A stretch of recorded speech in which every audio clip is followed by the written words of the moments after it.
We are live. We're live. Okay, fine. I love white people, especially. Oh, man, you got that big blue Gatorade, huh? Drinking on blue. That's right. Big blue. Big blue. What the fuck is this? Are you the kind of Crip? What?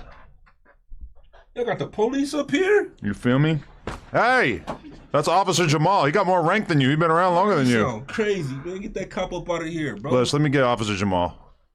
Bro, you gonna give it to him too? Honestly, bro, I'm not a fan of this guy right Why? You think it's racist? I don't like cops, first of all. First of all, he black and he said his name Jamal. How you know his name? Well, I named him. Why did you fucking name him Jamal? Well, bro? Jamal is a very common name for black people. It's like, I think the most common. Bro. It is. That's not the Back most in common. the day, No, look it up. people stopped naming their kids Jamal in like the late 80s. He doesn't even want Officer Jamal on his side. Nah, please don't. That's like it's antiquated. This is what it is. I saw a list of the names that most accurately predict you being black. So if your name is Jamal, you have almost a 100% chance of being black, like the highest percentage chance. Like there's just almost no white people out there named Jamal. For sure wanted. God forbid I have a son, he's for sure named Jamals Jamal. out there. For sure, some white Jamals out there. Who? Most famous white person named Jamal. I feel stupid even writing this. Jamal. I feel like you're someone in the Middle East. Jamal Allen is a notable white person with his name. It's the blackest dude ever. Show it on the screen. No. That's Jamal Malcolm Jamal Warner. Yeah, that's not even the guy. Theo Huxtable. Yeah. Oh wait. Theo Huxtable is the default picture of a Jamal. Yeah, he played off the Cosby Show. That's not even the right person. Well, no, but like right here, this is a teacher from Des Moines, Iowa, who gained attention through the Race Card Project. How is this guy white? He's not. This is. But he is from Des Moines, Iowa. That sounds kind of white. They talking about the boy to the right? Oh, over here? Yeah. There's a whole thing. My name is Jamal and I'm white. Yeah, see. Are you sure this isn't? Oh yeah, Jamal Allen. See, I don't understand why. I feel like the AI might be tripping by using this picture right here. Wow. Do you think it would have been more offensive if his name was Officer Marcus? Is Jamal the most common name for black people? This shit is racist. It is very racist. Jamal is a culturally significant and distinctively black name in the United States, particularly from the late 20th century onwards. It's not the most common name, but it is the most common predictor. So if your name is Jamal, you are almost certainly black, as evidenced by that claim that we just took a look at. My name's Jamal, actually. I didn't see no facts proving that. You had a. I am Jamal. Okay, fine. I'm gonna ask it in a more specific manner. Yeah. We are Jamal to the We Are Charlie Kirk beat. I know what you're saying though. Is it true that if your name is Jamal, that is one of the most high probability names for being black? I said it really bad. We know it's a black name, fool. I know, but I'm just saying it's it's like the number one. Yeah. It is probably. I'm gonna sue them for that. Yeah, exactly. This is definitely racism. Liability for sure. It is racism, but it's chill. It's chill. It is It is chill racism. It's very chill racism. But it's chill racism. Racism on ice. Yeah. You are sucking up too hard right now. I see what you're doing. But he's not gonna fuck with you. You've got a weird cat hat on. He's not bothered by my cat in the hat. No, now that you're thinking about it, I bet you are. Yeah, at first I wasn't. Until he just put me in. What we got going on right here, man? I can't dress how I like to dress. Yeah, absolutely. You got little sneakers on your little boo boo hat. You gotta roast your ass. I got some steez. You gotta have sauce to pull this off. Bro, this is billionaires only in the chat. We only have the members in the chat. The No Jumper billionaires. High powered. Yeah. You bought that from one vendor in MacArthur Park, huh? I ain't buy this. The homegirl made this, but she's selling them for like $2,500 right now. $2,500? I ain't gonna lie to y'all. For a knit hat. I ain't gonna lie to y'all. I know. Shout out to the homegirl who making it. I know they sitting on the shelf. They still sitting there. Yeah. It's a $2,500. That's outrageous and crazy. Damn, you got your homie from the East Coast here, and he's drinking IPAs. Yeah, that's what he do. That's some like local flavor. I don't know if anybody ever came here and cracked open an IPA. I mean, he got to crack it in. I mean, he getting used to the West Coast. He's a man of culture, clearly. And to be fair, out here he doesn't have a big selection. We stopped on the way here. So. Well, you went to the liquor store or the 7-Eleven? What was that, the Chevron or something? Yeah, Chevron. And There's still a lot of different things you could drink there. if you're able to purchase an IPA, that is a somewhat big selection. That's not no. They don't have no Coke 45s. No. Whoa. We got Old English right there. I mean, that was brought in. That was brought in, and it's a 40 ounce at that. You know what I'm saying? Oh, First of all, that's But that's don't a even think about legendary- drunk driving. bro. Let me fuck away from me, bro. And look, that was not. I guarantee you, they ain't get that at no gas station or no Superior or whatever that y'all got out here. I mean, Krip Mac knows because Krip Mac's the one who brought it here. Yeah, that is you an got that in a official liquor store. That's For a sure. legendary 40. We can't even touch that. It sat there for 2 years while he was gone, and then it's still here. And I haven't seen him drinking since he got out. Okay, no, so I made a big mistake by offering him Old English. Wait, really? Yeah. What'd he say?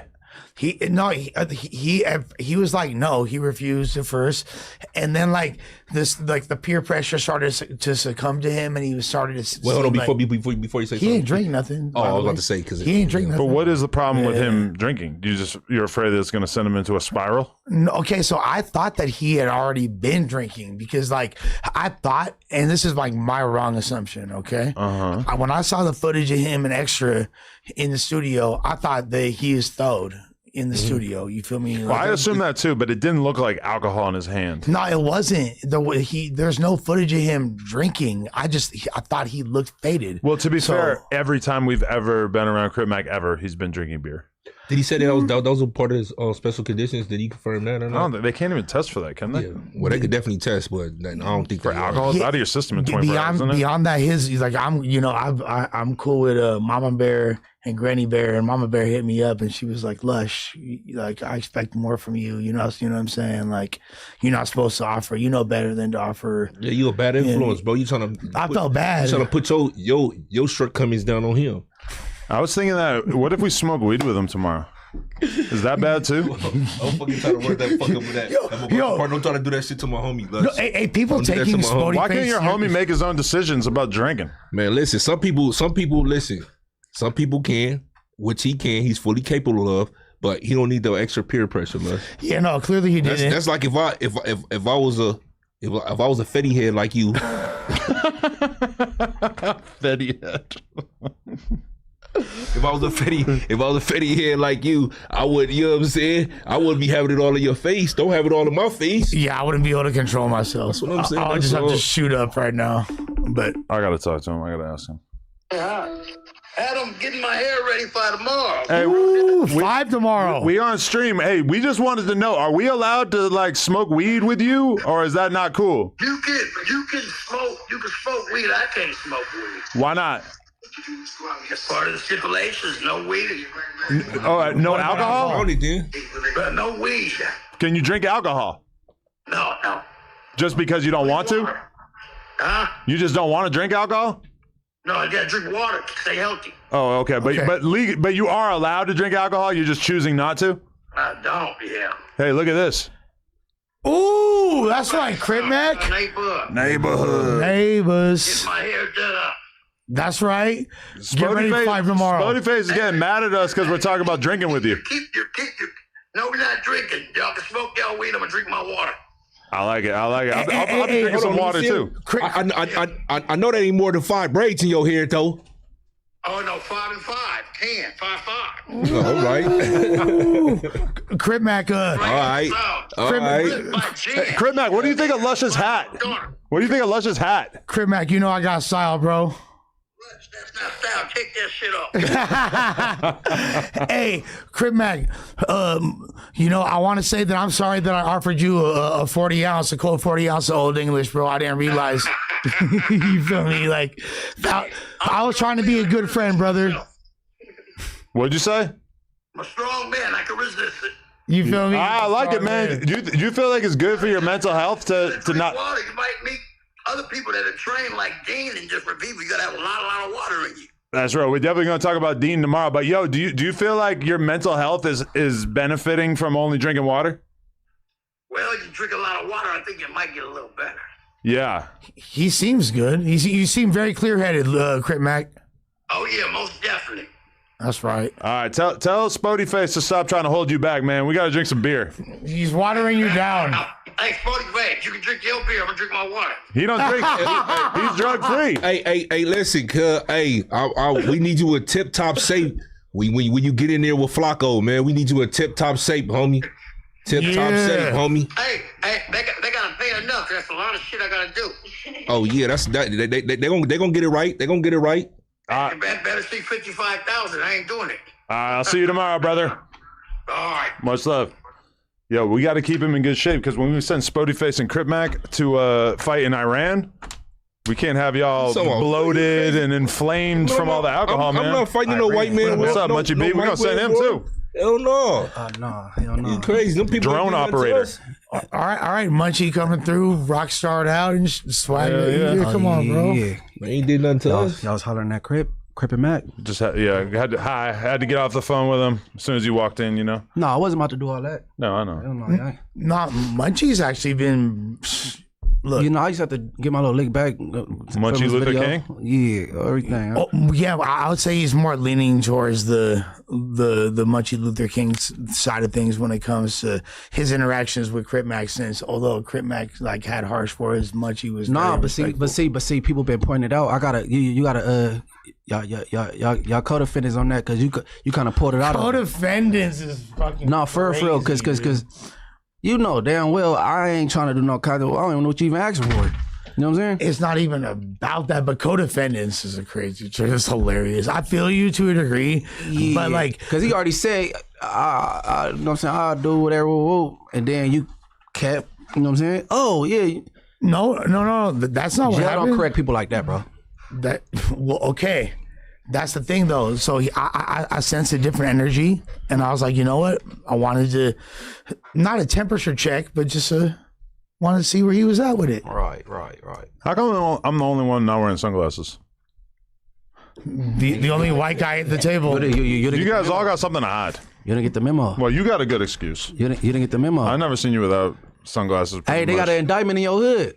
Yeah, the MacArthur part with Operation Dead Horse. They say having indictments over there. It's just like it's super performative. Of course, now all of a sudden, there's been a federal investigation for the past few years. I told y'all this was going to happen a long time ago. Hey, don't say you told us because you know everybody get that little that allegation up here. Yeah.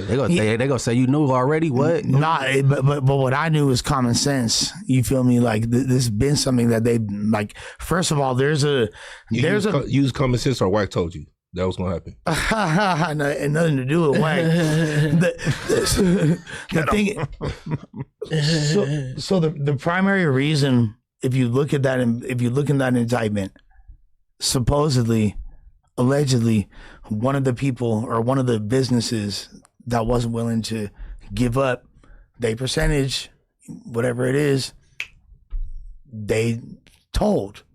Okay, so you're saying, as you speak in riddles, that no, it's like pretty okay, but basically the vendors get taxed. Yeah, and one of the vendors wasn't coming off their loaf, and that's why running an extortion racket doesn't really make that much sense in 2026 because realistically, dudes do not have a whole lot of allegiance to the street code.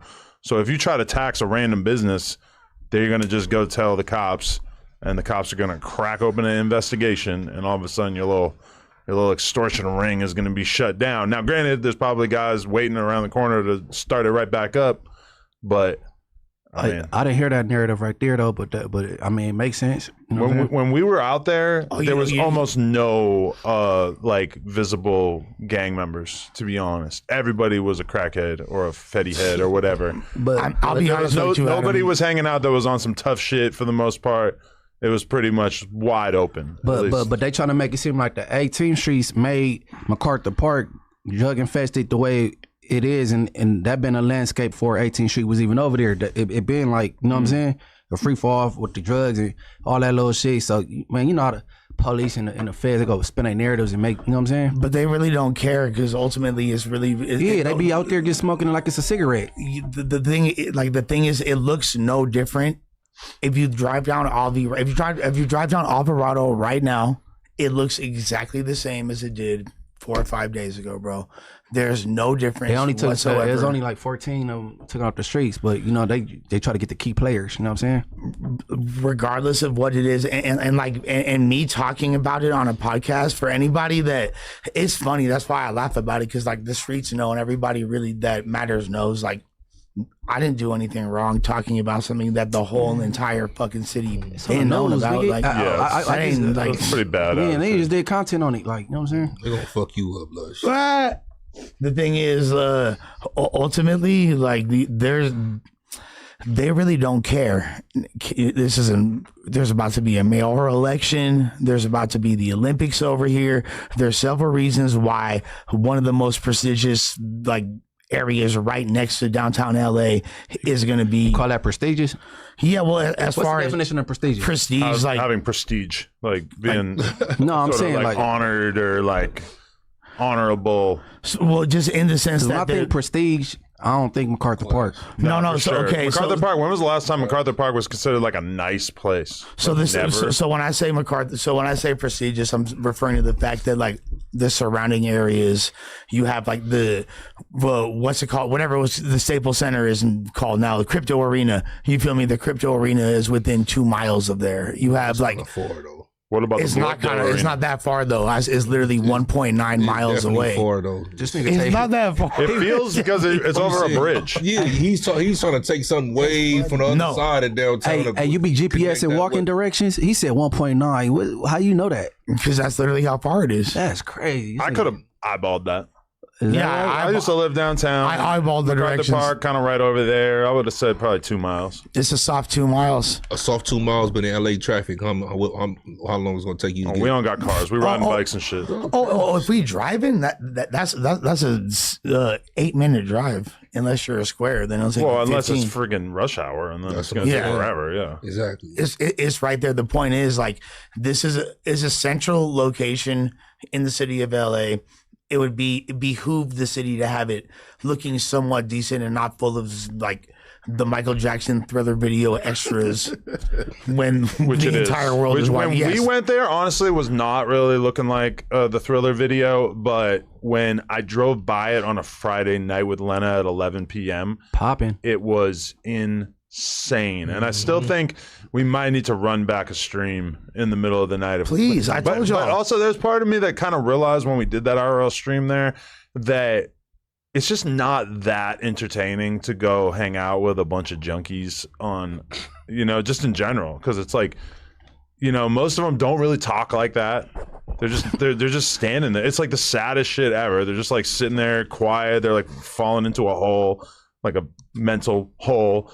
And it's like sometimes you do find like a meth head, like a real crazy character. Like downtown, there would be guys who stood out to us that they were entertaining because they would just talk all the time. But even in those situations, it's kind of sad. It's kind of fucked up. So just in general, I don't know if hanging out with the bums is that great. There's a reason why IRL streamers in general don't really do this, right? Well, they do it all the time. They love going over there. There's been so many videos of people like, oh, we're going to Skid Row, we're going to Kensington, we're going to MacArthur Park. Well, okay, that's one of the most popular things that streamers do. Okay, but Kensington is like, okay, we're gonna hang out with this very famous rapper named Skrilla, and there's gonna be a bunch of crackheads around. But like, just going and just thinking that it's gonna be funny to be like, look at this guy, he's on fentanyl, he's melting into the floor. It's just not like correct. Most of the funny or entertaining things go happen spontaneous, like him walking down the street and hopping in the fight with the smokers and shit, and coming to work with a black eye. Like, you can't predict that. You feel me? You catch that on camera. That's funny. But also beyond that, it's like sad and ugly over there, Lush, man. It is, and that's kind of the point, though. But that's kind of my point. You Is was like here when he said he went over there trying to break it up. It don't sound like it though. It sound like he tried to help, and he ended up in a headlock. Nigga, that shit is funny. It just like, I know, just like that whole little area. I know, like all them people that's on drugs, and it's just bringing like the value down over there. Just like I'm going to the spa. I ain't gonna even lie. When I was going to the spa the other day, just them hanging on the side of the spa. I'm like, what the fuck is they doing? Then you go to some luxury apartments a block away, and it's like, how is you paying money for these luxury apartments, and you come out your shit and the bums, and they got the same view you got.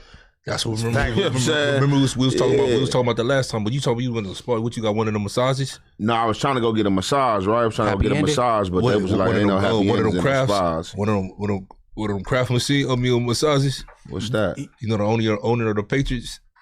Nah. Robert Kraft. Man, I was just trying to go get me a regular massage, you feel me? I'm saying, and then they was like, basically they ain't have nothing open until like the next 2 hours, so I just went and got in the jacuzzi and walked around and shit. It was booked all up. They had a low line. No, they said so that's why you said you live in a jacuzzi?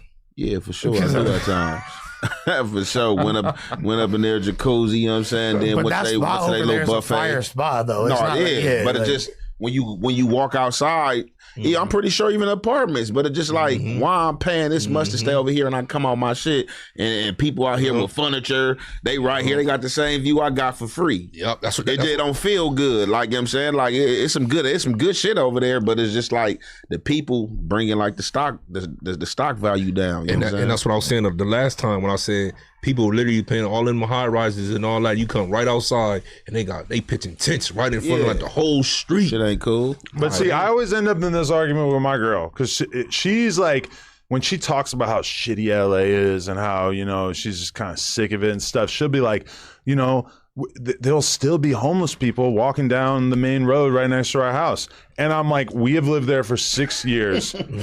Probably we've seen like one homeless person per year walking like anywhere near our crib. And she'll be like, no, but they're right down there by the highway too. And I'm like, yeah, if you drive 2 miles, you'll see like 3 homeless dudes parked up under the bridge, and then they're gone in like 3 days because the cops get them out of there. I'm like, listen, she's from Glendale, so she'd been out here like roughly her whole life. So she's got a certain standard. I guess that she thought that when we moved to the valley or whatever, that we were just never going to see any bums. I come from the perspective where I lived in New York for all those years, and I was living amongst the bums like all the time. Homeless people, crazy people, drug addicts, whatever. Then I moved to Long Beach. Tons of crazy. The second day I lived in Long Beach, a guy walked up to me and said, "Yo, you got any tar?" And I'm so green. I'm like, what? He's like, he just walked away. And I'm like, oh, black tar, heroin, whatever. Then I moved BTH. Then I moved downtown, right by Skid Row, the most homeless people ever. Then I moved to Koreatown, not that much better. Then you saw the area that I lived in the other day on that stream, pretty fucking gnarly when it comes to homeless people and shit. And then, then after that, I moved to places where you don't see many homeless people. But to me, it's like, if you want to live in the biggest city in the world, you think you're never going to see bums and homeless people? I mean, get serious. Yeah, but it's crazy because, like, 2 miles, like you said, driving or like once a year, that ain't bad. But I'm talking about these spots.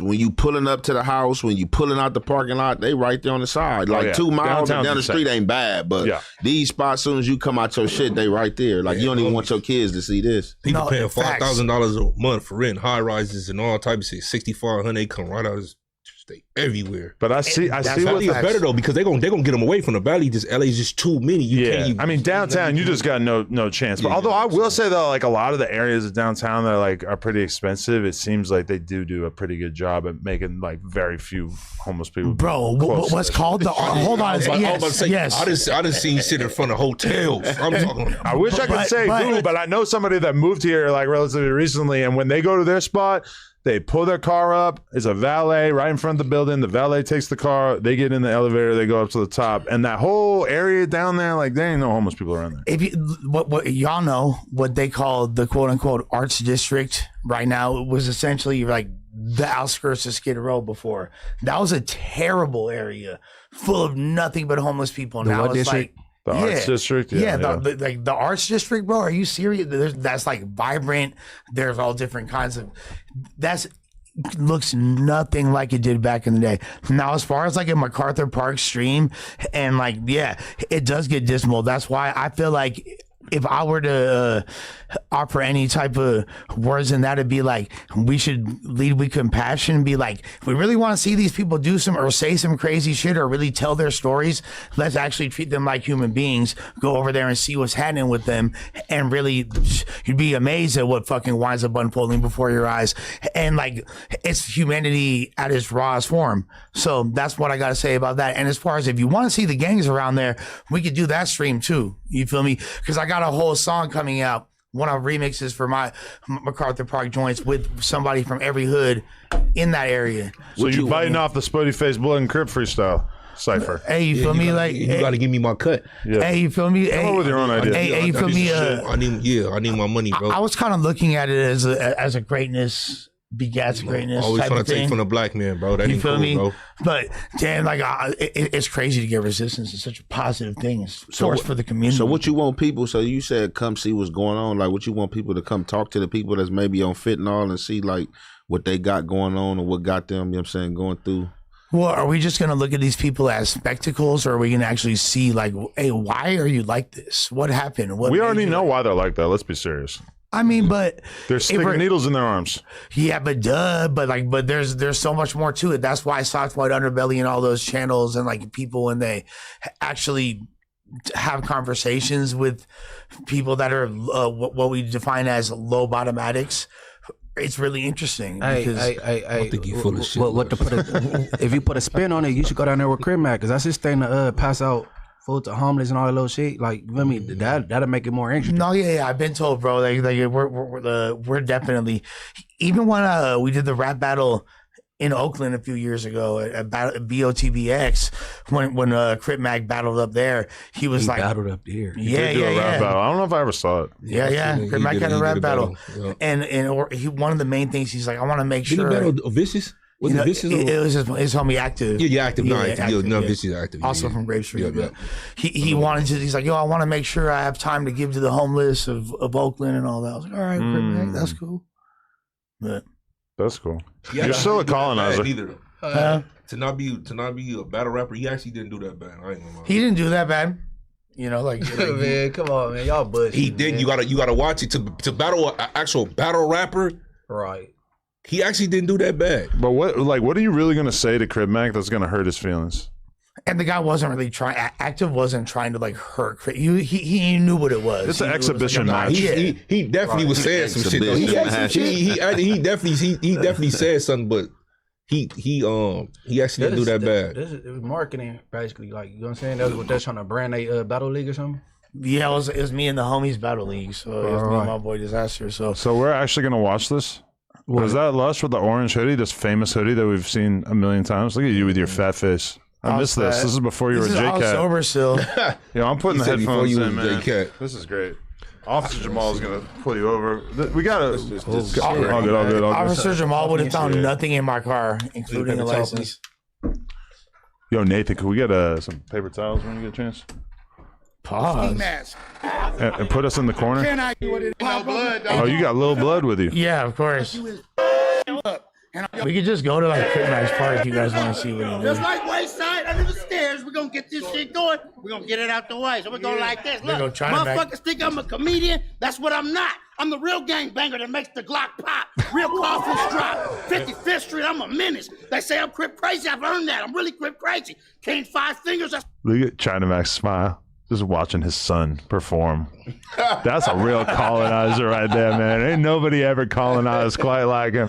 He came all the way from Asia to just try to colonize the Mac sitch. All right. It's my motherfucking low. I'm from 55th Street, West Side Ronaldo. I really gang bang. I really snatch chains and I yellow tape on all the dead Crips. I mean that. And I'm the motherfucking low. What you got, motherfucker? You gonna come fight me? Do your thing. Like under the stairs, we at Wayside right now. Yeah? Let's get it cracking. Let's get it out the way.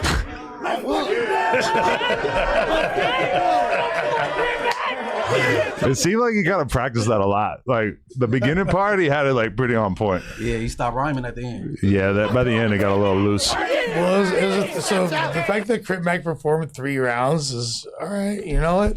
Like, Yeah, I didn't do it overall. Not to be a Crip. I mean, not to be a battle rapper. I thought he did pretty good. Of course, active one. Yo, what did you wear this hoodie for? you really To irritate him. But it was like a freestyle. Like what? No, so I remember it was part of an iconic moment, but I can't remember. you remember? What? This ain't you lied to me.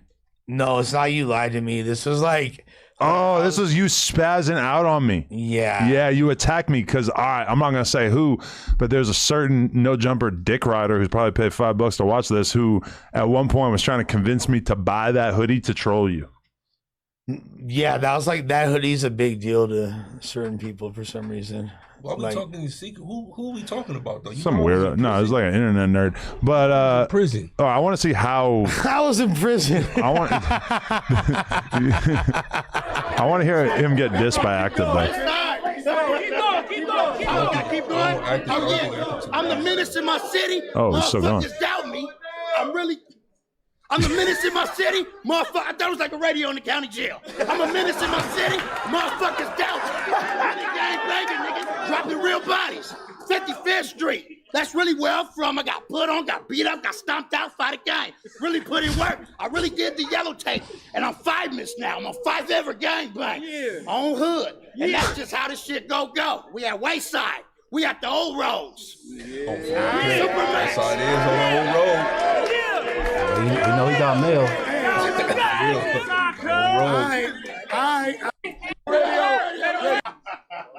Now they didn't put Active against the world famous Krip Mac. And I know what y'all thinking, this shit a mismatch.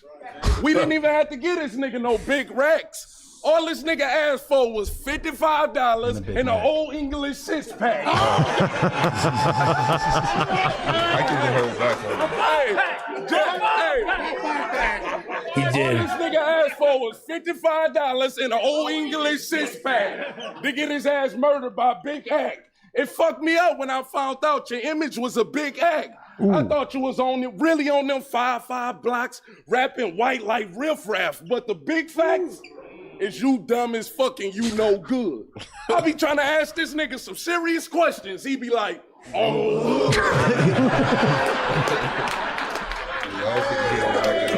That's right, Ack. That's my dog right there.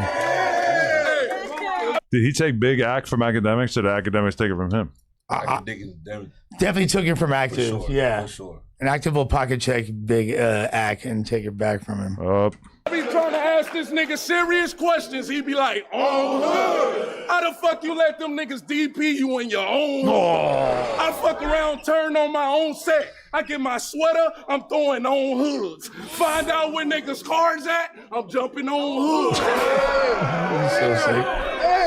I say I find out where niggas' cars at, I'm jumping on hood. You nothing like Nipsey Hussle. He was trying to teach you niggas to own hoods. Nigga on my hood. That is fire. Nigga on my hood. I'm about to get this dude a cold blessing. Gray Street Watts, a known section. Your can, a old English. My can, a old Western. That was crazy. Who this whole testing?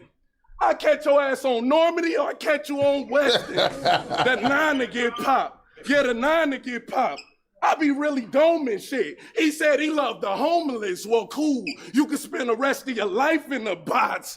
Don't cry to the cops when I come on your street and ride on it. He said he 10 toes down on his feet. He died on it. On my block, you won't survive on it. I should slap the shit out of Yuck Mouth, but his face already got 5 on it. Well, it was in Oakland. That was dope. He was in Oakland. They knew. That's what I'm saying. You took it. He said he took it easy on him. He didn't hold back at all. If he really wanted to make him mad, imagine all the shit he could say. Yeah, he didn't hold back on him at all. You about to die, homie. Right. You mark-ass custer. I don't even know why I chose to battle this cat. He do all these videos with China Mac, but couldn't handle a jab. Woo! You was down on your back. Hoping another nigga handled. So the joke there was like Jap. Yeah, Jap. Yeah. He couldn't handle the Jap. Oh. Yeah, he was being racist. But then also the Jap 5 thing, and then like the jab. Yeah. Double. What they call Double entendre. Triple even. You scrap. You got hit with the cold stunner. It's crazy. The locust nigga working for no jumper. Oh. Caught it straight. I'm the type of nigga that is. Wait, what was he saying about no jumper? He said the locust nigga working for no jumper. But what's wrong with that? I don't know. You had quite a few lokes. Yeah, but I'm saying, you know, he's kind of like. That was more like a diss against the other Crips there. No, it's a diss. It's a diss at no jumper. Like, That's a fact. I gotta do my homework. Yeah, research. Yeah, we could ask Active what he meant by that. You know what he meant by it. He probably forgot he said it.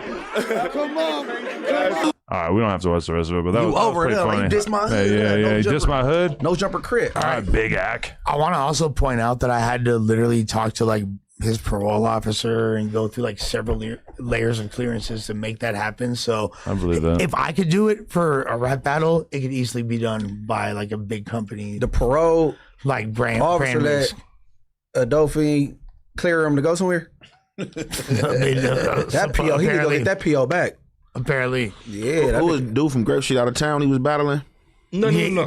You know, he's from here. Oh, okay. Yeah, but we were in Oakland and we went up there. But, you know, he's from Jordan Downs. I seen Diz in the back too. I remember the Disaster was up there. All them, yeah, they really. Yep. Yeah, a bunch of they're like a lot of the Grape Street homies. You probably talking about Arsenal and Shotgun Suge. They the Jersey I mean, I ain't never seen him. I mean, they deep hood. I just heard him say Grape Street. that battle to Geechee. You seen him that one night? Yeah, that was the action. Was he from Grape Street here or out of town? Yeah, that's the same dude though.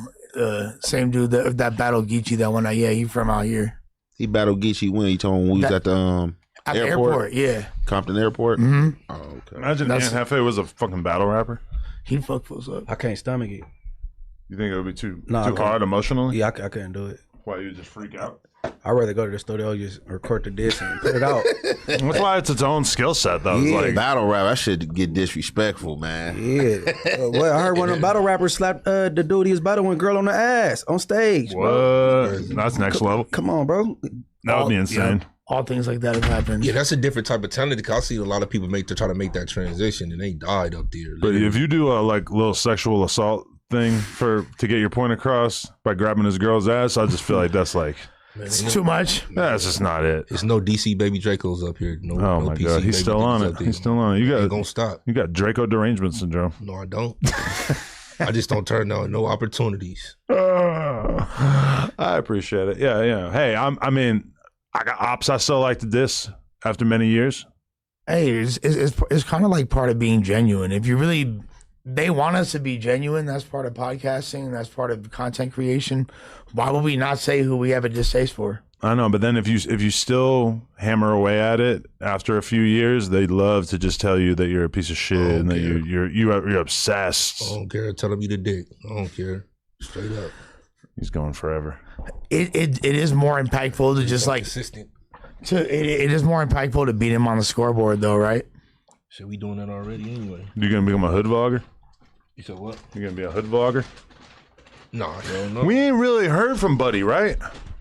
You think he's in his sunken place? You think he's a little bit depressed? Absolutely. I ain't even really thought about him in a minute now. It seemed like it had to be the 28th. I mean, like it seemed like the day after I interviewed him, he had a vlog dropped right after that. So okay, and I know that night was from the 28th. 6 days ago, he did do the shooter and stun a girl in the Avalon's vlog. So you got to give him that was pretty good. Capturing them two together, that's some interesting content. But then as far as on his second channel, which I'm not really subscribed to, okay, so he dropped his throwback thing where he went to the Snoop Dogg's compound, but it seems like he kind of stopped doing his commentary videos. Maybe he doesn't feel like he can really properly talk shit about other people because he has kind of landed himself in hot water, And to be fair, all his commentary is about either Spody Face or Young Ant. Right. About us, he has no comment. He can't commentate on that. But like the thing that he was kind of like thriving on was like that he was the hood vlogger who had the 4 extra pass. And I think at this point, it's probably fair to say that the 4 extra era for him is over. I don't really. Oh yeah, fair to say that's a fact. Yeah. Oh yeah, but beyond that, even like if I was another up and coming popular hood personality from LA, why would I want to align myself with the guy that just had this type of altercation with the main person he was working with? Yeah, that wouldn't really be like damn, he just like y'all had this going on. That wouldn't make me really want to work with him. The allegation to make somebody stay away before the girlfriend thing, you know what I'm saying? That's, I mean, yeah, kind of like those on top of each other. I mean, like the allegations, though, but that's kind of like old. Like everybody used to that. Wouldn't somebody want to stay away more so than you like with some sneaky shit with a bitch? Like, you know what I'm saying? I mean, shit. 80% of LA do that backdoor shit with hoes. Fuck some sneaky shit with a bitch. That's indicative of somebody's character, bro. Like, because yeah, it is some sneaky shit with a bitch, but overall, like, if that's how you get down, that's how you move, and you're willing to do something like that over something insignificant like a female, imagine what you would do over something that really mattered. If it benefited you. That to me, that's a character statement, bro. It's way deeper than that. And I'm not even talking shit about this guy. I'm just saying overall, those type of issues. Hey, niggas, bitches get fucked every day, B. For sure. And if it's, of course they do. And if it's your own partner that do it and he do it in a vindictive way, like, yeah, like one thing like, oh, the bitch easy, so I'm finna spike. But no, you know that your partner really fuck with her, and because I feel some type of way, I'm gonna try to fuck your girl now just because no, that's extra out, dude. But maybe it'll make people like want to hang out with DC Baby Draco more now because they know that he might have hoes around him, and if you fuck said hoes, he's just gonna be cool about it. Hey, well, he might plot on your girl, but besides that doesn't sound like very cool, does it? Yeah, it's not the coolest, but hey, that's not a felony, bro. Hey, bro, that happens a lot. Niggas, bitches getting fucked. Don't. And you might be a little too comfortable. Don't think it don't happen, bro. I never said it didn't happen. That was my whole point, though. My point is like, it's not about someone's bitch getting fucked. It's about y'all are working together, y'all doing business together, you have a little disagreement about something, there's a girl that you got around, matter of fact, and she chews up on me, and now you a little bit like tender about it, so as a result now you gonna try to fuck my bitch. The head coach, that's not extra out. The head coach of the Boston Celtics fucked the owner's wife. He got caught on the camera going in the house fucking the owner's wife, bro. All right, look, it happens. Nigga, corporate world, the hood, family members, nigga, you got sisters fucking their sister boyfriend. I wasn't gonna say nothing but fucking. I'm gonna just premiere it right here. I was gonna do it on my own channel. Ooh. Exclusive. That ain't even what happened. What happened? I said that nigga said he ain't never even fucked this bitch. That was all made up. It was all a lie. They exchanged numbers, that's for sure. So whether he hit or not, that's, you know what I'm saying? So majority of that shit was made up. Nigga just trying to say. No. But for what? I asked him, did he fuck? And he said, well, she told me she didn't. And I said, you believe her? He's like, I mean, if she said it. But wait, so you're saying Forrester did not smack Draco's girl at that time, but why would it benefit Draco to make that up? Because that makes it sound better about why he was saying something about Forrester's girl? Makes it like more understandable. You gotta ask them, but I know for a fact. What tangled webs we weave. Yeah. Hey, but he told me, the girl told him that they didn't do nothing. But I just asked him, did he believe her? And he said, well, she said she didn't. She didn't. Me in my mind, I wouldn't believe her. What you exchanging numbers for? And I don't know. Like, basically, he just needed something to talk about that bad that he just called this girl up and brought Forrester's name up and made up that Forrester took his girl. I think that's even worse if that's true. I think he didn't know whether she fucked or not. But hey, if my bitch exchanged numbers with Young and I didn't know this whole time, and I'm looking at her location and her location is in the A-Trey Gangsters, nigga, I'm assuming he fucked. I don't give a fuck what she told me. It sounds like Spotty Bay saying all this is made up. Exactly. Here's my thing. So if he made it up, she made it up. The Instagram girl, Instagram girl corroborating the shit. But she got him talking. He talking, telling her this. She recorded him saying this. But she said something about the part with the location. I thought you thought that. A lot of that shit was a lot of Draco saying the reasoning. But if 4Extra went on YouTube and said, "Nah, I didn't fuck her," wouldn't you kind of assume that he was just trying to save face because he got a girl? Right. Nope. But if 4Extra, man, Adam, devious motherfucker. Man, what you think he was trying to say? No, from a logical perspective. No, that's a good hypothetical, but it ain't like he gonna acknowledge it or respond to it anyway. So you know what I mean. But I mean, shit, man. Munchie, you don't see the character flaw though, and like that's how you finna get at somebody. When you hey, look, man, I'm from a hood where nigga, this bitch got 3 baby daddies from the same turf, bro. And it's just this is how it is, bro. I mean, I'm desensitized, bro. And he say he believe her. I'm desensitized, but I wouldn't believe my bitch if I looked at her low and I didn't know she had Instagram and number this whole time, and then she's in the 8-Track Gangsters? All right, then. What the fuck you want over here? Then if his bitches ain't shit, then why was you even mad to begin with? He never denied he wasn't in this. Because maybe he was just saying that he thought that he could fuck 4X's baby mama just because he's a piece of shit. Cool. You know, like, because he's, I mean, I guess I could, like, the story he told about, like, 4X fucking his girl, so that's why he said something about his baby mama. I guess that does seem a little better, a little bit more understandable than if he was just doing some diabolical evil shit and he just actually was talking about his homie's wife behind her back. Yeah, because there got to be something else to this for you to just, like, mess off, you know what I'm saying, the little bag you was getting with 4Xers and not be able to go over there no more. So it got to be some underlying to this, like some behind the scenes that they got into it, or maybe he was the one that tried to try 4Xers baby mama, and then, you know what I'm saying, on the defense trying to come back like, oh, he tried to holler at my girl at the camera thing. So, you know what I'm saying, it got to be something else just for him, just for this to come out, unless it was just by way of old girl putting it out. You know what I'm saying? He was just speaking on 4Xers on the back end, and it wasn't gonna never come out until old girl put it out. But maybe it's like, you know, some people are okay with being the weed carrier, and some people just really don't like being the weed carrier.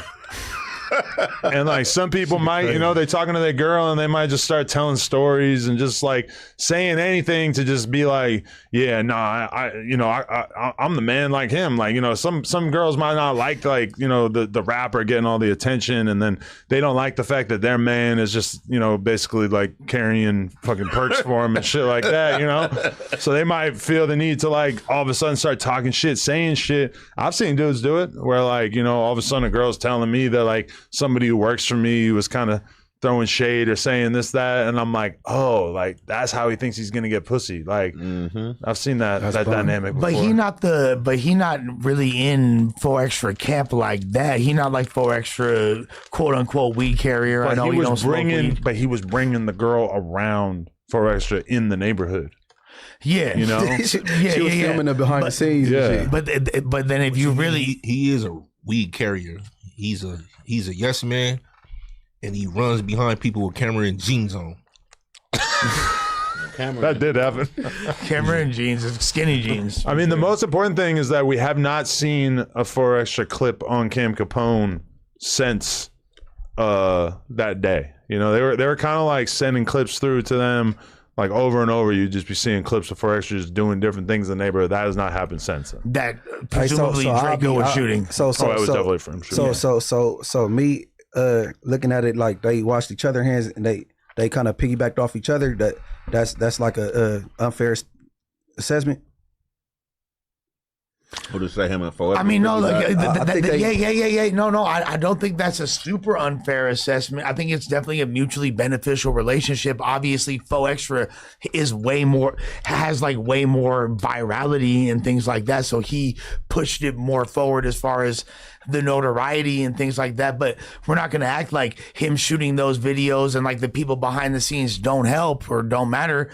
So that's kind of why I was like, damn, like you shouldn't feel that way. Even if you is over in this guy's hood and he the hood legend over here, if you're the one that's bringing him over there and you're the journalist, you should feel like you would join too.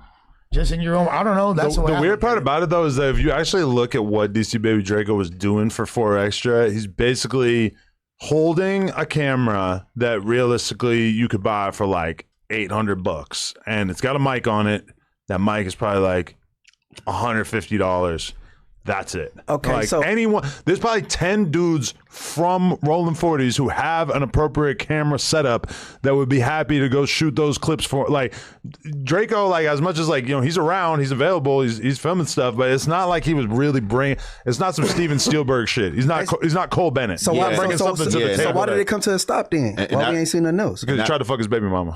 No, I'm saying, so why? If it's such a simple job, why is somebody else not doing it? Yes, it is. I mean, a lot of people don't want to do it. You know what I'm saying? A lot of people don't want to do it. It's just like the same assessment like I seen in jail, which I'm saying you'll have a person that's in there broke that ain't got no money. He'll sit there, call his mom and sister and asking for money, but don't want to go take a job in the kitchen because he feel it's beneath them. But you gonna sit here and ask your mom and them like, anybody, like they said, can pick up a camera. A lot of dudes just don't want to pick up a camera, or a lot of dudes just think it's more complicated than what it is. And at a certain time, you know what I'm saying, when 4Extra's name was ringing, for sure 4Extras didn't need DC Draco. Anybody could have picked the camera up, did the same shit, and attached 4Extra's name to it, and it would have went viral. Okay, my question is, if it's that simple, why nobody ain't did it yet?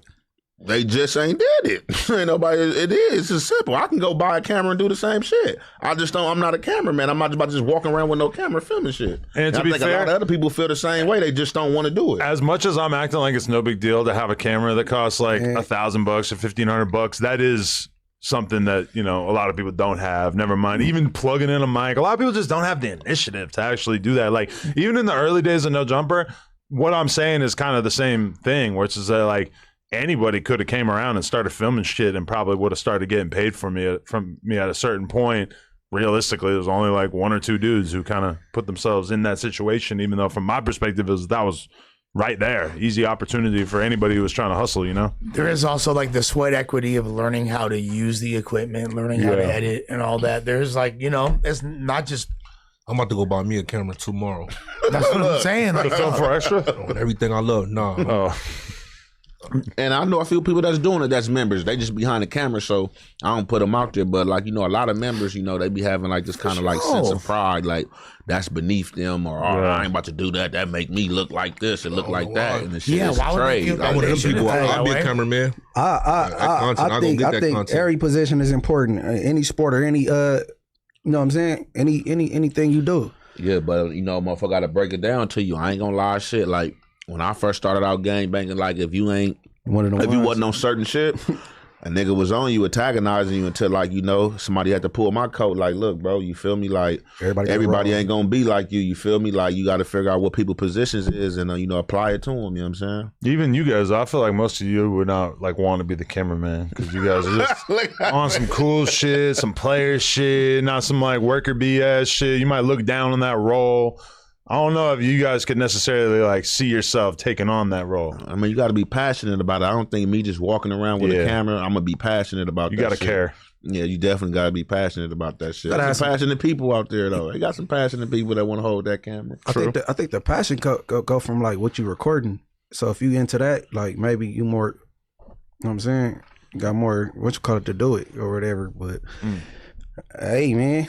Shit. Yeah, I might go ahead and go to Best Buy and get this camera, man. Go get that thing, man. Let's go, Spody. Better dip somebody. Get a camera. To a neighborhood near you, man. I might as well go get some content, some good content though, man. That's how Daylight started. He was a video director. He directed a lot of like popular videos in LA people didn't even know. Like he did the Hit Yo Ricky video. He directed that shit. Wow, like, really? Yeah, like he was doing a lot of shit. Like there's people that wind up in front of the camera that start out behind the scenes. It's all, as long as you being creative. I wish we had more people doing fucking videos and shit like that. I wish we had more people that were editors. We need less people trying to be rappers for real, to be honest with you. You think LaRussell should have been a video guy? I'm just saying. Yeah, great. Yo, I want everybody in the chat to know that the other day I said that Ricky defends LaRussell in the group chat because he sees himself in him. Absolutely. And we are going on like 36 hours waiting for a response. And at some point today, I pointed out, yo, that's crazy that Ricky didn't respond to that. And he actually chimed in and said, nah, I'm still plotting on what I'm going to say to that. So that might have been my most just cunning jab ever, because apparently it took a real toll on Ricky. So essentially, is No Jumper like Rock Nation, and his deal with Rock Nation is like, you know, LaRussell and Rock Nation is like Ricky's getting his No Jumper. Oh, okay. So you're saying that. Well, yeah. It's possible. I just feel like Ricky, you know, he sees LaRussell as like a kindred spirit, and I don't think he likes the fact that we just sort of clown him from time to time. Although I don't know if everybody, are you guys LaRussell fans? I like Ricky. I'm kind of assuming most of you haven't heard him, besides you. I heard him. No, I heard him. What do you think? You enjoying those vibes? In the backyard. It's fun. Going up. I heard some of his kind of like more gritty songs. That was cool. But he's got gritty songs? I didn't even know that. That's the ones he was performing in the backyard, right? When he throw shows at the house? I remember somebody just put me up on him a few years ago. I don't even remember what songs it was. Yeah, but I just didn't like the Lil Wayne take. That's all. I'm biased. Russell got me fucked up because like he'll talk shit about the media and he'll say academics, say cheese, and he just leaves us out of it. I'm like, come on. You want to get insulted? Throw too, me huh? in there. Yeah, I'm trying to be in the convo. Me. That's kind of the best way to insult, huh? That's like a Just leave me out like we're not a top page. yeah, like we ain't the biggest platform on the West Coast. Yeah, I know. like you didn't try to like get on the platform. He messaged me in 2021 trying to get on the platform, and I guess I didn't, or it might have been 2018. I forget. It was a while ago, but I didn't see it until like the other day when he was going through the whole Lil Wayne saga. Yeah, honestly, like the wrestle as a concept, I absolutely love. You know what I mean? And there's people that I know that fuck with him. That so it's like I want to see him win, but do I enjoy the rap music he's making? I can't really point to specific records and bars or anything that I particularly slap. It's an art to say some positive and negative shit in the same sentence, bro. Hey, you got that shit mastered. I like his song with Nep the Pharaoh. He a conscious rapper. With Nep the Pharaoh. I like his song with Nep the Pharaoh. He like Bad Bunny music that he just put out right now, but you don't like nothing on the Russell put out. He got a Bad Bunny hat on too. But he's a Mexican. Well, the He difference. got a Bad Bunny hat. So okay, that's a good point. So if we're talking about That's a good point. So if we're talking about Bad Bunny's music, has more like a jovial atmosphere. It's for the club. It's like girls dancing, like you feel me. But thick Latinos fucking twerking You in take motion. pride in being a hip hop aficionado. Correct. So how could you not like a LaRussell what he doing and you like Bad Money? I'm lost. Hey, Well, but he I fall up under the Mexican banner though, even though he a white boy. You feel me? So he gotta rock that way, or they gonna come for him. Nah, first of all, bro. Dame más gasolina. Hey, first of all, he from a whole other side of the country, an island on the other side of the country. It's not anywhere near Mexico. You're talking about Puerto Rico? Yeah. Okay. So Bad Bunny got nothing to do with. The Mexicans still riding for Bad Bunny, bro. Stop playing. Yeah, Bad Bunny good, but the point is this: I'm not like in the same conversations where I'm talking about what music go up in the club, what make bitches twerk, what's a fun time. I'm not. Hey, the Russell isn't making songs for that atmosphere. You know what I'm saying? Like he's not. In fact, I like LaRussell's earlier output, 2019, 2020, when he was doing more contemplative, introspective, like lyrical songs and all that. Once he started to do this like gentrified pep rally hyphy cosplay shit that he's doing nowadays, that's when I was like, hey, this shit is fucking lame as fuck. Hey, you know what's Bad funny? Bunny shit ain't cosplay. Hey, what you just said is basically what he said about Lil Wayne, though, right? Coming out of justice No, suits. it's nothing to do with what he said about No. Lil Wayne. I said like it's kind of like same difference. You know what I'm saying? He basically said Lil Wayne said a whole lot of nothing when in actuality, like Lil Wayne uses way more literary devices and way more like The Similes. thing and all is that. Yeah. that Russell's saying a whole lot of nothing most of the time too. that's kind of the my He like just got kids dancing like- in the video. like bro, like you have a song like your main single right now like is literally like I'm from the Bay. Like that's what I rep or whatever. You don't even understand what Bad Bunny is saying half the time, but yet you say you like it. But you understand what somebody's saying. You supposed to be a hip hop aficionado. I'm semi-fluent in Spanish. He says, I got lots of girlfriends. I got lots of girlfriends. Hey, Lush, if you saying you like what the bitches like, I agree. Cause like the bitches could turn up to it. I love Yeah, it. exactly. I like what the you don't Okay. like what the bitches like. No, Yeah, for real. Of course. If I walk in no bitches. jumper and the bitches going up to Bad Bunny, I'm start dancing That's with them. what I'm saying. Like, Like, I don't fuck with girls like music tastes usually. I ain't but trying to ride we to gotta- it, but if they here having fun, I'm gonna vibe out with them. I don't think I ever really had like a girl I was seeing long term to listen to the same type of music as me. Unless it's Lil Nas X. So y'all in there, Taylor Swift. I was just about to say, so That's y'all what I'm in there saying, but singing Taylor she Swift. had to get me into Taylor Swift. I'm not trying to get her into King Von. No. I actually, when I first met her, I was shocked that she didn't like know who Suicide Boys were because I thought any girl who was trying to fuck with me basically like knew about underground rap, which was not the Yeah. case. She found out about me because I interviewed a couple of EDM DJs, makes sense. which I hate her for. But No, but like I mean, ultimately, at the end, bro, if you like to have fun, you're gonna have to care about what the girls want to hear at a certain point. So, and I'll listen to anything. You know how many times I've been to clubs and listened to fucking EDM music that I despise because I just wanted to be around hot chicks. I mean, that's the name of the game. You gotta tough it out. it be like that, and like to me, like Bad Bunny is definitely the lesser of two evils. And LaRussell is the other one. It's like the biggest artist in the world and this totally irrelevant figure.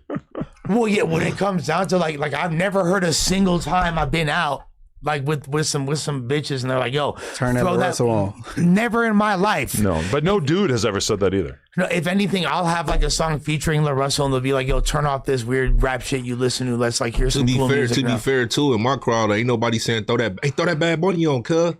Ain't nobody saying that neither, though, bro. But they would say throw that Bad Bunny on Amigo. I'm just saying something like that. Yeah, because you don't like Mexicans. If you, yeah. Oh, wow. You're a racist. You're an old school LA dude. You're an old school LA dude. There's a very high likelihood if you're. And that caught me off guard. I'm just joking. He's never said anything to make me think that. I'm just kidding. No, but if you're kicking it with Latinas, there's a very good chance that somebody gonna say throw on that Bad Bunny at some point. I believe it. In the past 6 years. I got some female Mexican homegirls. And last time it came up, and I was like, that Super Bowl shit out. They text me and check me on it. Yeah. There it is. Yeah, I'm not hearing no essays talking about even the essays talking about hey, they throw that Bad Bunny on, fool. Well, no. It's for girls though. They saying throw that Nipsey on. Yeah, exactly. But that's what I'm saying. Is music? It's for girls though. I don't think I could never really. I don't want to fall in love. I don't want to fall in love with a girl who listens to any gang related music or knows about any kind of street shit. If that's your world, we could be cool. But I'm not gonna put a ring on that finger. So if she from the inner city, she can't be wife. She got to be from the burbs, basically. She got to really elevate in life. If she's from South Central and she wants to be my boo thing, she got to really. She got to rise above. What's the most toxic rapper? Like what rapper? If you just knew that, like she just put this on when you got in the whip. What do you mean rise above? It's just you got to elevate above your circumstances. I can't, like, if I get in your car and you listen to Jap 5, this is not going to work. Okay, so is Jap 5 the answer? I mean, but anyway, his ops too. Like, it's not about him, but like, I know. I know You ain't just saying him. No, you know what's perfect for me? My girl has not really been a dedicated rap listener since high school. So her rap fandom honestly ended even before high school because she says it like her rap fandom kind of ended with like G Unit and she like Game. Yeah. That's like 2001 or 2002, 2003. Perfect. Boom. That's I need you to not really be that familiar with the last 20 years of hip hop. You don't want her to know. You don't want her to know what net spend is. No, but she could know about net spend. That's not that bad because he's innocuous to me. He's safe. Yeah, Game was like 2005. But I don't want to, like, when I talk to the Chicago girls and they're just talking about like, oh yeah, we listen to a fucking MAF T-Ski, and it's like, bro, this is too much. Like, I don't want a girl that like knows about all these like real hardcore drill rappers. Bro, we were at karaoke the other night, and Jalise was there, and she wanted to do a EBK J-Bo song for. Oh yeah, for and Josh was her EBK J-Bo. She wanted to do an EBK J-Bo song. Josh does kind of have a J-Bo vibe. I would say so. Yeah, I would say so. So what was that? Who went to karaoke? Me, Germ, or some other girls I brought. Double dating, triple dating. We invited all y'all. I said in the group chat. It was an album. It was fun. Like, what's up with Cuz? You. No, I put it in the chat. You gotta send the particle if you wanted them to go. You ain't putting everybody that was there. You didn't say it was certain people was pulling up. He feels like he did. You mentioned it in the group chat, but you didn't like emphasize it all crazy. Oh, I didn't like emphasize. Okay, you didn't make a flyer. Yeah. I'll make sure next time to fully like extend the proper invitations. It wasn't even my party. I just like making my party. You went to a karaoke club, right? It's nobody's party. Well, I'm just saying it wasn't even my idea. It was Mikey's idea. You feel me? Like, and then he invited all of us. Mikey loves a good beer. Yeah, Mikey was like having a good time. It was lit. But anyways. What's up with this trap karaoke I've been hearing about? Oh yeah. I heard about that. That's just fire. That's what everybody keep talking about. I gotta go though, man. Yeah, for sure. Trap karaoke. I'll fuck some shit up over there. I'm not gonna lie. It's not even fair for me to do rap songs and karaoke, period, to be honest with you. They be having a whole club singing this song too. Me and my girl have been talking about going to a karaoke experience for a while now. Might have to do it. Yeah, last time I went to karaoke, I went to this place called Venue, and it's different rooms. It's like all sectioned off, different sizes depending on your party. And then it's like it's see through, like all the glasses are see through. So if you in there turning up, bitches might walk past and want to come in there with y'all. Like, now we had it lit though. That shit was cool. Yeah, it's called the venue. All right, so let's dig into some topics, some meaty shit, man. Always talking about meat, bro. Come on. I'm not gonna dig into your meaty shit, but either way, so a lot of people have noticed that this stream is a members only stream. I'm not gonna lie, this was kind of a spur of the moment decision this morning. But I do want to make sure that our members feel like they are getting extra value as a result.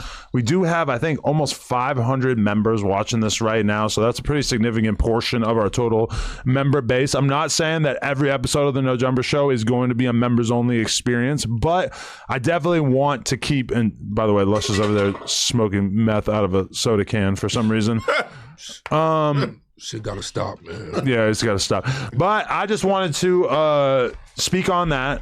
I do believe that, you know, the members part of the business is an important one. It's like, if we just are making money from YouTube videos and the ads that run on them, it is going to be a little difficult for us to maintain ourselves in the long term.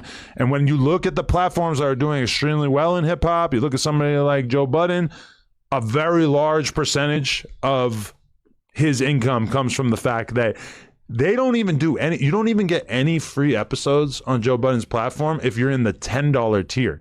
You, I believe, have to be at the $25 tier on Joe Budden's podcast to get the extra episodes, which honestly, to me, sounds fucking insane. $25 a month is a lot of freaking money. That's more than Netflix, it's more than Apple Music or Spotify.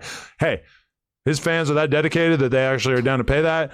I feel like that's amazing. That really like signifies, like, you know, if you're bringing in $25 per listener and you've only got, you know, a couple thousand of them or whatever, that's a shitload of money that you could really build out and pay your cast well, bring in good talent and stuff. And I think you see that he has a lot of good talent on there.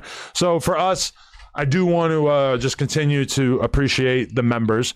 That being said, I also feel like maybe the method that might be more intelligent might be to do half of the pod for everybody and then the second half for the members. That's another format that I'm kind of interested in trying out. For the record, Lush is only now taking his bong rip. I almost wish I had told him it's okay to do this at the table so he wouldn't feel the need to shit gotta stop. Skedaddle over the. I don't want to piss off Spuddy Face by looking like a crackhead in front of him, but I can't win. I'm just trying to emphasize to the people that the members thing is a big deal for us. Obviously, it gets you early access to the interviews and everything like that, but also the idea that you could be able to see the Tuesday show in advance. I think that is a good amount of value. Wow, this is so distracting that Lush is over there just fucking hitting this thing in front of it. It's like we're at a concert and it's just him on stage just smoking crack. Ain't nothing compared to that Brick Baby episode. With the balloons? You're right, that was crazy. You love that, huh? I was like trying to be more professional. Look at me. Yeah, somehow I feel like that was worse. But anyway, I just wanted to throw that out there. Thank you very much to our members. We will be premiering this episode, though, tomorrow for the fans, so they will be able to see it for free. This was just a way for us to, you know, give early access to the content for the people who actually help the business keep running. So just wanted to throw that out there. Showing some appreciation. Yeah, so now can we show the screen real quick? Because this was not a reaction that I expected at all. So Cam Capone takes to his Instagram story and wrote, "Adam stealing my idea like always." Biter. Now, for some reason, Cam Capone chose to juxtapose this next to a clip called Krip Mac on losing the fight against Dean the Great, which is something that happened at the No Jumper studio that he's now running clips about. So let's just think about what Cam Capone could mean. He thinks that we're stealing his idea by doing a live stream podcast with all of our hosts and putting it behind a paywall upon the live stream version of it for just our members. What has Cam Capone ever done that is in any way similar to that? He doesn't do any live content. I think he puts out his interviews early for the members, right? But we've been doing that for like almost 2 years at this point. Also, at this point, like a lot of the top made hip hop podcasts are already migrating to other platforms like Netflix and things like that. So it's kind of the move of the times to at least be behind some type of paywall. So for Cam to act like that he inspired that in No Jumper is very disingenuous. However, I'll also say that the fact that we even are responding to it is crazy, because it is kind of crazy. But okay, this is my thing. To me, it's pretty obvious that Cam Capone is kind of like just catching the runoff from No Jumper, right? Like a host gets fired from No Jumper or kind of has a falling out with me or whatever. He goes and he interviews them. 9 times out of the 10, when we have the same guest, it's him scooping them up and doing an interview with them after they already got hot with us. This isn't debatable. Krip Mac is the current version of that. Anybody who's ever had any kind of conflict on the Pill too. But he did have King Pill first. I got to give it to him. Okay, yeah. But I mean, when I talk to a lot of these people, it's pretty obvious to me that they view Cam Capone's channel as like the thrift shop version of the Bloomingdale's that we're running over here. This is Neiman Marcus, and he's running a I don't know, what's it fair to compare it to? Maybe like a Macy's? Yeah, or a Marshall's even. But the thing is, if anything, I would say he's way more comparable to Vlad than he is, because like you said, he don't do live content. He like his style. Yeah, he's not like a talking head on camera. He behind the cam. You know, he's way more similar. And to be fair, Vlad. I never thought about doing the membership thing for early access to the content until Vlad did it. And then even when Vlad did it, because Vlad did it like very early in the pandemic. He said, I'm going to have all my members are going to be able to see the content early, and then everybody else is going to have to, just watch it as it rolls out with the clips. I didn't check in on that with Vlad for a couple years until finally I had a conversation with him about it and realized that it had actually become, a significant revenue source for him. Spotify is playing with his peanuts right now. No, this is some Yavi. This is 607 Unk right here. No, this is 607 Spody. No, do you know what Yavi is? Caviar? Fetty? Don't they call weed caviar or something? Dope caviar. So you want me to spell? Crack rock caviar. Thank you, Spody Face, for contributing to this conversation. But all I'm saying, like, this has got to be one of the most mind-blowing call-outs that, from my perspective, I've always supported Cam Capone. And he snaked you. So are you going to say this in front of his face? Because this seemed like some smoke. I've never even seen him in real life. You never seen a picture of him? Yeah, I've seen a picture of him. We've seen his rap video. I've seen it. What's it called? Fuck, I forget. But so, would you box him though? I don't need to do that to him. He's a little guy. He's all need to do Because that. he seemed like he got smoked. Like he won't smoke. I don't think that we need to resolve all issues with a boxing match. And he's a little guy. I'm gonna be real, but from what I could tell, but either way, I think he legitimately thinks. No, he calling you out for this members only thing. Yeah. Did you see what he said? Look, I can't get it. Yeah, here we go. Okay. Do you think he legitimately thinks that you're biting him, or that like this is? I don't know how he could actually think that, because I don't understand how he would feel like he has any sort of ownership over this format, which is A, kind of becoming the standard, B, clearly innovated on YouTube by Vlad, and C, clearly something I've been doing longer than him.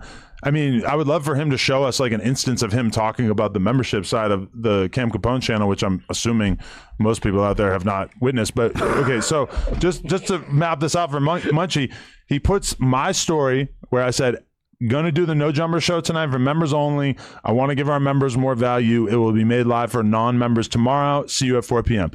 He puts that right next to a clip of Krip Mac talking about losing the fight against Dean the Great, which, again, Krip Mac, a host on No Jumper who I discovered from out the mud and have done, dozens of classic interviews with. And this particular clip is him talking about a fight that he had in the parking lot of No Jumper on Cam Capone. And he writes, Adam stealing my idea like always. Please make this make sense to me. So were they going to fight? Okay, I thought it was more so geared towards something he wanted to do with Krip Mac versus that though. So, but you explained it to me. Yeah, so it looked like it's the member only thing. So yeah, this is my for sure. It can't just be because he put the screenshot of me saying that. Like the Krip Mac thing, yes. I had Krip Mac's first interview. Yes, we've already done 2 interviews, and then he goes and does one. I'm not like, never did I even think about hating on that at all. And you could ask Krip Mac. I never mentioned it to him at all. This probably the thing. So like basically, I heard you before say like basically, all the people who you have first, or you know what I'm saying, no jumper rejects, you know, fall off the Cam Capone. So, you know, he probably kind of took that as a slight. But like in life, it don't matter, like in whatever you do, business or whatever, you know what I'm saying, it's going to be something that somebody do before you. So even if Cam Capone was the one that did exactly what you're doing now first, like, I mean, shit, it's a business deal. I mean, who's not going to, you know what I'm saying, choose the smarter business deal over something they can lose more money? That's why I don't begrudge him the fact that he's basically running a channel that is very much downstream of No Jumper. But I mean, look at his channel. Big Mike, we had this big blowout Big Mike interview before him. Krip Mac, we discovered Krip Mac. Wack 100, I do a podcast with Wack 100 every fucking week. Spider Loke was on No Jumper before he was on your channel. For sure there's more here as well. Like, I mean, this is just kind of like his whole thing. I mean, whenever I look at Cam Capone, I feel like I'm just kind of looking at like No Jumper's hosts earning side income from going and doing his channel. So the accusation that we're biting off him is like, bro, who do you have around you that is even feeding you these sort of narratives? Because you look insane trying to make this sort of statement. When did the relationship in your eyes like switch? Because I feel like it was kind of with Cam Capone. Yeah, I've never said a bad thing about him until today. Never once have I. Even Bang'em Smurf is somebody that we had on the channel before he did. People take different things as slight. I think he might have took you know what I'm saying, throwing out there that all the No Jumper rejects go to his channel, man. Look, but did I actually say that? Yeah, I heard you say it before. I said that on the podcast? Yeah. Okay, well, it's true, so I don't feel bad about saying so it. So I got somebody got at me because of you didn't, you know what I'm saying, want to play their music, and I, you know what I'm saying, I kind of laughed. I saw this guy on Instagram today, when Face repeated it, I kind of laughed, man. The man got mad, and I'm like, damn, shit, we all said you had a cool verse. You should be mad at Adam. He the one that want to play your shit. This is business. To be fair, like, we were playing some of the verses from Spody Face's Cypher, and this is a side thing, but we're playing some of these verses. It's like, Ant's in the room. All right, we're going to play Ant's verse. Smiley is Munchie's homie. We played his. We played Spody Face's. I'm not trying to play all of them. It's like a 15-minute video. If you want to watch the video, go watch the fucking video. This guy was mad because we didn't watch his verse. Well, I think grow up. It's also like because I was like, yo, we should watch S-Dot's verse. Right, but why are you even suggesting that we should watch a verse from a person who's a random person to everybody at home watching? Because I like the verse. Hey. That's cool, but it's like, clearly you understood that I was trying to play verses from people that the fans would in any way care about, and I don't think that applies to him. Yeah, no, I they don't know him. I don't know him. Although, like, because it stemmed from Spody being like, yo, Lush, why you had me, in your opinion, ranked at number 5 in the Cypher? You feel me? So I was like, well, I think if you're putting on the Cypher, you need to be willing to accept that other people are going to like the other. And also, it's like your first time rapping on camera, right? Not even my first time rapping on camera, but like when I say I'm the best, I'm supposed to feel I'm the best. Yeah, there's a lot of dope MCs on there. Nobody was. But you're not supposed to get offended by Lush saying that he liked the other guys more. It's not that he was offended. You were mad. No, I wasn't. I was just. I wasn't mad. I even said I wrote for Ant. I didn't write for Ant. That's just content. I don't pick your poison. Whatever. It sound like he was disrespecting. Thanks for clearing that up. Yeah, I felt everybody had a good verse. Hey, he like nobody knows him, and then from what I hear, he was like, "Man, much you know who I am? Well, what y'all do? You know what I'm saying?"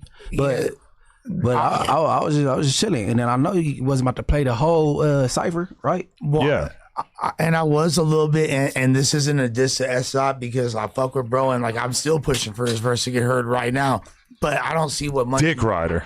No, whatever. I like the verse. But I've already explained so well why that is not a good idea. No, I get it too. But like, we could watch the whole thing. I think it's just not like interesting enough to maintain the audience, right? Like, well, it's definitely interesting. Okay, but if they want to watch a bunch of people that they haven't previously heard rap, then they should go watch the original. Maybe tomorrow on the music stream would be a good time. Why are you pushing so hard for us to watch this video when everybody could just go watch it? Because what analysis are we going to have when we don't know who this person is?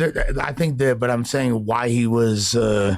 that's like what led to the whole interaction. You gotta stop being on this nice shit. It's not even nice shit. It's about making the content as good as possible for if I was on some nice shit, who are we serving? We are serving the people. We're trying to make it as entertaining as possible for them. If I was on some nice shit, I would have been like, "Oh, Spody." That's not the real reason why he was mad. He was upset.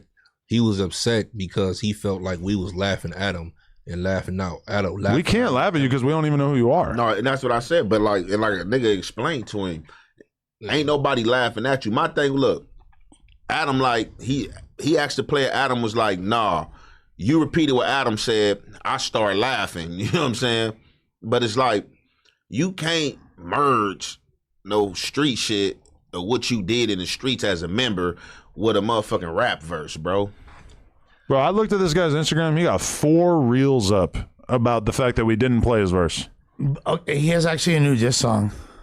And I'm not going to play it, Lush. You said he got a diss song? No offense. Yeah. No, but the thing is this. It's about us? Crazy. Yeah, he is a no jumper diss track. The thirst is real. But what I don't understand. That's insane. What the fuck? I mean, if somebody like expected a nigga not to laugh at a joke that's funny, that's kind of. And that's my whole thing. But Munchie didn't say or do anything. Somebody could say something funny about me on here. I'll laugh with him. And that's what I was kind of telling dude. Like, hey, look, bro. Like everybody want to come with this street element, and you talking to dudes who already did this street shit. That is not even nothing to be upset about or nothing to be serious about. Shoes on the other foot.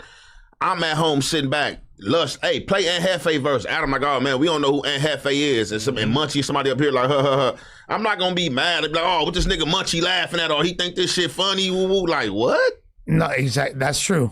And that happened to me the other day when I was on Dijon's pod like a few weeks ago. I was like, hey, because he was talking about Ray Vaughn, and I was like, hey, I got a homie that rap. You feel me, on that same tip, and he fired. Check out my homie. And Dijon didn't have the most favorable reaction, and my homie didn't like jump out the window and be like, "Oh fuck Dijon," you know what I'm saying? Like, so I don't think that S. Dot needs to be upset. But let me explain why it's cloud chasing. Because how many people were on the cypher? Like 15, 12, something like that. Yeah. We watched, I guess, 2 of the verses, 3, maybe 3. So in addition to him, there's like 8 other people that we didn't play. Mm-hmm. Yeah. We just were not, that's not the content that we were doing at that moment. We were not making content where we watched every single verse and reacted to it. We could do that if we had many, many hours to spare. I feel like, A, I would rather people go watch the full thing if they really wanted to see everything. And B, from our perspective, I think the fans are going to kind of tune out if we're watching people that they don't know rap. So I feel like we should really be playing people's verses that kind of have more of an impression on the fans. Hey, I'm gonna say this last thing about that is like, to be fair, like just like what Ant said, like on the street aspect, you know what I'm saying? Like that's totally different from, you know what I'm saying, media and our content creating or whatever the case is. You might be known on the streets, you know what I'm saying? Can't nobody take that away from you. But at the end of the day is in this space, like if don't nobody know you, they don't know nobody. I'm not even saying that don't nobody know them, but to be fair, without that cipher, like that's more, you know what I'm saying, me putting you on a cipher, that got you buzzing. I'm gonna tell you, look, in this thing, that got you buzzing. You got Lush checking out your channel, you got Anno checking out your channel, people follow you that was never following you no more. That got you in this internet space now, you know what I'm saying? And to come after the person who actually gave you a look, you know what I'm saying? Shout out to Iceberg. Iceberg introduced me to him. He a cool brother, like, you know what I'm saying? So I didn't, to be honest, I was taken aback. I was surprised. I'm like, dang, nigga, I really gave you a look. I could have went in a different direction. But now look, we talking about you on No Jumper. How you hear about us, Lush? That cipher. I'm just being honest, but I was impressed by the rapping skill. That's why I wanted to highlight the verse. I heard about him from you. From your cipher. But he been rapping for a minute. The night that all that I left there and went to some shit called Pum Pum Tuesday. He performed that night. Exactly. So and Pum Pum Tuesday been going up. You feel me? But beyond that, Pum Pum Tuesday is crazy. Yes. You know, like the boom boom. It'd be like the dance hall shit. Yeah. I'm just saying, man. I'm gonna take a line from Ice-T, man. Ice-T said, man, he got in the music industry, man, to get away from the street shit, man. Now he feel he got to get out the music industry because all the, you know what I'm saying, street shit coming to the music. Like, you got to keep certain shit. You know what I'm saying? You got to keep it separate, bro. Like, I'm not trying to be Ant Dog. You know what I'm saying, in the music industry. I'm just not trying to be like, that's like some different shit. Like, you know what I'm saying? Like, that shit really don't work. Like, you feel me, like that? It don't work like that. Are you gatekeeping your brother from this podcast? No, my brother, he think he the coolest motherfucker. If he want to come up here, he can come anytime. But he be doing other. See, my brother, this is my little brother. See, he be dissing ops. Usually when I see your brother. Oh yeah, he's definitely not coming up here. Wait, really? He's that burnt out? Yeah, he's definitely not coming. What? He's just full time in the streets. NBA too? Yeah, he's not coming up here. He's not. This is too much for him. Really? Yeah. Because the only time I see stuff about him is when he's going viral for. I mean, if you want to interview him, you can interview him. That's on you. But I'm not. If he one of them ones. I'm not bringing him up here with me. He definitely one of the ones. Definitely one of them ones. But you feel like he might not be on the level of professionalism that you want to necessarily. I mean, he gonna be on that with me, but I don't got time to babysit him though. Okay, it's a job. Like I don't want to babysit him. Like I'm like daddy number 2. Like I ain't got time. He's that out of control. Our dad already dead. Some like of your I ain't friends got gonna time get for that. disrespected. He's your full brother or half My brother? blood brother. Full. How many brothers you got like that? Got a lot of well, shit. My mama by shit. I got 4 of the brothers on my mama's side, other than me and 1 sister. Okay. Yeah. I was about to ask, like, what brother you talking about? Yeah. Damn, yeah. Shout out to everybody who's watching this right now. We got 500 members tuned in, which honestly, pretty decent percentage when you consider usually we'll have 5, 6, 7,000. Having around 10% of them as members watching this, that's pretty solid. I'm not mad at that. I mean, I'm not gonna lie. I didn't even know we was finna do this until Members only should have stayed. 500 people. Shit, it's gonna get bigger than that. Shit, it's just you know. That's huge as far as just to take off. You feel me? They got to catch up. You know what I'm saying? Yeah. Shouts to them and shouts to all the people that really rock with No Jumper because we trying to, you feel me, give you all the best entertainment. Absolutely. Yeah. Okay. So yeah, I mean, Cam Capone, I just don't really understand where he's coming from with this whole thing, but you know, I guess maybe he's feeling like kind of just watered down. Like we just take all the cool guests before he gets them, and then when he gets them, they don't necessarily make the same impact. I mean, y'all should fight. You think everybody should fight? No, because you pump up everybody else to fight. You say everybody else should swallow and go back. No. Back right here. No. Jumper. Let me explain. Baby Snap Alley. Never have I ever suggested that anybody should fight over anything aside from when they're saying that they want to fight each other. Hey, so let me. I'm being critical of Cam Capone. A statement that he's made about me. That doesn't mean I want to fight him. Or are you turning it down? To this hypothetical made-up fight that you just invented? Yeah, I guess I'm turning it down. No, he's not. Hey, look, so I watched a little bit of the Adam and Wack show, right? I didn't get all the way through it. Oh, boy. And so your boy, man, he need to stop faking, man. I hear your boy keep on talking about this fade over here in this alley somewhere, man. I mean, Wack's acting like he's ready for the fade, man. He said if y'all bump, y'all bump. with that? He said if y'all bump, y'all bump. I mean, I would rather it take place somewhere else. Maybe we could get some waivers signed just to make it clear, or at least like a verbal assurance on camera. My name, we do this on the porn set. Hi, my name is Adam22. It's March 9th. I am agreeing to a boy-girl sex scene with no condom, and I am not under the effects of drugs and alcohol. Boom. I got to record that every time before I do porn. So we might need that, but besides that, yeah, I mean, shit. If you guys want to use the premises to... Yeah, but he act like he want to use the alley. If he's serious, man, we can use the alley, man, for sure. He said if y'all bump, y'all bump. You know what I'm saying? Anything get in front of him, you know what I'm saying? Not gonna happen. Yo, but he made a more inflammatory claim. What was that? He called me a nobody. He says that about everybody, but the claim that he made that I wasn't even going to bring up, but shit. And wants to mention Voldemort. We're going to talk about Voldemort. Shit, just talk about it. He said that when Spodyface allegedly had a disciplinary moment in the set, that you were on the phone listening in. False. I seen the headline, the little title. He said, false. He said himself and Ant instigated it or something. I seen that. I didn't click on it though. I seen some shit like that, bro. I don't know where that rumor came from. No, okay, so I'm gonna let you know where it came from because I ain't no fake motherfucker. he got mad at Spody Face when Spody Face dropped some content. I think you dropped some content with G Malone when you was like Wack 100's the devil. No, I didn't say he was a devil that time. He got mad with the one with G Malone was the one when Aiden Ross was calling her saying she was dirty. No, but it was that's what it was really about. But the G Malone shit came on, so I was on my way to No Jumper. You dropped the content, Wax the devil.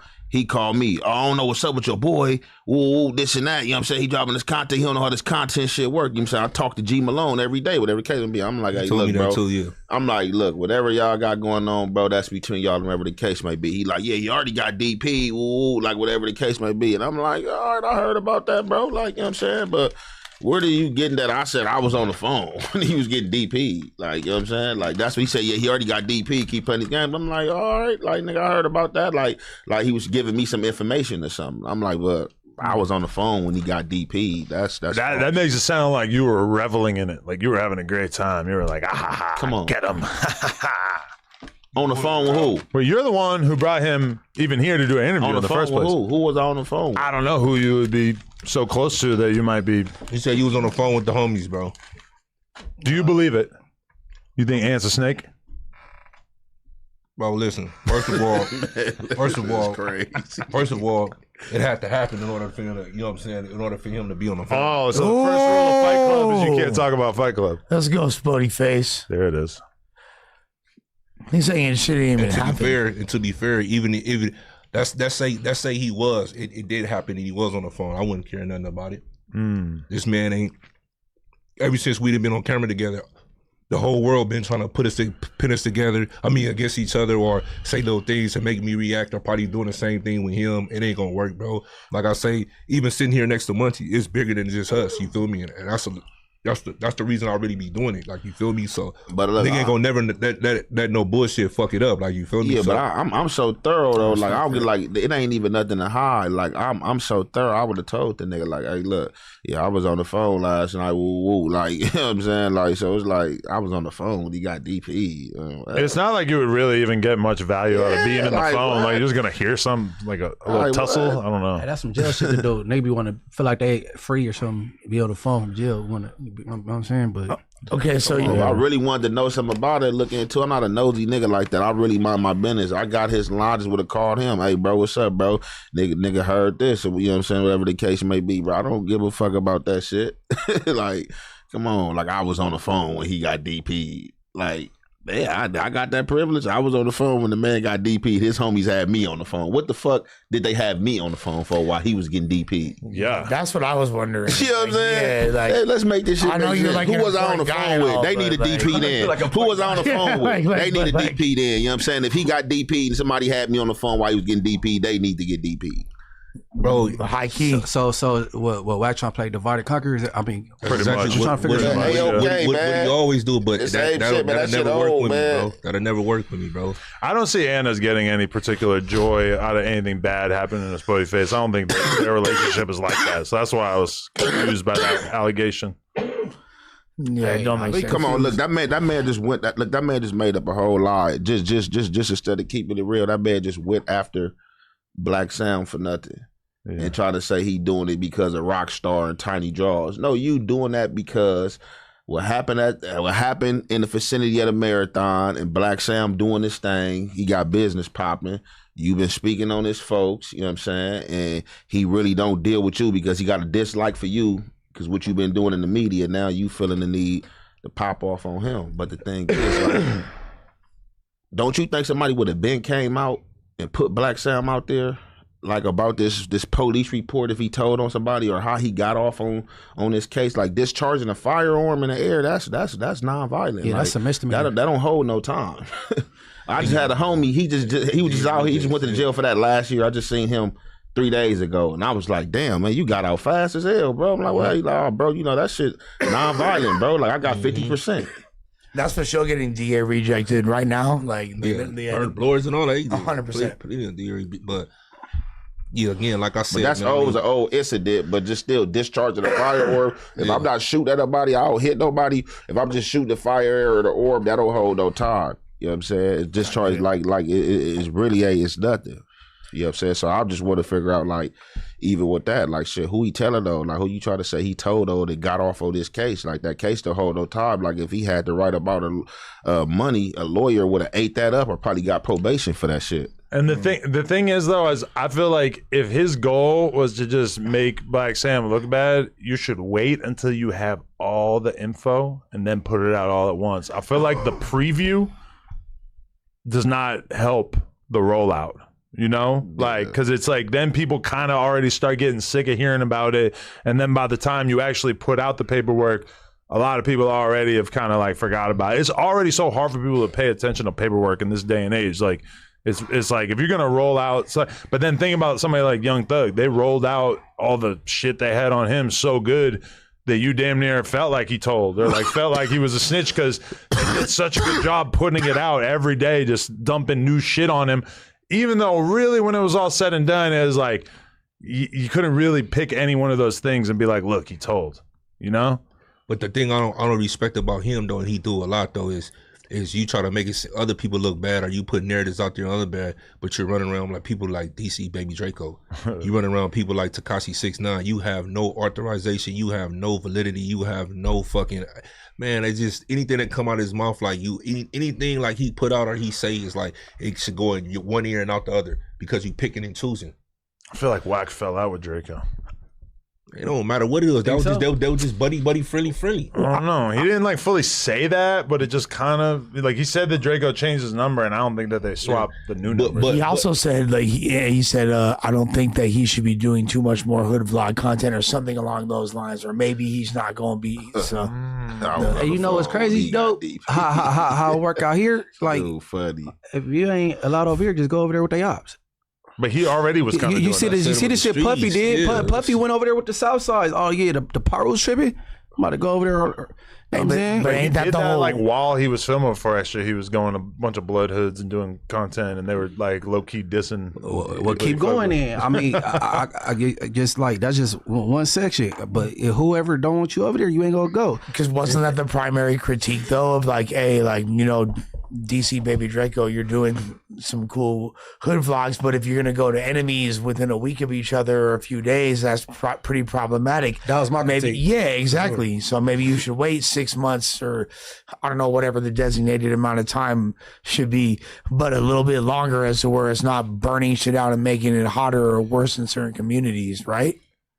That was mine. I think everybody I don't think anyone disagrees with that. Like a little different, a little different off. But I mean, like, he made it an issue with us because I guess he didn't like that on the news set one time. I guess suspect had said something about the sex case, and I start laughing or whatever the case may be. Niggas tripped off you laughing at. He was trying to come to the section, and then you know at that time it was some like eternal shit going on, so it got waived, and then you know when that shit got graded later understood, you feel me, motherfucker, I hit him, you feel me, I hit him, he hit the little homies, then I hit him like, hey bro, you know, you hit the little dudes and you was trying to come over here, you know what I'm saying, woo woo, like, you know what I'm saying, you know, if you still wanted to come, it's good. And he was just like kind of like ignored it. Then I got back at him one time like, bro, you trying to come or not? And then he was like, yeah, I'll come if you set a fight up with me and suspect. And I'm like, bro, both y'all non-affiliates, bro. And I just left it there, left it at that, never said nothing else. And then you know, that's when the content shit started. Hey, you know it's crazy, bro. This nigga and that nigga overly laughed. That shit ain't funny. I'll be sitting there like, yeah, nigga. I mean, hey, the nigga laugh, bro. I mean, yeah, I don't think that we should be getting held accountable for laughing. Segment we talking about. Man, motherfucker gonna get in their feelings over laughing. Motherfucker just getting in their feelings. Like I said, like me, like if I feel some type of way about a motherfucker character, like I've never shied away, you know what I'm saying? Like from no smoke. But like, yeah, motherfuckers get mad. If a motherfucker make a joke about something and I feel it's funny, like nigga, I'ma laugh. Like if you wanna be mad about me or make it out to be some type of smoke over a joke, then shit. Hey. Yeah, my thing is like if we sit up here and somebody say something funny about me, I'm gonna laugh at myself. If it's funny, it's funny. So my person feel like I can laugh at myself, but I can't laugh at you. It's crazy. Because if somebody say something right now and it's funny, even if it's towards me, I'm gonna laugh. It's funny. Like nigga, you taking that personal. I don't know what to tell you. That was my only critique with the DC Baby Draco thing. I'm like, damn, it seemed like you just left the 40s, like you know, Blackstones the next day. Nigga, like, and then like it looked that bad with the Broadway shit. Like turned me off. The Broadway and the Lane shit. I'm like, okay. And then he was trying to come to the hood day. I'm like, nah, they ain't using the 9-0s. They up the street, we don't fuck with them. I'm like, I don't know it. And it seemed like he was looking a little too close with 4 extras. I said, nah, of course not. And part of that could be attributed to him being not from LA and not fully understanding the gravity. Most of the vloggers not from LA though. No, but he definitely understands. Come on, he might understand. He from up north. He know how that goes. He been at our jails and all that. Yeah, he know what hard goes. He know exactly what he understand right from wrong, and he come on, bro. But since I made that critique, it seemed like it did switch up a little bit. His little how he mapping shit out, like his little itinerary. Do you think it's that, or more people coming down on him, or like he feel like more people onto him, even with the young lady when she exposed him, talking about he said he just gonna run it up here and just move states or whatever city. States. Yeah, that's what she said in the interview. Move state to state. Yeah, he said he was done. That's what she said. That's why he started going to the Mexican hood. That's why he went to F-13. Well, it seemed like you supposed to expand though, like. Run it up and go to the next city. That's the same thing. Also, to be fair, going to the F-13s is not going to a different state. It's not even. No.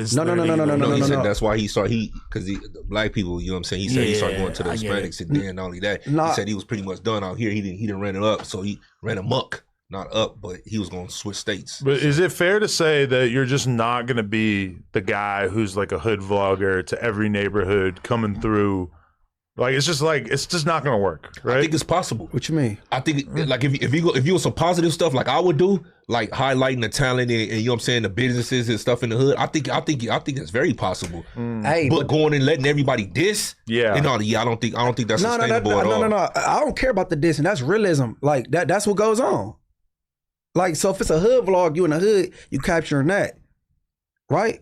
Yeah, but would you agree? Like if you're not tripping about it. Some other people probably from your hood like heck no, you like can't please everybody though. Exactly my point. So even though I'll be cool, they're like nah, come over here. You from a big hood. You know what I'm saying? Something like hell no, that's out, nigga. Like you know what I'm saying? Like we own this nigga. Like you know what I mean? Everybody gonna agree with that. You some that don't just trip. Like he over here, he coming over here or whatever. You know, and they mind that like he just doing everybody. He's a camera guy, but you got some people that really take that serious. Like nah, nigga, you. Hey, when Alex Alonso pulled up in the 40s and did X4 was dissing. Alex asked him like, "Hey, could you kind of?" He like, "What you want me to nice it up?" Like, nah, this how I talk. Like, yeah. But he did attempt to like, know what I'm saying? But I mean, me, I don't know, cause I had an idea to do some shit like go to the Bloods and the Crips, like Tiny Lokes and YGs, and capture that generation of young dudes and go to hoods. And I was gonna send a liaison to the neighborhoods because I ain't going, nigga. And if they diss, because you want to get the. It's a term for authenticity, whatever. Authenticity. That, you know what I'm saying? You want to get that's what I would want to capture, but you know. Do you feel like that's like watching porn with a condom on? Okay. Like wow. That's like watching porn with a condom on. They voted on that shit, right? Who? Remember they voted like with the porn industry, like. Oh, I know what you're talking about. Them actually performing with the condom. They voted on. Well, I mean, I don't even think it was a vote, but at a certain point, they've like threatened that, and that's kind of like. I feel like they might just never shoot porn in LA again. If we got to wear condoms. That's what I'm saying. People wants to see that. Want the real deal. California lost their mind. Nigga, that's why the movies that are classics is real. Menace to Society, Boys in the Hood, like that's reflecting real life. Yeah, but I'm glad that you can admit that you watch porn right there, because a lot of them like zesty like pun and be like, oh, it's gay if you like watch porn because there's a dick in it. I don't think no heterosexual man ain't never watched porn before. You saying that you ain't never watched porn before? It's crazy to me. That's crazy. It's crazy to me, bro. Hey, shit. Especially. Hey, I was in you've been in jail before. You for sure had them fuck books and that. No, stop it. Never? I don't believe that. You could be telling the truth. I'm just telling you right now, I don't believe it. You ain't never seen no type of pornography, no nothing. Man, no, I just had the little Maximum magazines, clothes. That's a form of porn with the booty shorts and all that. You know what I'm saying? Porn, you seeing nipples, you seeing lips and all that. But you was interested in as close as you could get to that porn. No, I could have got the porn. Chose not to. Why? So you ain't never seen porn? Because you're a religious man? Do with religion. You just think it's gay? Spiritual reasons. Spiritual. Man, this nigga boy. I think you're doing semen retention? I don't believe this guy. Yo, and doing No Nut November. I don't believe this. I don't believe nothing he's saying right now. We already got Stop it. Man, we already talked about corn stars on here before. You full of shit, bro. Don't listen to this. That's what I'm saying.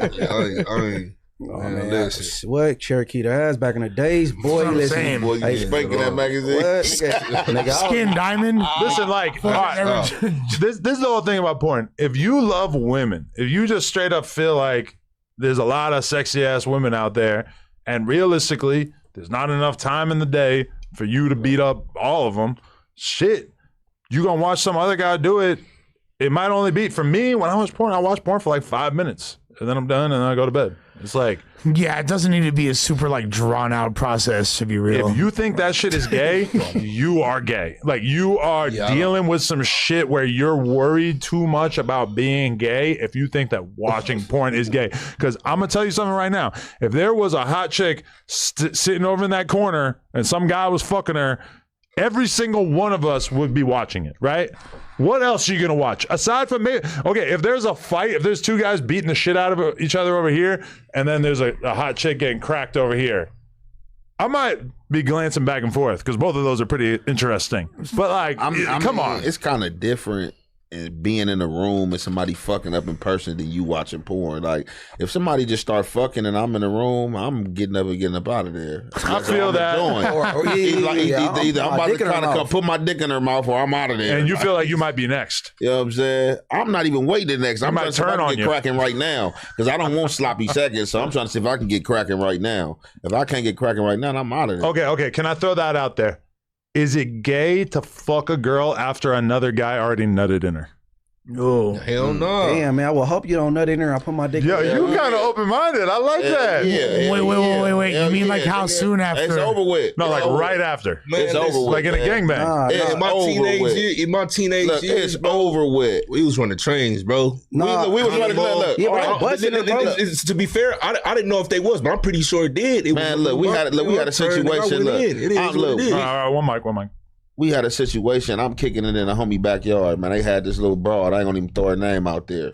We back there like 5 deep. The homies leave, go right next door to the store, the liquor store, the Dalton store. I'm back there with her. We smoking. Man, we get cracking. I just hear them come back like, damn, cuz beating it up. Right, I'm sweating. I'm wiping sweat off. I can't nut. I'm squeezing my ass cheeks together. I'm going hard. Right, man. When I finally did come, man, I just remember the homie like, man, don't splurge in her, man. Man, I sweat all up in her. That was the end. Wasn't nobody hitting that. Man, you skeet up in it, man. The party's over. The party's over. Okay. My fella, you gonna go? I'm not going in after a nigga ski. Nah, me neither. Fuck that. Thirsty teenage years. Nigga said thirsty teenage years. But you can't just blame it on teenage years. We're talking about right now. Man, I party did in my adult years too.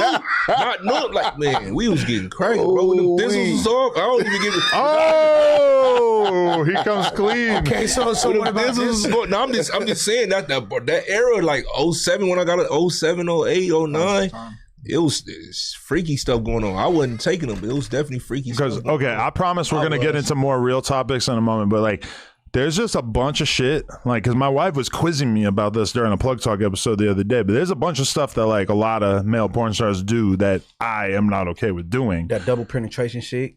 There's an example, yeah. Because, like, all right, but there's two different levels to it. There's a guy fucking the pussy and a guy fucking the ass, which that's way less gay because your dicks are not touching.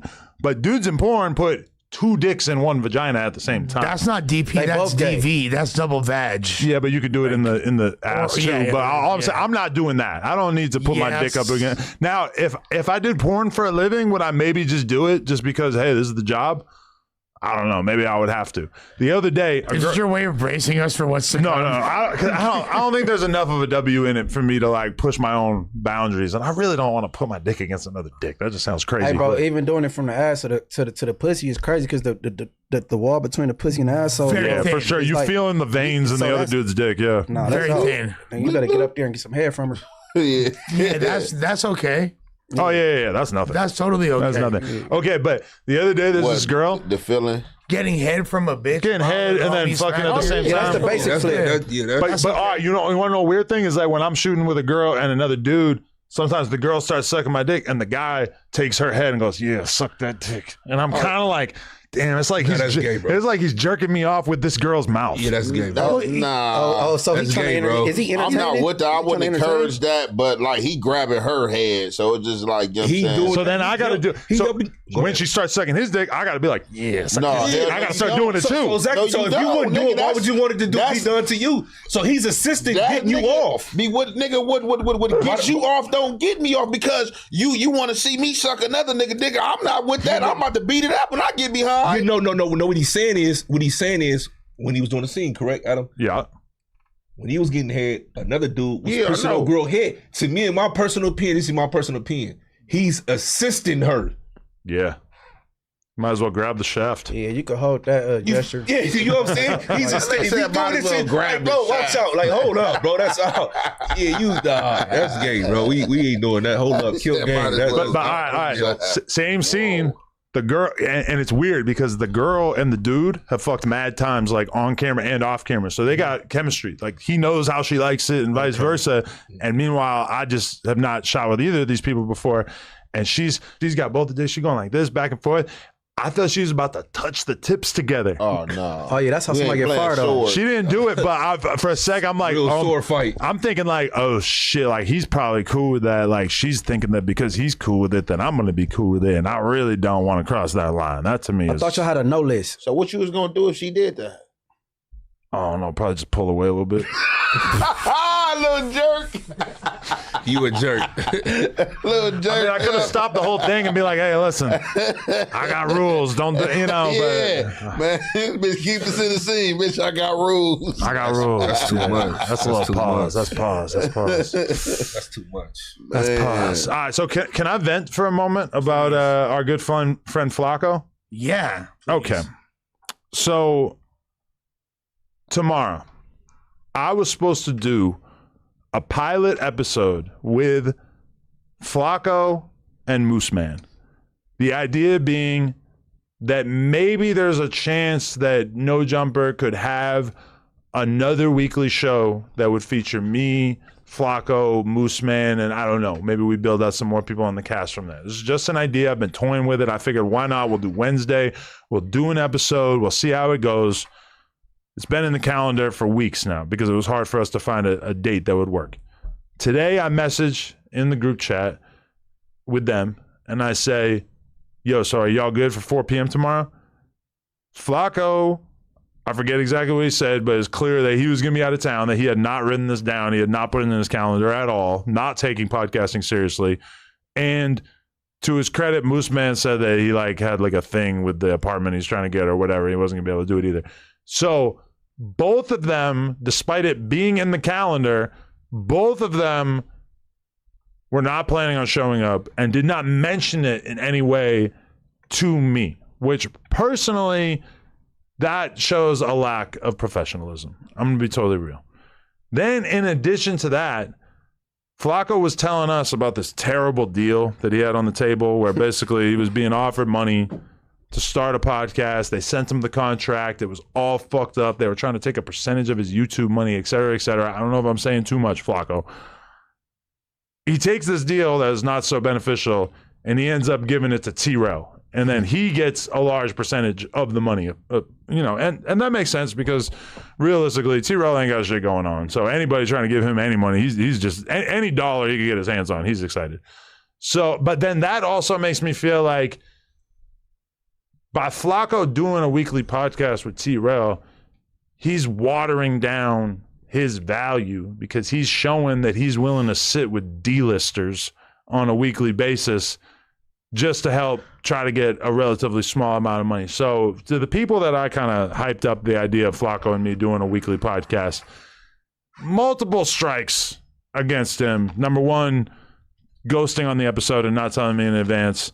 Number two, doing bad, low-quality, watered-down content with someone who realistically is not a professional podcaster. So I just want to let the world know, I thought that this might have some motion, some momentum. I don't think Flakko, I don't really see it working out, especially because he's out of town. He would have to be flying in for it.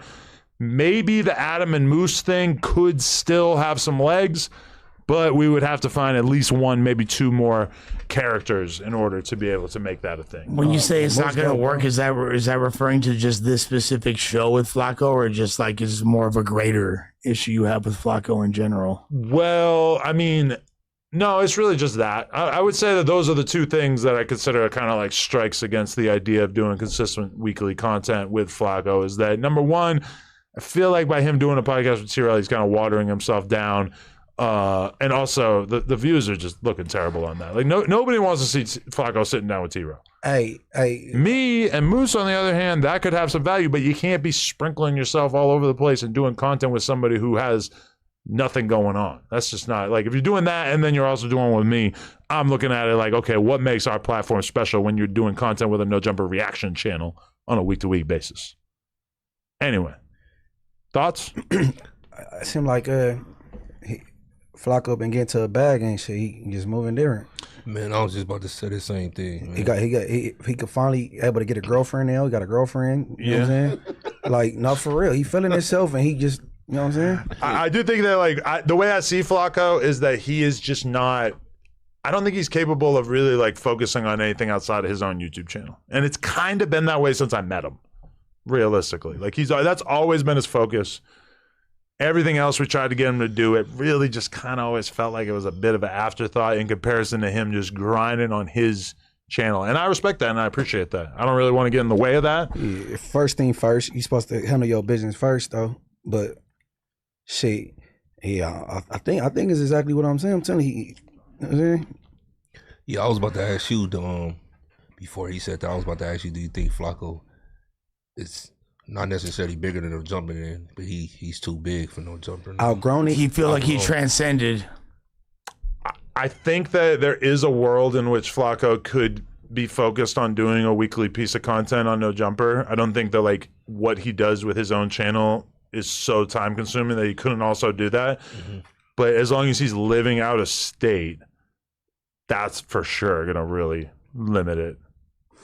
You know, most people don't want to fly from friggin' North Dakota or whatever to California on a weekly basis. I know this isn't 100%, but what's up with Flacco's weight loss journey? Because I'm mad confused about that too. Is he actually losing weight? Like, that shit backfired, bro. You cold, bro. What do you mean? I don't think he's gotten bigger, but I wouldn't say I'm confident that he's getting smaller. Look, if this was like, hey, Lush One went to rehab because he was, you came back and you're still everybody laughed doing about moles. me being yeah, exactly. Then it's like, and you see me and I'm like, have like my cheekbones are more extended and I'm skinnier. I mean, yeah, I don't know. Like a scream ass. Well, I will say that, like, I had an aunt back in the day who got the stomach stapling surgery, and she just ate through it. She just kept eating. And I think her stomach kind of just ended up going back to the normal size. And that's very much like a risk when you get that surgery, is that if you really just keep eating, it's just not going to hold. And your stomach's going to kind of like expand again, and, you just won't lose weight. I'm not saying that's what happened with him, but it's definitely a possibility. It's just not, I guess maybe it's more of an involved procedure than. Well, to be fair though, too, I mean, I feel like he could lose a lot of weight and maybe we wouldn't be able to tell because he was so, like, if he's lost 50 pounds, that's a ton of weight, but it's not like that much of the overall weight that he probably was like a good 350 before, right? What is he now? I don't know, but if I'm saying if he went from 350 to 300, he's still going to look pretty fat. It might be difficult to tell. Because my thing is this, and I'm rooting for Flakko. I want bro to come through. You feel me? But I just don't see a tangible result at this point. hey, if you paying your money, nigga, they need some results. That's what I'm saying. Like, I don't is see it fair to tell someone that they are still fat after they get an invasive surgery? Like, is it? I feel like we should be able to be that honest with each other, right? If it was me, if like this was me, you guys would be for sure 100% very forthright about if I still looked fat. That's real, and it says a lot about the fact that I think that we feel like we have an open enough line of communication with you that we could be honest with you. Yeah, please. But like, you know, I mean, there are other things. Like there are definitely things that you don't feel comfortable being straight up with your friends about because they're sensitive, right?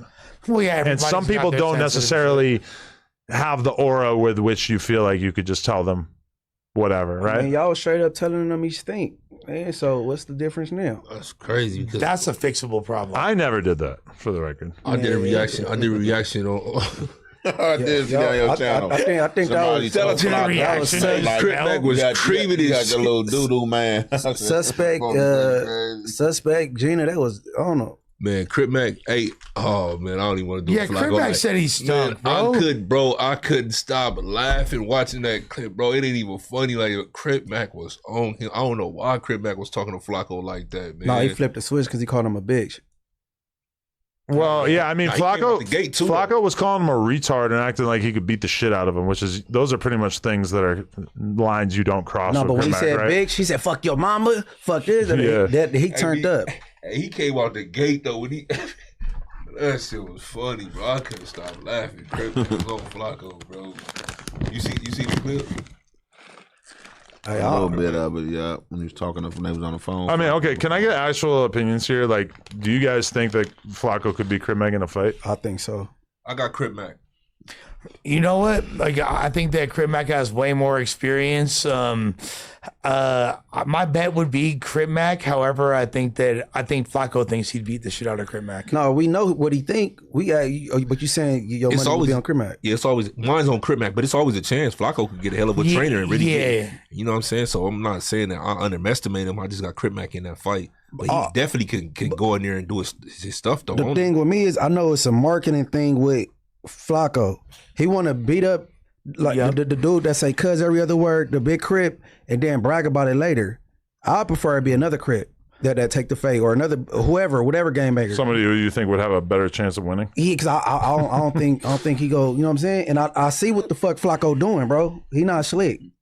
Well, you know, he definitely wanted, like, in his ideal world, he beats up like a gang member, like a visible or reputable or respected gang member that everybody sees online, and that makes him, You're saying that's his little baby? That is his. Well, Ack almost fought Little Baby, and I guess like maybe to Krip Mac, like maybe to Flakko, Krip Mac has some of the same attributes where it's like for sure that would get him.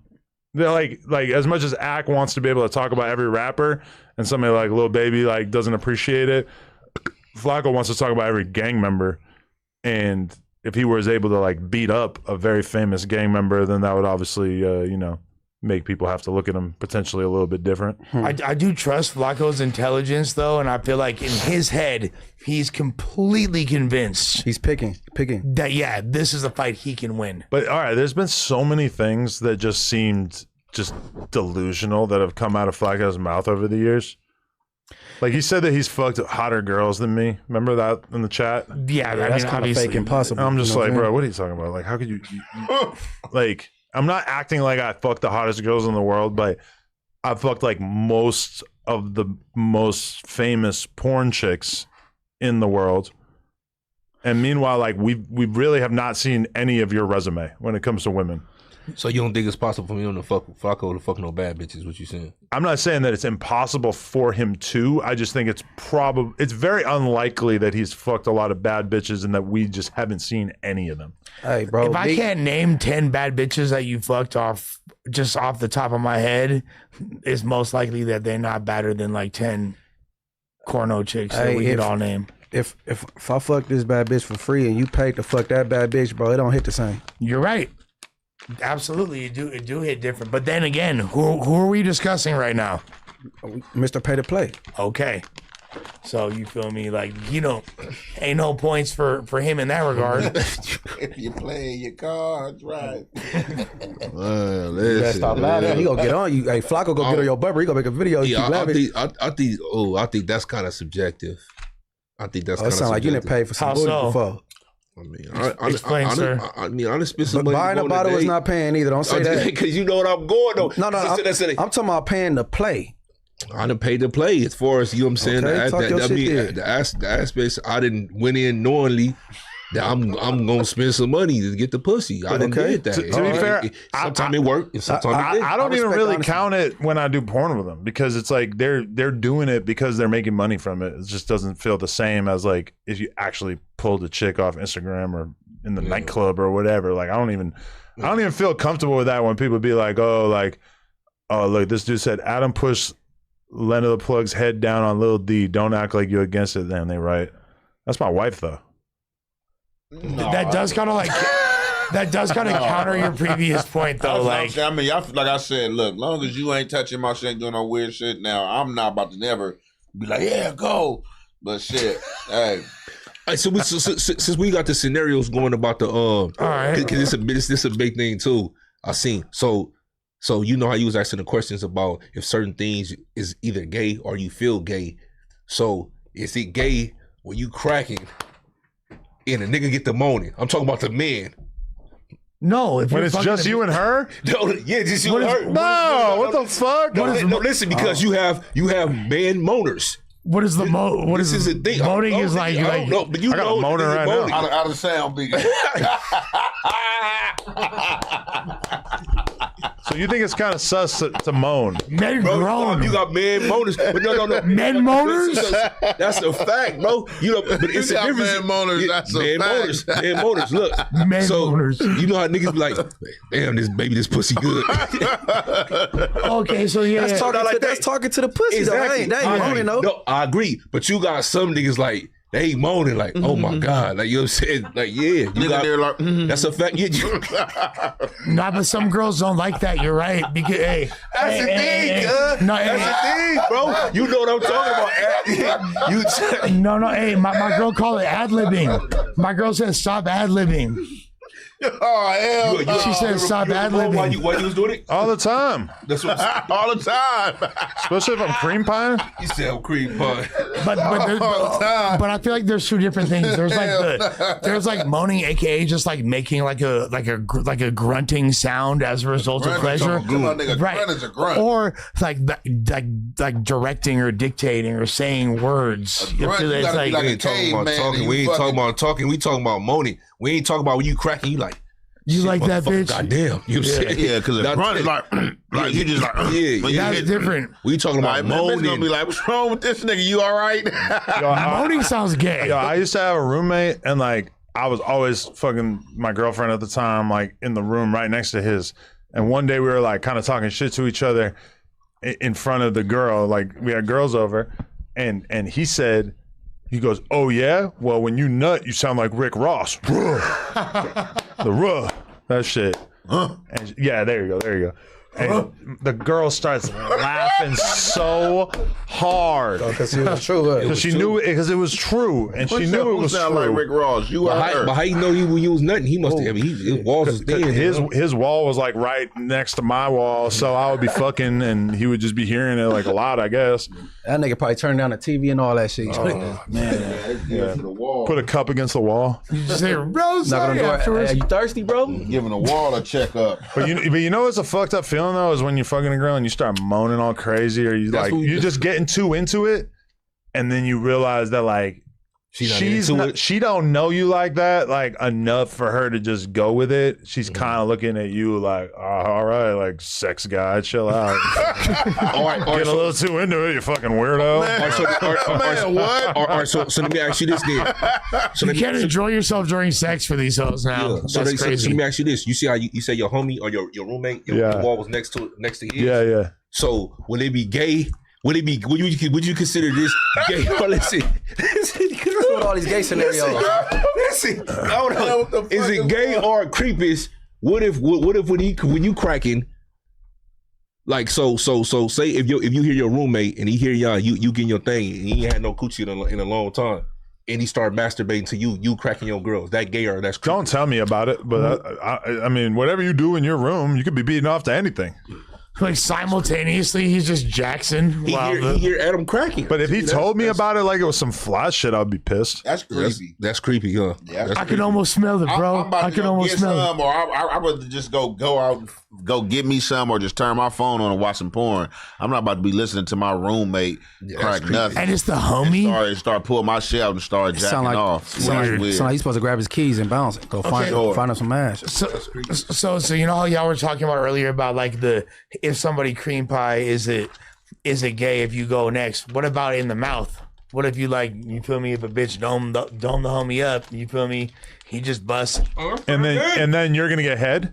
Yeah. That's not gay. What's gay or what? She got to brush her teeth or something. It's very common in the porn world, but it's weird as fuck to me when I'll be getting head from a girl and then I see another dude making out with her. Oh, that's gay. That's insane. That's gay. That's so common in porn. I can't believe it. It's so common on the streets. You like, this nigga have no clue. Okay, yeah, but like hours later, sure, like shit happens. But like right in front of me, like, damn, bro, like, you cool with my dick particles going in your mouth? Like that's just wild to me. I don't know. To each their own, I guess. Yeah, you gotta just respect it, but not my type of party personally. No, definitely. All right, not your type of party? Not my type of party. All right. Last week, Krip Mac has his altercation with Dean the Great out in the parking lot. Apparently, Dean is aware of the same thing that many other people have previously been aware of, which is that Krip Mac is key to getting views, it would appear. Now, Dean's streams do not exactly go nuts view-wise by himself, so Dean's got to pull some strings. What's Dean do? He gets Krip Mac to pull up. Now, apparently, at no point in the whole little skit, if you want to call it that, / stream, etc., that Dean the Great did with Krip Mac, apparently at no time during all that did I mention, or did anybody mention, the fact that Dean the Great is a trained boxer.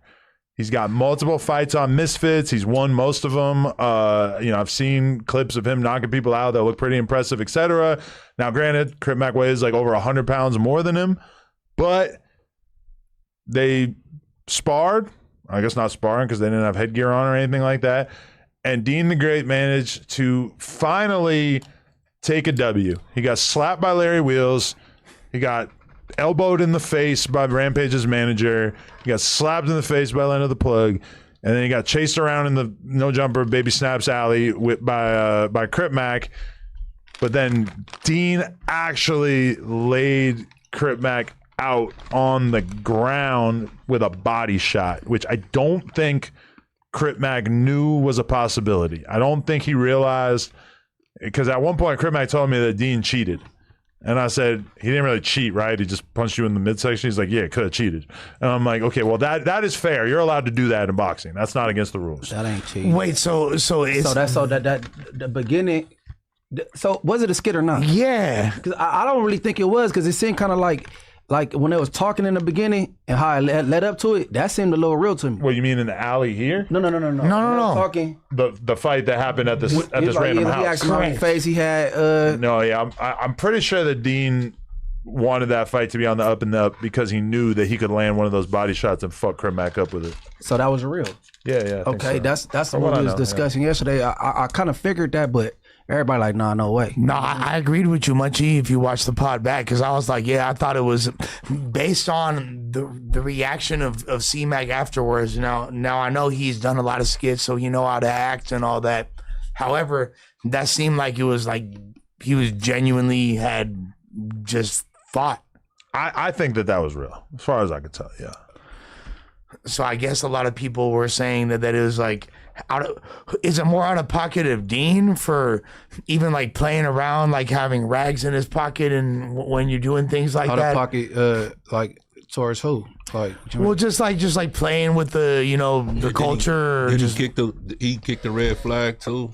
You feel me? Things like that. Just like, like saying blood, is he blood? That's what I was like he's a blood. I heard people somebody somebody yesterday said he was raised in the 60s. But I think both of those are jokes, bro, because when the whole thing Dean's from Florida. Yeah, the whole thing about him saying the reason why people say he's from 60s, from my understanding, is when he was doing the initial skit outside of No Jumper. He's like, I'm from 60s, and that's just like what he was saying. Yeah, and when he pulled up here, he was with a bunch of people from 60s. Yeah. Okay. But I not heard about it, but he's not from 60s though. No, for sure, no. I mean, they might put him on. I know he's not, but might be a good idea. That's some more content. There's a stream. No, I didn't like it, especially if it was real. I didn't like it. I didn't like it at all. I ain't gonna. Hold on, you say he kicked the red flag? What you mean? He kicked he had it in his. I heard about the blanket.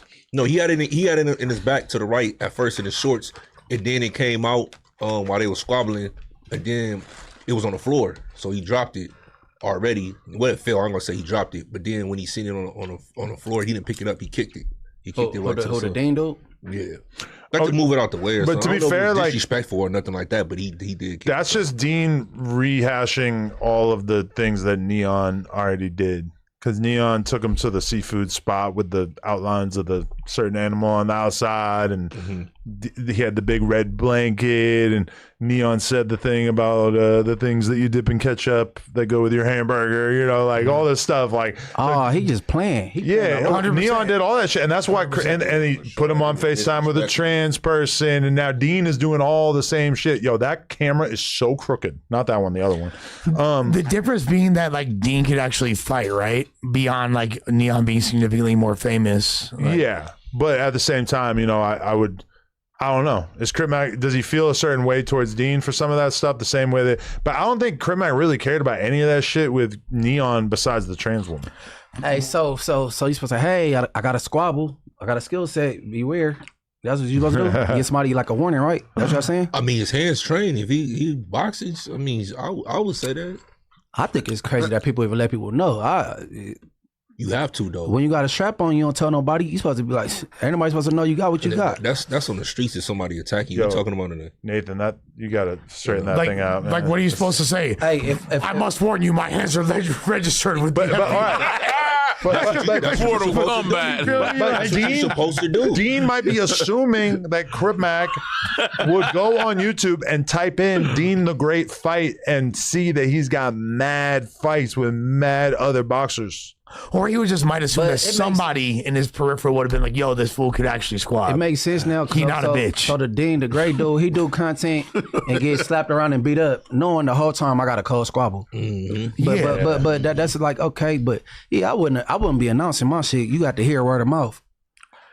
So I don't blame him. Because I think about it, because initially when we covered this story yesterday on the No Jumper News, it was like, the big thing was people were saying, wow, Krip Mac got paid to essentially throw a fight on camera or do a skit. I thought that's what it was. It definitely wasn't fake. People are crazy. I didn't think it was either until I saw that. Then I was like, damn, maybe I'm the dumbass. And the shitty thing about that is that from what I understand, Remo was talking to Krip Mac more about boxing the other day, and it almost feels like maybe that killed a little bit of his momentum or his motivation to actually become a real boxer, which I feel like Krip Mac's frustrated about a couple of things, which is like, number one, I think Aiden Ross wasn't offering him the money that he felt like he deserved. $55,000, which is okay. Which is fair, I think, because for real, I think at a certain point, Krip Mac was thinking that he was going to get $50,000+ to fight, and then the dollar amount that I heard that they offered him, to me, was not really indicative of the value that Krip Mac would be bringing to that, because I feel like as soon as you put Krip Mac as the headliner on a fight, now I know plenty of people have been out here putting out negative narratives about him, saying that he can't really fight like that. I still feel like people are showing up to see that. People are paying. People are tuning in to see him on the main event. This is a guy who moves the needle. If they had put Krip Mac and Blueface as the headliner on this next fight that's happening this weekend, I don't think it would be good for Krip Mac, but I think it would be mega fight. And to be honest, I think 55 is on the low end for that. Damn. But you'd be surprised for Mac and Blue. I think in that fight that's kind of low. Price ain't his price though. You right. You right. You right about that. But I'm saying though, like I wouldn't be able to put together no fade. I know what a lot of people got paid to fight on the card that I was on for the Aiden Rush shit.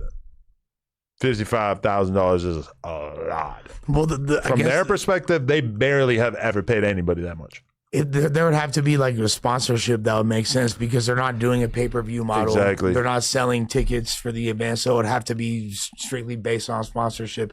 And I could see there being sponsors that would pay, $500,000 to $1 million for that because the visibility it would provide would be worth it. That is really optimistic to think that anybody would pay that much. Guys, I've had the conversations about what people want to pay to advertise for boxers, and I'm sure it's different when you're fucking Ryan Garcia or whatever and the clip's going to go worldwide, but the idea that companies are just throwing out hundreds of thousands of dollars to sponsor boxers is it's a fantasy. No, for sure, but I think that that's a lot of money. 55,000 is huge. Overall, Krip Mac should be like super happy to get that amount. That's like a really, really solid amount. For absolutely. Him. Yeah, I agree. Especially if you're out here doing 20 versus 1 for 1,500 or some shit. I don't know how much you charge, but it's probably not that much. And that's the thing. Like when you could devalue yourself when you go doing certain platforms or even taking certain gigs or whatever. They say you already took that, so they ain't gonna offer. You know what I'm saying? Well, I don't think that like the 20 versus 1s or the interviews interact with like how much he could potentially get paid for a boxing match, but I do feel like him taking that L to Dean is probably not a great thing for like building up his hype as a boxer, Like I feel like he got to fight some people that he could easily fuck up. I think that's what he should do is like he needs to be like working in the right direction, and I think that probably means like find somebody that you're like reasonably sure you can win against. See, but Krip Mac's supposed to have somebody around him like, hey, no, we up out of here, man. Hey, man, it was good, man. Because you about to break the aura. You know what I'm saying? Yeah. Somebody around should have been like, because in front of the camera, I ain't starting down nothing. And then look what happened. See, and that's what I was saying because I covered that content and I was kind of saying like, Krip Mac was never supposed to took that fade and let that happen. Yeah. Well, I think people thought it was for money, right? They thought he got paid just to do that. Yeah, he wasn't never supposed to let them put them clips out there. Definitely if he didn't get no payday. Like, he wasn't never supposed to let that happen. Well, that's just free content just to put out there. But it does make you think, like, if they weren't going to let Ruga fight Blueface, would they have let Krip Mac fight Blueface? Based on health standards, you're saying? Or no, based on like a video of them training. That's that they rejected Ruga based on the video of him training. Hey, Blueface been playing sports. Based on the training video. No, for real. Blueface is a very talented athlete. Yeah, he played sports and all that. And he been training and on. It wouldn't have been a good look. I mean, we live in a country in which they just really want to regulate everything. So I mean, well, wait. So your training video was significantly better than Ruga's? Okay, so that is what we can imply from all this is that when they saw footage of Jason Love training and footage of me training, that they decided that we were a fairly equal fight. But when they saw Ruga and Blueface training, they felt like the skill gap was large enough that they didn't think that it was fair for it to happen. Now, Wack was saying that he thinks that I fucked the whole thing up, where now they're going to be more hardcore about how they evaluate the fighters. I don't actually know if that's true, but I mean, okay, if I was supposed to fight Ruga, I feel like maybe they would have let that happen. But I don't know. Krip Mac versus Blueface, I feel like they might not have let that one happen. We're not going to act like this is the first example of a quote-unquote influencer boxing match where somebody like doesn't have up to par expected skills. Spit it out. Hold in. I mean, there's been countless. Spit it out. Countless. Like, you can't even begin, like, most of the, besides like the Jake Pauls of the world, okay, most but people they let Jake Paul fight Anthony Joshua, and yes, there's like a gigantic skill gap between them, but I think that as a pro fight, they're more willing to let a pro take an epic L as opposed to an exhibition fight where there's an element of like, oh, this guy's just an influencer. He's just like a celebrity.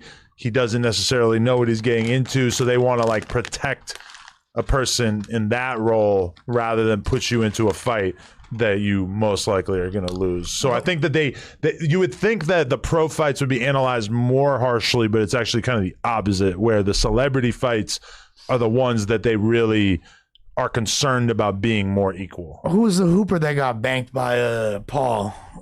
Yeah, Nate Robinson. You feel me? Like shit like that. Like, come on, bro. That was lopsided. I don't know why they let him with no training or nothing. But you got to remember that at that time, the idea of Jake Paul fighting like a former professional athlete was kind of like, I'm pretty sure if you go back to all the people who were talking about that fight on Vlad TV and shit, everybody was saying that Jake Paul was going to lose. Yeah. People's vision of Jake Paul as a fighter was not as good at that time as it is now. He was secretly training and wasn't telling nobody. He came out. Smart.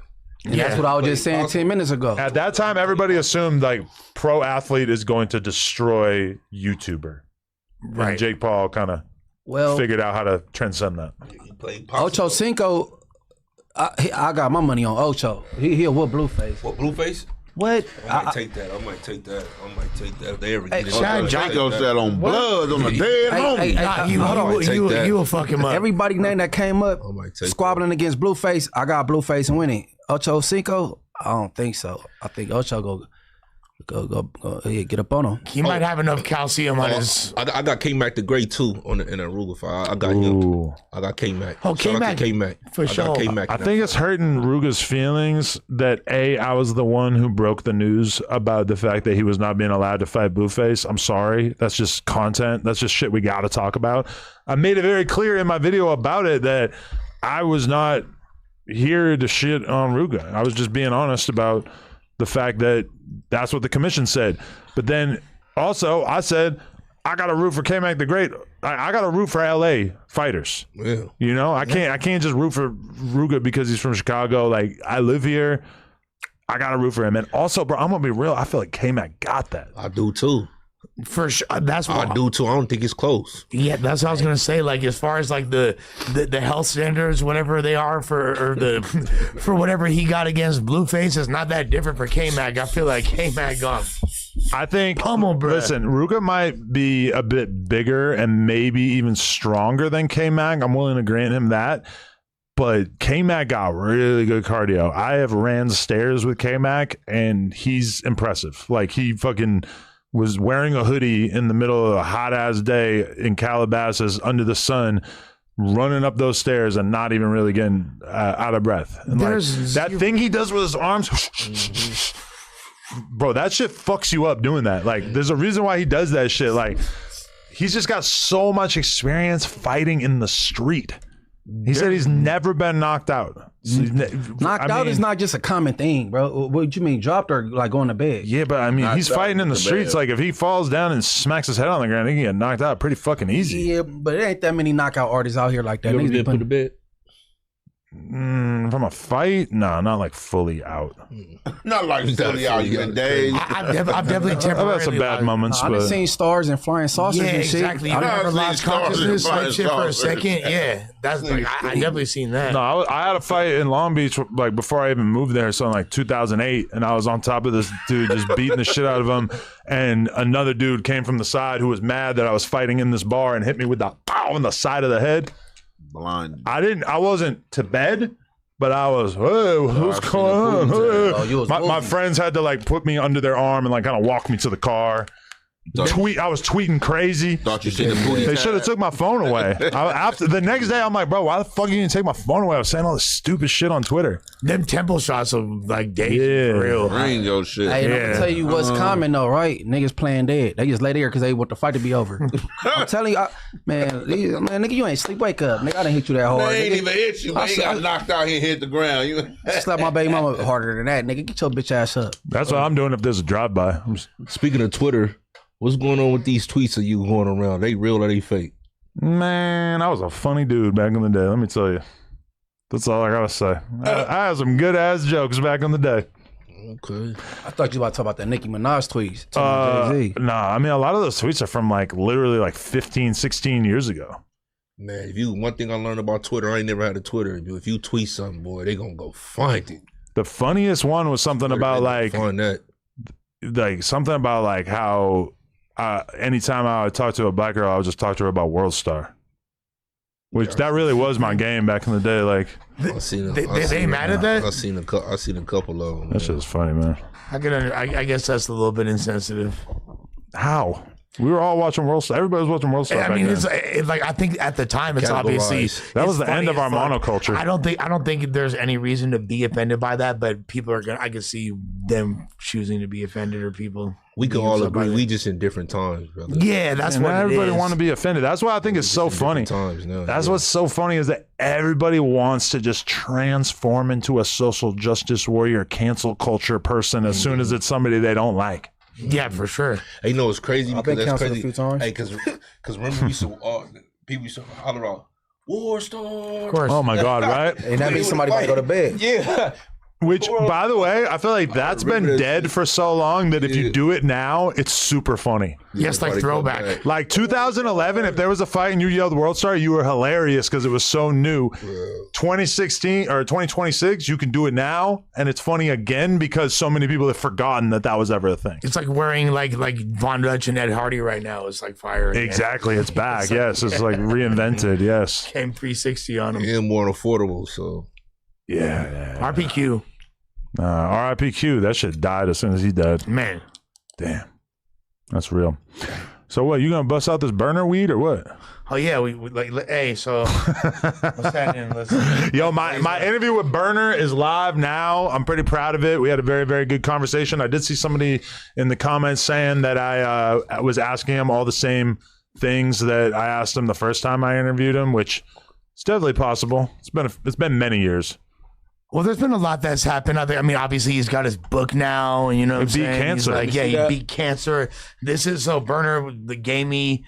It was a lot more yesterday, Bro. It was a zip yesterday. Bro, Like, we're down to like the Burner is the father to Aunt Hefe, if you really think about it. Explain. Ain't nobody my father. My father dead, but you know, Okay, I I'm definitely sorry, not fuck like with that. him. No, but he's the inventor of Girl Scout cookies. No, Yes. Okay. That's like somehow that I'm had on his like brand. I'm definitely a big fan of his brand for sure. But that had like escaped me that I'm a cookies cheerleader. cookies is called cookies because he pioneered smell. Girl Scout cookies. That's like somehow I had lost track of that over the years.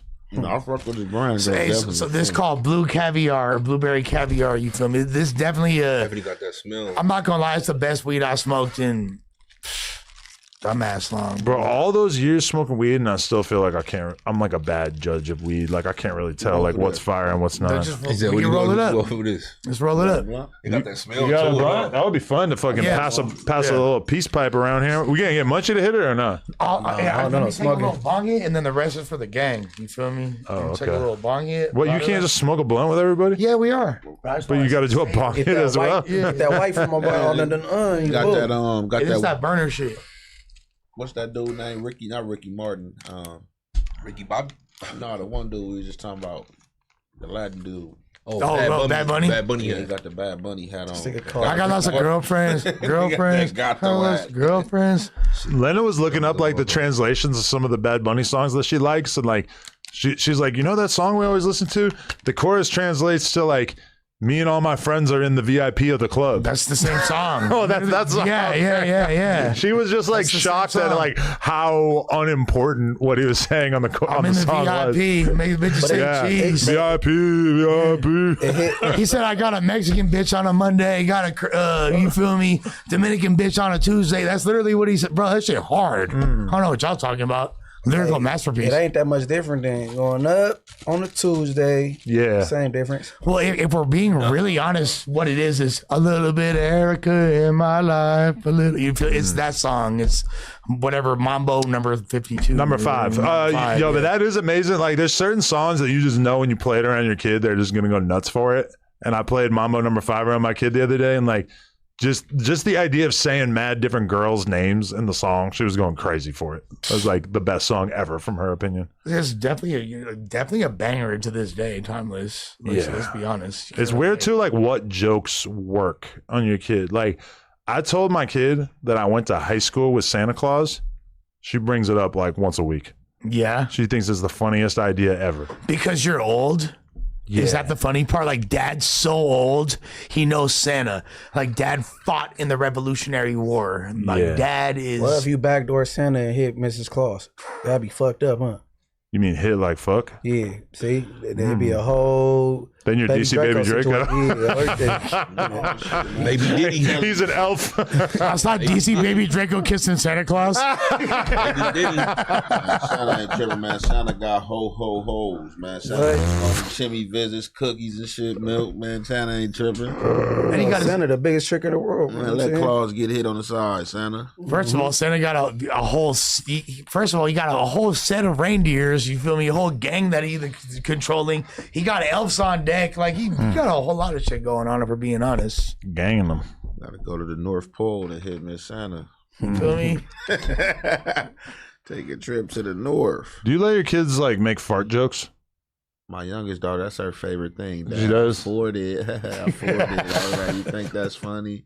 I forwarded on you. 6'7". Oh my god! Wait, how old? 6'3". She's 3 and she's doing 6'7". Oh my god! Yeah, but how is farting not funny? Good. Let's Like be she real. been talking like it's crazy, yeah. But that's her favorite thing, the fort stuff. She was just doing that yesterday, like Dad, haha, I forted, and I'm just like, that's Forted funny. is hilarious. Like, you think that's funny? Yeah, because I was like making all these jokes about farts with my kid and stuff, and I'll fart in front of her and she'd be laughing and shit. But then I like realized that some of my like dad friends, that they don't let their kids joke about farts, and I all of a sudden felt like a shitty dad. Like, oh man, like Really? yeah, No. And my daughter, I don't even know where she got that from, because nobody just joke with her for it. I think just from her like watching like little YouTube shorts and videos, like she just got her own imagination. Because like the first time I heard her say it was to her grandma. It was like, grandma, you forted. And I'm like, what? What is you talking about? yo, But I think that's a kid thing, though. Yeah, it is. They make the little noise with their hand or some shit and be laughing. I think that's like human nature. Like children are gonna think that things like that They don't are make funny. whoopee cushions no more. They for sure probably got whoopee cushions. yeah, they got it. Because I go to the arcade with my kid, and like that's like one of the only prizes you can get if you like, only spend like $10 or whatever. You might be able to get like a whoopee cushion. Type shit. Because it's like one of the more like innocent things that people that's actually quote unquote inappropriate, because you're not supposed to do it in public or whatever. And kids So, love like anything that's like kind of inappropriate. It's That's on why, the edge. and that's why 6'7" Yeah. is popular with them, is because they just have this sense that it kind of pisses the grown-ups off. Hey, so you go to the store with your kids and it's the option, the little candy cigarettes or the whoopee cushion. Which one you prefer they grab? She gonna get the Whoopee cushion. She can't puff the hell no. She can't- That's bad kid syndrome. Fuck is you I had doing? to- She only can smoke Girl Scout cookies. I had the candy biggerettes. I was what? Oh, I used to love When I grew those. up, I don't even smoke nothing. Oh, I love those. Yeah, that was the best when you were a kid. But you felt like kind of a badass with a fucking candy cigarette hanging out of your mouth. I mean, my kid is just like too fascinated with cigarettes. Like she's like asked us repeatedly to like list off everyone that smokes cigarettes. Like Oh, shit. she wants to know. Like she's so fascinated that there's this thing that we've made it clear to her. It's very, very bad for you. It will kill you. Like it shortens your life. But then your grandma does it. And to her, that is just like so hard to wrap her head around, that this is like bad behavior, but she sees people doing it pretty frequently. But then it's like, yo, grandma is closer to, you feel me, not healthy, like towards the end of Man, her it's just life like, type yeah, shit. yeah. So certain like, situations, man, you're gonna have to shock their brain. Like, look, it's gonna be some things you don't understand. When you get grown, you can make any decision in the world you want. But right now, you are a child, you still growing. So you know what I'm saying? It's bad for you. You know what I'm it's saying? hard though, because right, if you make something seem so taboo, then all of a sudden kids become interested in it, right? And they want to do it because it's forbidden. So Yo, because we have this one family that we're real close with that we hang out with a lot. And one of their daughters is 6, but she's not like a regular 6. She's like way too smart. Like Precocious 6? She gets everything. She fucking is like figured out mad shit. It's just like Genius in the making. she's just way more grown up than my, like, even though she's a year older than my kid, she just seems like she's like 3 years older than my kid in terms of like intelligence and maturity. I don't know what it is. My kid is just like a kid still. Like she still likes doing kid shit. And I'm like posting a rain bet reel, and the 6-year-old starts looking over my shoulder. She's like, "What is that? What are you doing?" And she's like, "You're posting something." Like, what are you posting? And I'm like, "It's for this brand." She's like, oh, you're posting like an advertisement. She knew the word advertisement. I'm like, wow, that's crazy. My kid don't know the word advertisement. And like she's like figuring it out. She's like, what? So you're famous? And I'm like, no, I'm not famous. I'm like, I'm just posting something like they'll give me some money if I post this or whatever. And then like right after that, some kid asked me for a photo. And the 6-year-old was just on me. She's like, wait, so you are famous. You're famous for sure. And I'm just like, and I'm starting to worry because like, I've never said a thing about being famous or anything to my kid. I don't want her to know that. Because you want to know who actually influenced me? Kourtney Kardashian. I seen a clip of her when she goes out to eat and somebody wants to take a photo with her or whatever. And kids say like, oh, mom, are you famous? She says, no, they just like my hair. Oh, I'm sticking with that. Say shit like that. Like, oh, they just like my hair. Because I've been telling my kid they like my podcast, but I'm going to skip that. I'm going to say, oh, they like my shirt or just something. Say tattoos. I got tattoos on my face. Yeah, because, you know, I don't like, kids are not ready to know, like, the concept of, like, fame. That's too much. Yeah, I already be liking that because my 3-year-old be asking me about my piranha tattoo. Like, Dad, let me see you tattoo. You see your tattoos at the fish? And I'm like, what? Well, my kid, Vel came over to go riding the other day, and my kid sees him. She's hanging out with him for a little bit. Then she gets in the car, and she proceeds to ask my girl 2 questions that I did not know were coming. Number 1, Mom, why is he black?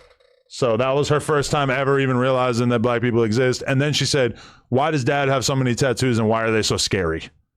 So it's like, I don't know. I feel like she's kind of on the pathway to figuring out, like, oh, Dad's kind of a dirtbag.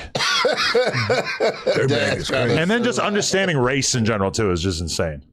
Yeah, I think those are like 2 kind of different things for sure. But she's clearly at the age where she's way more observant, and there's way less.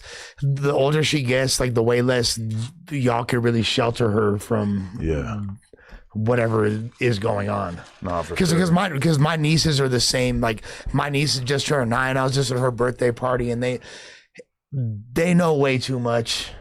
That just starts to get a little bit like, oh wow. There's one kid in my daughter's school. There's one kid who has an older brother, and all the parents secretly blame that kid for like infecting the school with 6, 7, and like knowing about like shit that's like a couple of years older or whatever. So it's like you joined in and start blaming them too. I mean, I haven't even encountered this or whatever, but I do. But he's also very rough. Like he always wants to fight and wrestle me. Like because I like mess around with the kids a lot. I like joke with them and like pretend to be a monster or whatever. And like this kid like will start messing with me and he'll start punching me like really hard. And I'm like, holy fuck. Like, cause my kid will full throttle punch me in the face sometimes, kick me in the head. And she thinks it's funny, but it don't really hurt that bad. This kid punched me in the fucking arm and I was like, whoa. Sounds like the force is strong in this one. We should put him on the set. I had a little bit of a Jason Love throwback. I'm like, what the fuck was that, bro? Got a little clump. Punch him back, man. I don't know. Les, you better freeze germ eggs, bro. Oh yeah. Is that dream over for you? What is she? She's 40? Undisclosed age. Oh, okay. But yeah, she's still young enough to have children. Yeah. Go get. Make sure you freeze the gerbs. You know what I'm saying? No, I still got swimmers. So apparently, I had that realization the other day that if I were to get into another relationship and I wanted to have kids, I basically like could not date a woman my age. I'm 42. The window is closed for most women by 42. Right. Yeah. And that's kind of crazy. Like fucking just to be like, damn, like a 35-year-old is still kind of getting closer to the. Fuck, fool! I gotta fuck 25-year-old bitches. Damn, that sucks. Nah, but like, to get in a relationship, 30s, early 30s, you know, like it's just you gotta fucking go younger. But which you probably do anyway, right? I think that's kind of. Hey, I've been hearing supposedly that's like a thing now. Like these young hoes is choosing up on, you feel me? Why you skipping me? Older kings. You don't smoke. You ain't drinking, smoking. You just a real. I don't drink. What? I'm just a real nigga. Look how good he looks with it. You see, as soon as he stopped, I picked up with the Now they nigga. gonna screenshot Spaghetti faces up there smoking. I ain't drinking, smoking, bitch. I'm just a real ninja. Hey, on some timing. On some unrelated stuff, you said Kourtney Kardashian. Why I got that as my favorite Kardashian though? Who you think the hottest? Oh yeah, she the most authentic. She the big boned one, isn't she? No, Chloe. I think I meant Chloe. I got Kourtney, baddest Kardashian. You talking about the one that used to mess with Lamar Odom, right? Yes. Yeah, Chloe. That's I like her for some reason. She's the one who said the thing about, they like my hair. I got her as the baddest Kardashian. For real? I feel like she had to get like her whole Chloe, face fixed. Kourtney. Oh, so Courtney the one dating Travis. Yeah, Courtney, exactly. Fuck with Courtney. I mean, honestly, I'm a Kim guy. Yeah. I mean, most people say that. Most people, I mean, no, I got Courtney though. Who? I mean, I don't give a fuck which one it is. I'm that guy. So Kim obviously like the most clouded up. Courtney seemed like the chillest to hang out with and won't trip if you're on a bunch of drugs. Chloe is definitely the thickest. well, Courtney is with Travis, and I feel like Travis, personality wise, is probably like a little closer to us than like the guys that Kim dates. Yeah, It's like the most famous men in the world. yeah. I think you have to be like you have to be a little bit more corporate minded. Dated a plethora of dudes. Shit, like, you know what I'm saying? I ain't got no type. You know what I'm saying? Nah, but they be kind of like A-listers. Deep pockets is the only thing that I like. But okay, if I was dating Kim Kardashian, Shit, you feel me? Got some bread. if I'm dating Kim Kardashian and I see game, do you like even make a joke about it, or you just leave it alone? The fact that they used to fuck. I make a joke. Because it's so long ago that it's like it's like Americana. It's like some ancient shit. Keep it player, but knowing So gang, make a joke like I might like, okay, so it's me and her. I might be like, hey, it's your boy. Hey, see your boy right there. You gotta have a sense of humor when you're dating someone who is that famous and has been dating for that long. Yeah, you know, 100%. Like most of us, not myself so much, but like most people, your girl really has not banged that many people that you know. Yeah, and the world doesn't know. You know, she was fucking game, and it was in the tabloids. Honestly, it wouldn't, like, if you really, man, if you with Kim Kardashian, that should be the last thing on your motherfucking mind. Why? Because you keep Kim Kardashian? No, because you close to the billions, homeboy. Thank you, Munchie. So, no, but see, this the thing. Is Kim a trick? Boy, y'all do anything for money. Yeah. So amongst these millions, shut the fuck up. Oh, I'm fucking a bad bitch for money. What so you need talking to be getting bread out of her? I'm fucking a bad bitch for money. Hell yeah. No, I'm just saying. Look, it ain't you ain't getting played if you playing alone, nigga. I don't give a fuck who she fuck, right. nigga. I'm with Kim, and we gotta go shopping tomorrow and go to Jamaica the next week. I mean, of course you got. Is he tricking though? That's what I'm saying. Is he tricking? You got more than what I got. It's not even tricking to her. That's like her just going to the grocery store. Of course you gonna want a rich. Of course you gonna want a rich broad that got bodies over. You know what I'm saying? A broke broad that got bodies. You can't just it's gonna be more easier to put up with. And the idea of your girl having the idea that your girl fucked the game has got to be way easier to stomach than like your girl fucked a guy from the bowling alley. No, so why I say I disagree, because we know, like he said, she's known, so everybody know it. You know, you can have some little thotties like they be here. The whole world don't really know about that. Like you can fake take her seriously. You know what I'm saying? If that's what you choose to do. I'll take Kim K over. I mean, she's not a celebrity. The hood know about we that. All gonna do that. The hood know about that, but I mean, these celebrities, so their life is under scrutiny, under a microscope, so we know what's going on in their world. Let's just say if people just got to look into our world. Look at this. Okay. See all this. Kanye, these are people that Kim Kardashian slept with. Shout out to Kim. That's not even half of them. Yeah. Kanye West, Chris Humphries, Pete Davidson, Ray J, Reggie Bush, Pete Terrence Howard, big dude. Nick Cannon, come on now, Cristiano Ronaldo. Hey, Ronaldo's Spike. He's on the list, but he's not even close to the top of the list. That really says a lot. I don't think I feel like he should be above Ray J. No, he's more famous than all those people. Yeah, he's like the biggest celebrity in the world. Cristiano Ronaldo. The soccer, you feel me?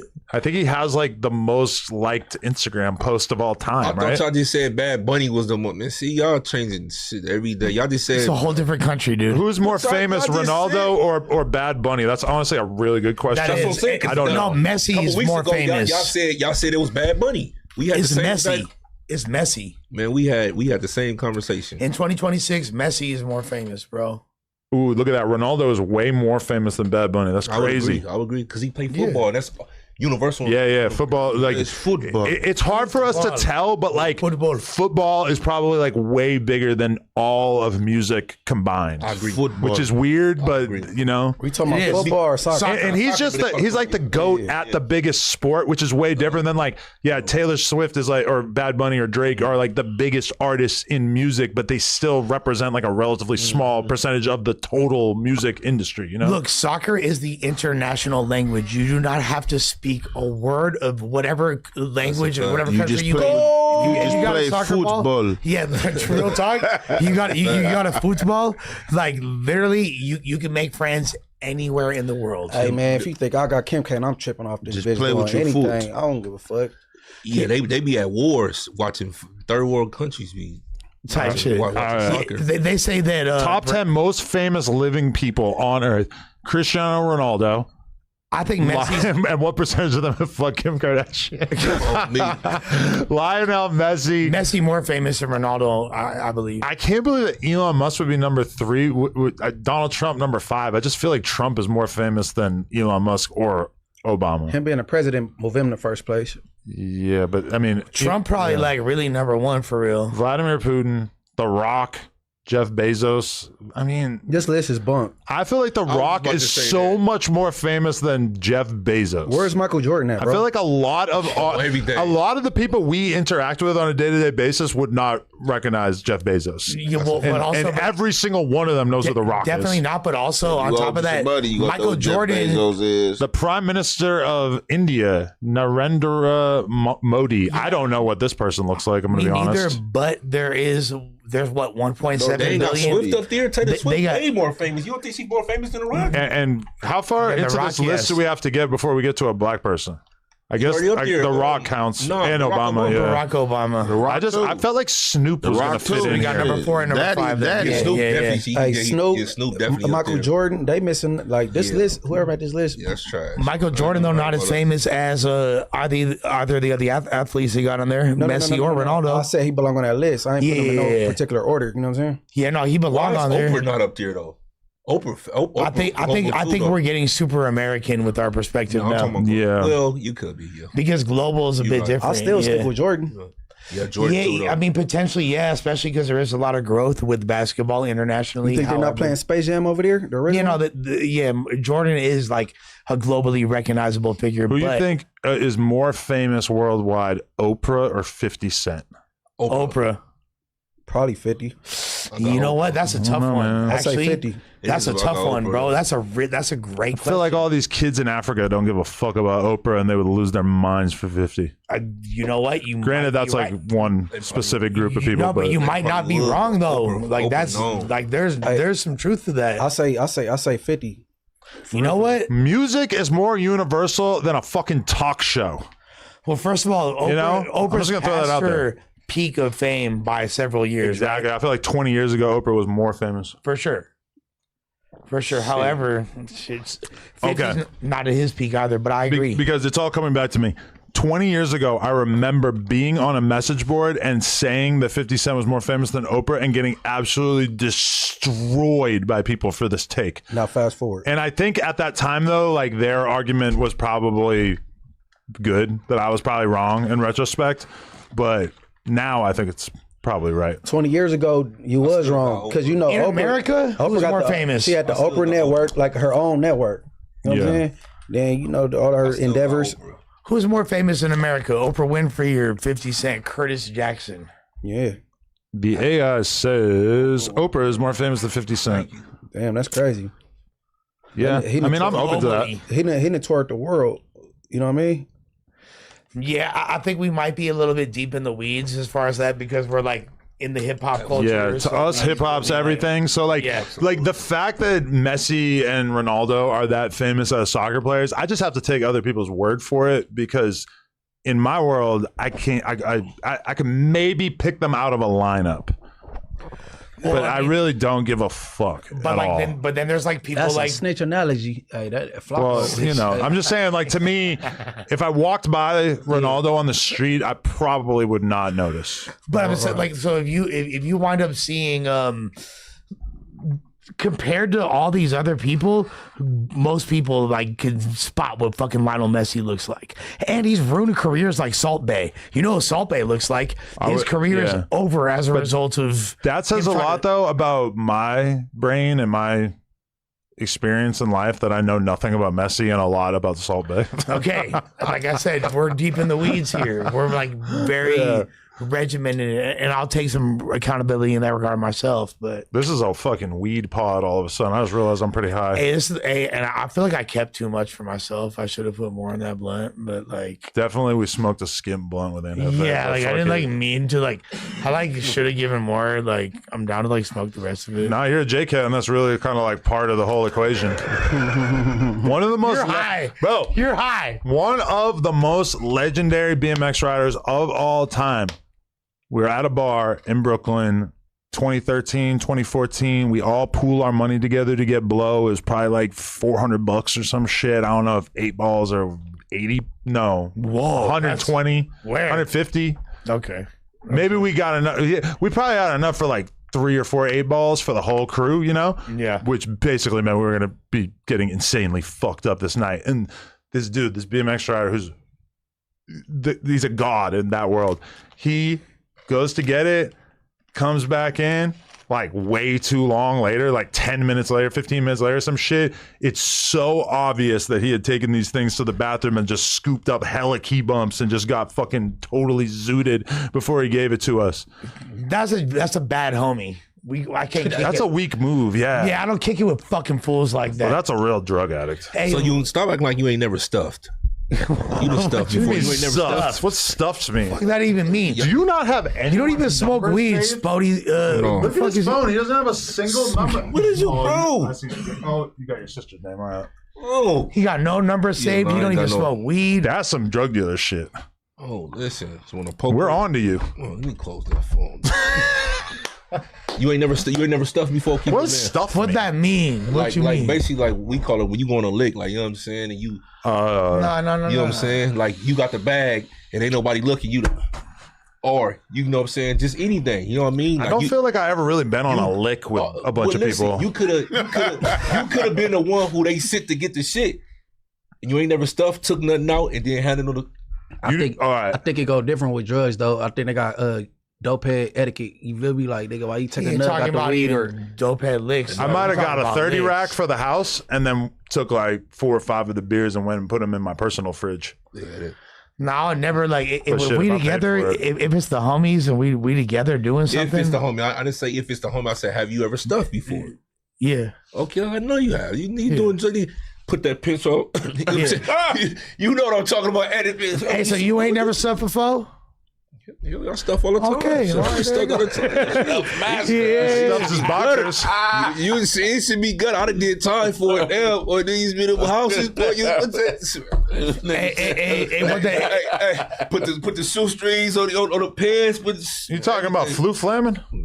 God damn. Hey, what they say about AWACS and Menace? They say he just been around so much shit. He just like to see other people doing dirt. I was gonna put that in the beginning of the song, like that little audio part. Yeah, exactly. Yeah, that's from Menace, fool. So you ain't never took a little piece off before you got to your homies? Of what? No, hey, his homie did it to him. His homie fucking got the bolsita. He stuffed on you. He stuffed on him. Like, Tough. all right, definitely not with like Let's beat his coke ass at him. and like probably not even with weed. Realistically, like my whole life, I kind of been like the guy who had the most money, and then my homies were all broke as fuck because they were all like BMX dudes, and like you just made more money running the BMX website than being a pro rider or whatever. So like I was always kind of, if I took more than my fair share of anything, it was like deserved because I was paying for everything. That's stuffing. They still gonna That's it's stuffing. It is. That's No, stuffing. it is. No, they ain't stuff. If you don't know about it, if we got a pot, Munchie, if we all got a pot and one person take more than what he was supposed to get without anybody knowing, that's stuffing, bro. For a nigga to complain and not pay for it is crazy. What you mean? Hey, But if you're not disclosing that you, like, look, I paid for this, so I'm getting more than y'all, up front. That's what I'm saying. It's not like I was hiding it. No, you fine. Hey, next time, see what you get. hey, nigga, I paid, bro. I'm about to take it. I don't know. I mean, ain't nothing wrong with it. I'm honest stuff. That's what If I'm you saying. got enough I never leverage, did the community stuff drugs you though. can stuff. I ain't never fucked the pot or smoke weed and all that shit. I do one player sports, like pop a thizzle or something. Man, I've had homies. I'm not gonna say too much because nigga ain't never hit that tootie race. No,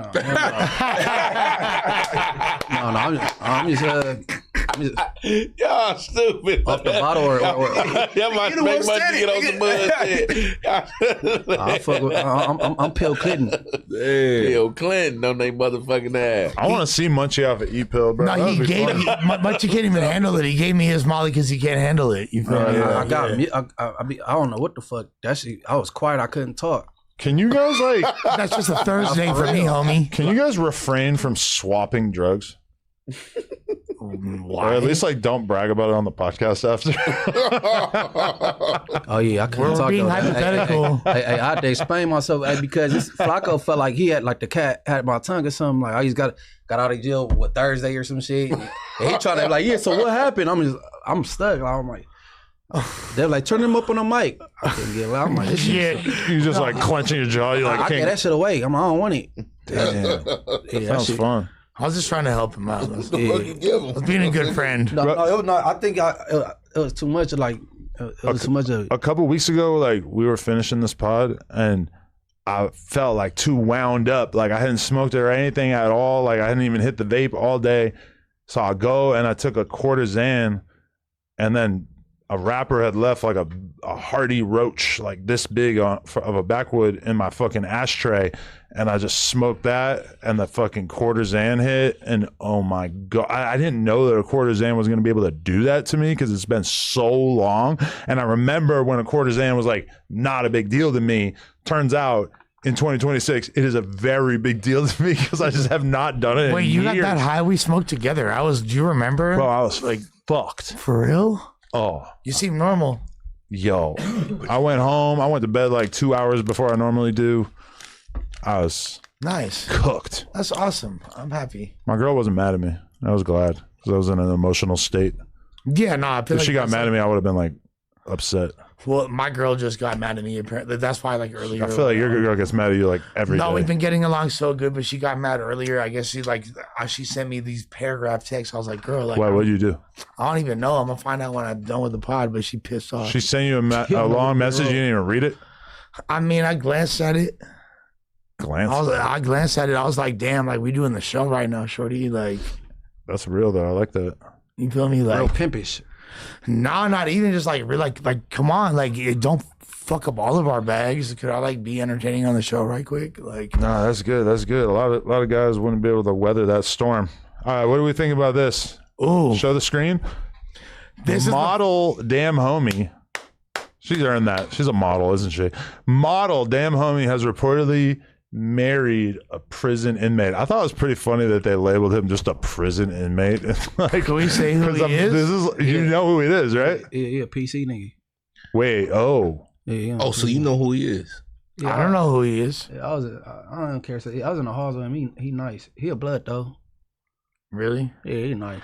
I can't even see that far. But when I first seen it, I thought it was fake though. I didn't even know it was real.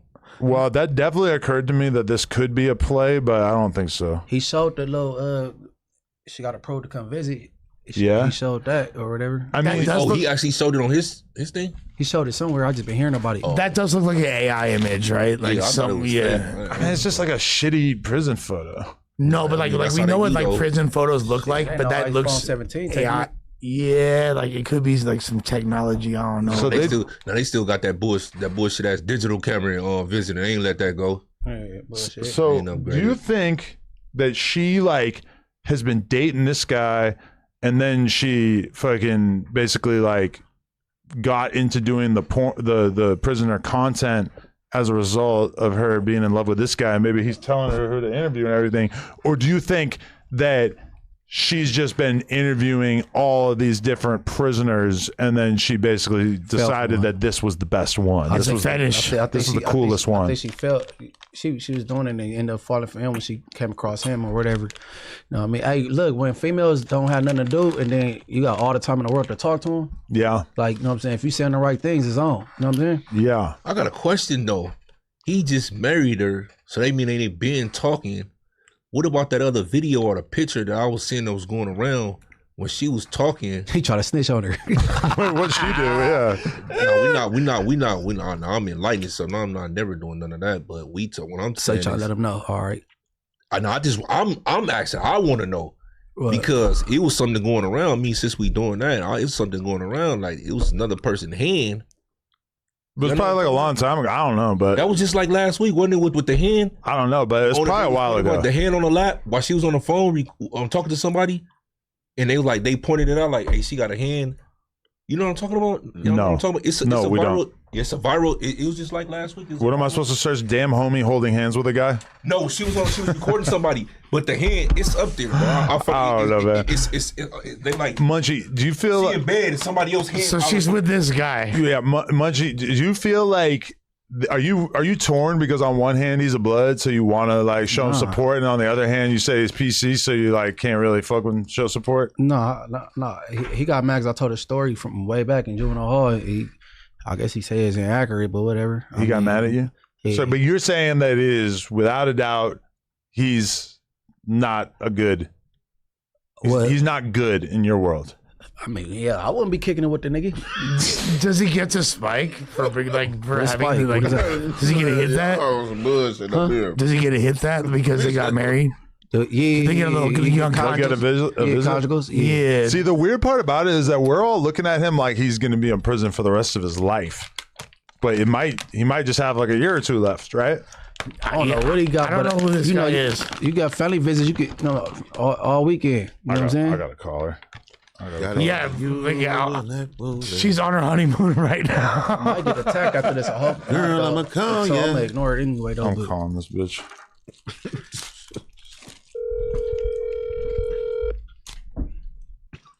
There's cherries on her bikini.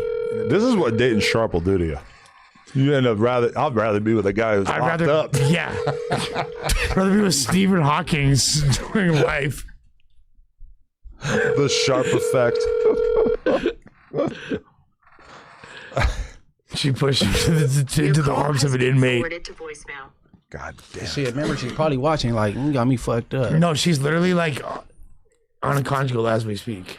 Yo, it ain't the weekend. Somebody said it's fake. Why would she have a prisoner uniform on? I mean, that's a great question. That's just like a jumpsuit. No. That looks like a sweatsuit. No, that is a great point. That's some IMG.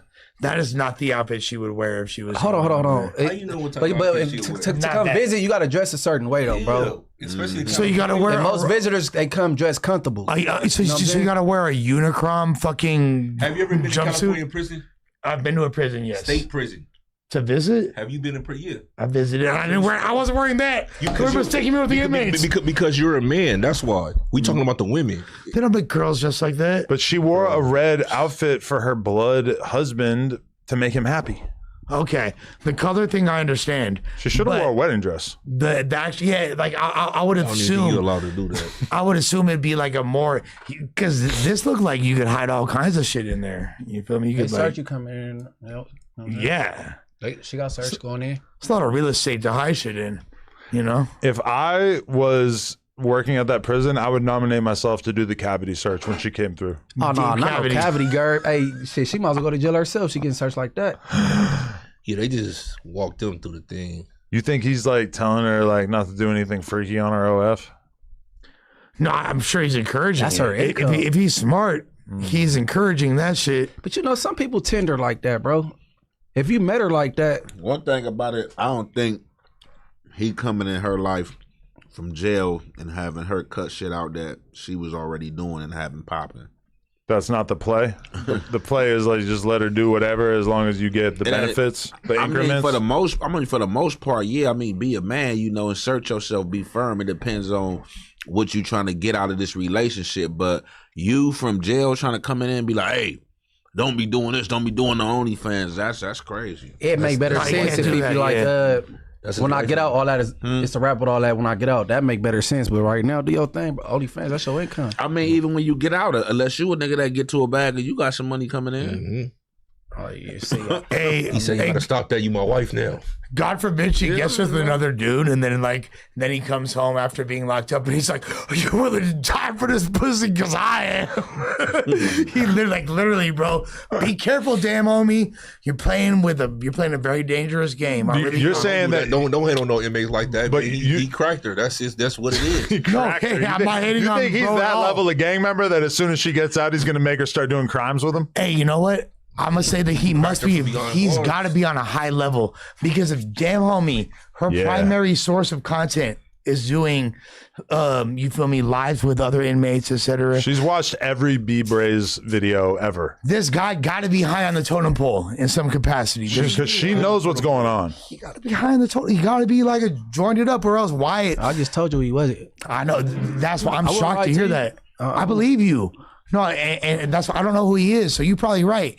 It's just, so then, what would be in it for her, other than that? Man, she got on the phone and she fell for him. I mean, she really like him.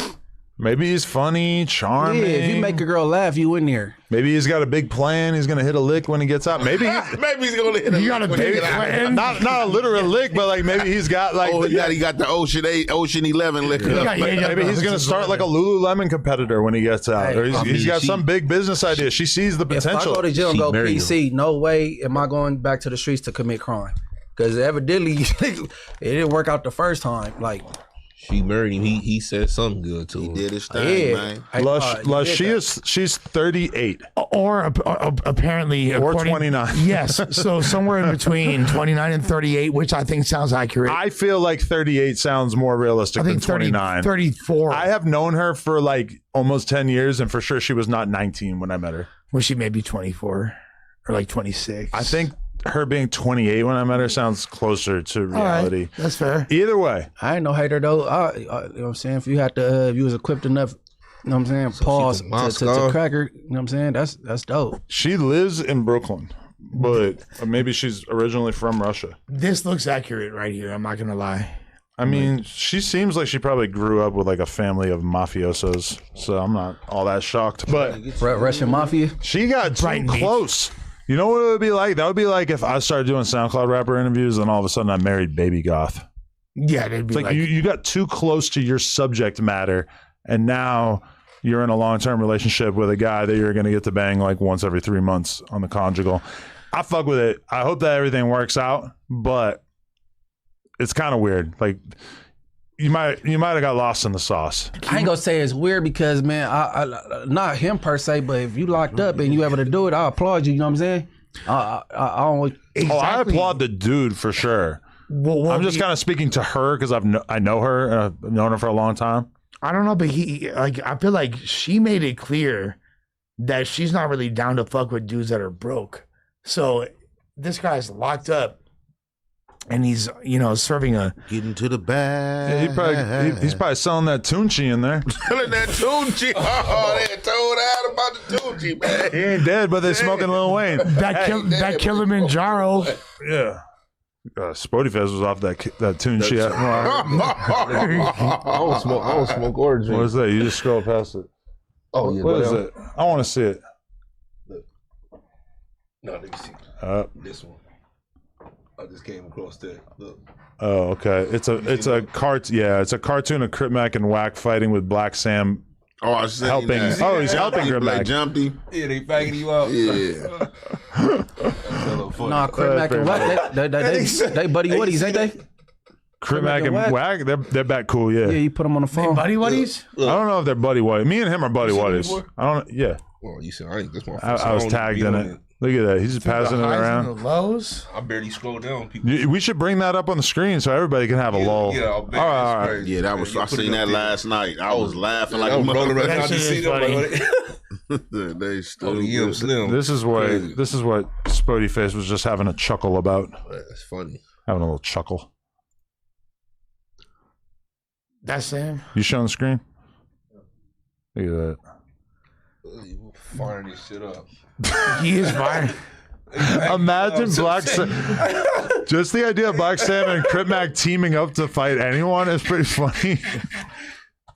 They burnt out for that, man. AI is about cuz. We got Krip Mac. Oh man. One of the better uses of AI I've seen recently, I'm not gonna lie. Oh, what about all them schools they're blowing up in Iran? That's a use of AI. Let's talk about this. So yesterday, I'm locked in, about to do porn with my wife and a woman that I had just met named Face Tat Princess. That's her Instagram name. Her porn name for all the gooners is Valentine Vixen. She had a pretty monstrous ass, really gigantic. And, you know, Her ass had ass. Her ass had ass. So we're sitting down. We're about to do the scene. I noticed she's got a tattoo of like a dude, kind of look like a rapper on her leg. So I say to her, "Who's that?" She goes, "I think you know him." I'm like, oh, shit. I look at it. It's Greedo. She's got more Greedo tattoos on her. She's got a big purple 03 on her arm. She has the word greedy above her vagina. Giddy. And I'm looking at it just like, what the fuck? This is crazy. She's got his government name on her. And so it turns out that basically like, I'm not nutting on the homie. She was... Man, Adam is a motherfucker, bro. He splashed on it. And just, that would be weird. And right? just reading it is so funny. So she is the damn homie to Greedo. So basically, like while Greedo was locked up, she was so devoted to him that she was getting tattoos of him all over her body. Who knows how much money she was sending them, shit like that. But from the sounds of it, their story worked out the same way a lot of guys that I've talked to who basically had like a boo thing while they were in prison long term is, which it sounded like he got out of prison and then that was kind of it. Like that they hung out a little bit and that it didn't really go anywhere. Damn, that says a lot for Greedo because like normally like fools be doing the fat ugly bitches dirty when they in prison. Like they'll get married. Even famous rappers recently have gotten married to fat ugly bitches in prison. Like, and then you see fools like, you know, Greedo got this one right here. Hey. She looked pretty good, right? You feel me? For a girl holding you down in prison, which you have to have like the lowest possible standard. That's why damn homie is Kim Kardashian as far as the prison population. And they're Chloe. That's a wait, okay, what am I saying that's wrong? That's a misconception. That the women that prisoners are going to have lower standards for women than men who are free on the outside. Oh, well, I'm wrong about that. You can if you're saying that you'll settle because you know what I'm saying. You'll settle. Is that what you're trying to say? Yeah, I disagree. But I was all right. I thought, all right. That nigga probably will settle. You know what I'm saying? If she go bring her ass way to this prison because ain't nobody prison close to their house. The number of women who are willing to date somebody who is incarcerated for like a long period of time is relatively low compared to the rest of society. Hey, listen, it'd be baddies in that visiting room, and it's been squabbles when they get back. Like you was looking at my bitch and you winked at her. I see. I see. No, it'd be some cool little bitches in the visitor room. Yeah, and I believe you on an individual level for sure.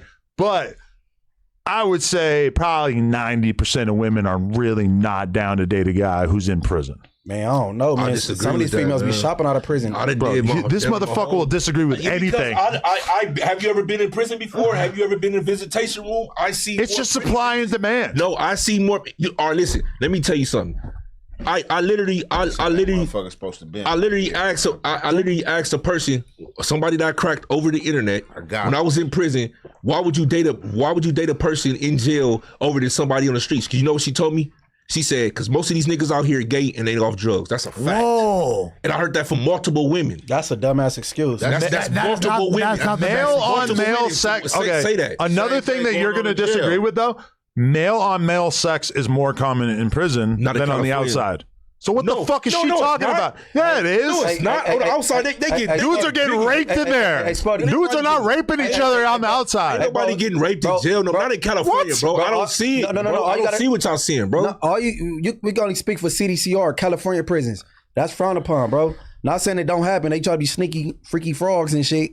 But Alabama, like them down south jails and shit, like it ain't frowned upon. You just walk and hold hands and shit. It depends on where you at. Some places they encourage it. Be hot shit on that dance floor. So Adam, did you tap old girl? You knocked her down? Yes. Yeah. We was right next door podding.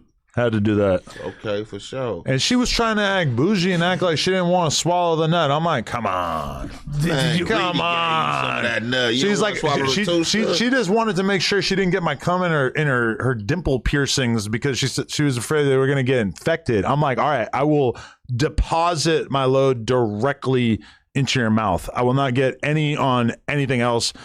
Sure enough, landed entirely on her tongue and she gulped it down. Did she ask? It might be a little bit too much for my audience right here, but she didn't want to hear if she wasn't like, yo, put on Sweet Lady real quick. That would have been a problem.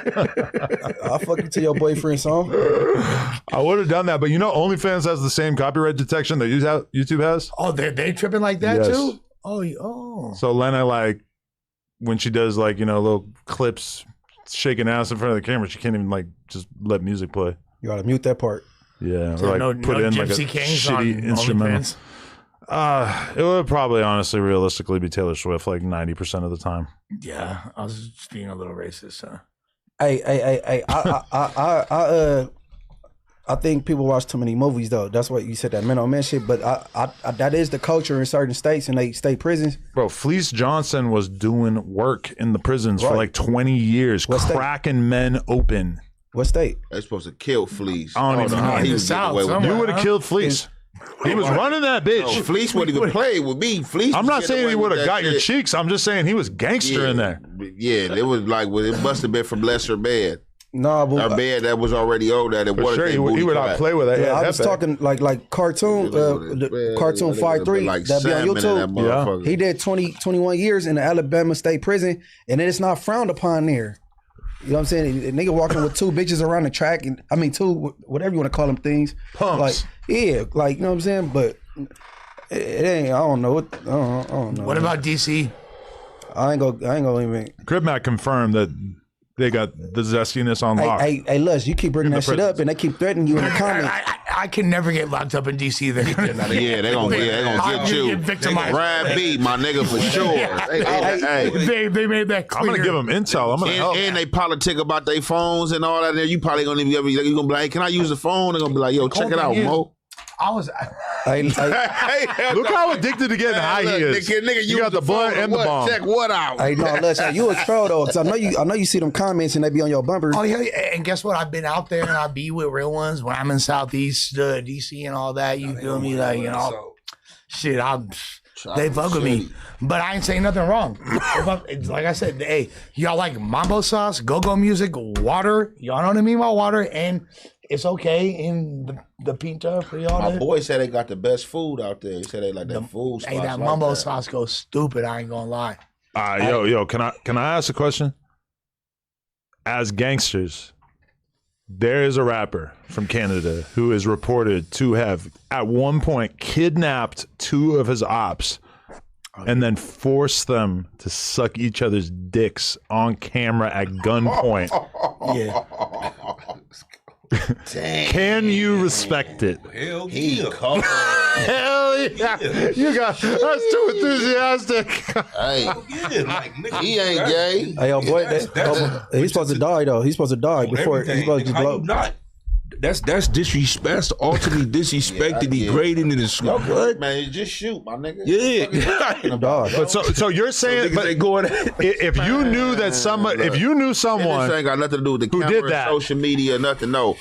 To each his own. I'm not judging nobody. I'm just telling you, if you think you about to demean me like that, I'm leaving this earth. If you talking about you caught me and caught another nigga like, oh, you want to survive, nigga, suck his dick. Like, nigga, what the fuck is you talking about? Shoot, bro. Because you know get that over with. Like, what are you talking about? We not doing that, nigga. I'm not doing that, nigga. That's not happening, Brody. Hey, they showed they did it too. How you really? They did it too.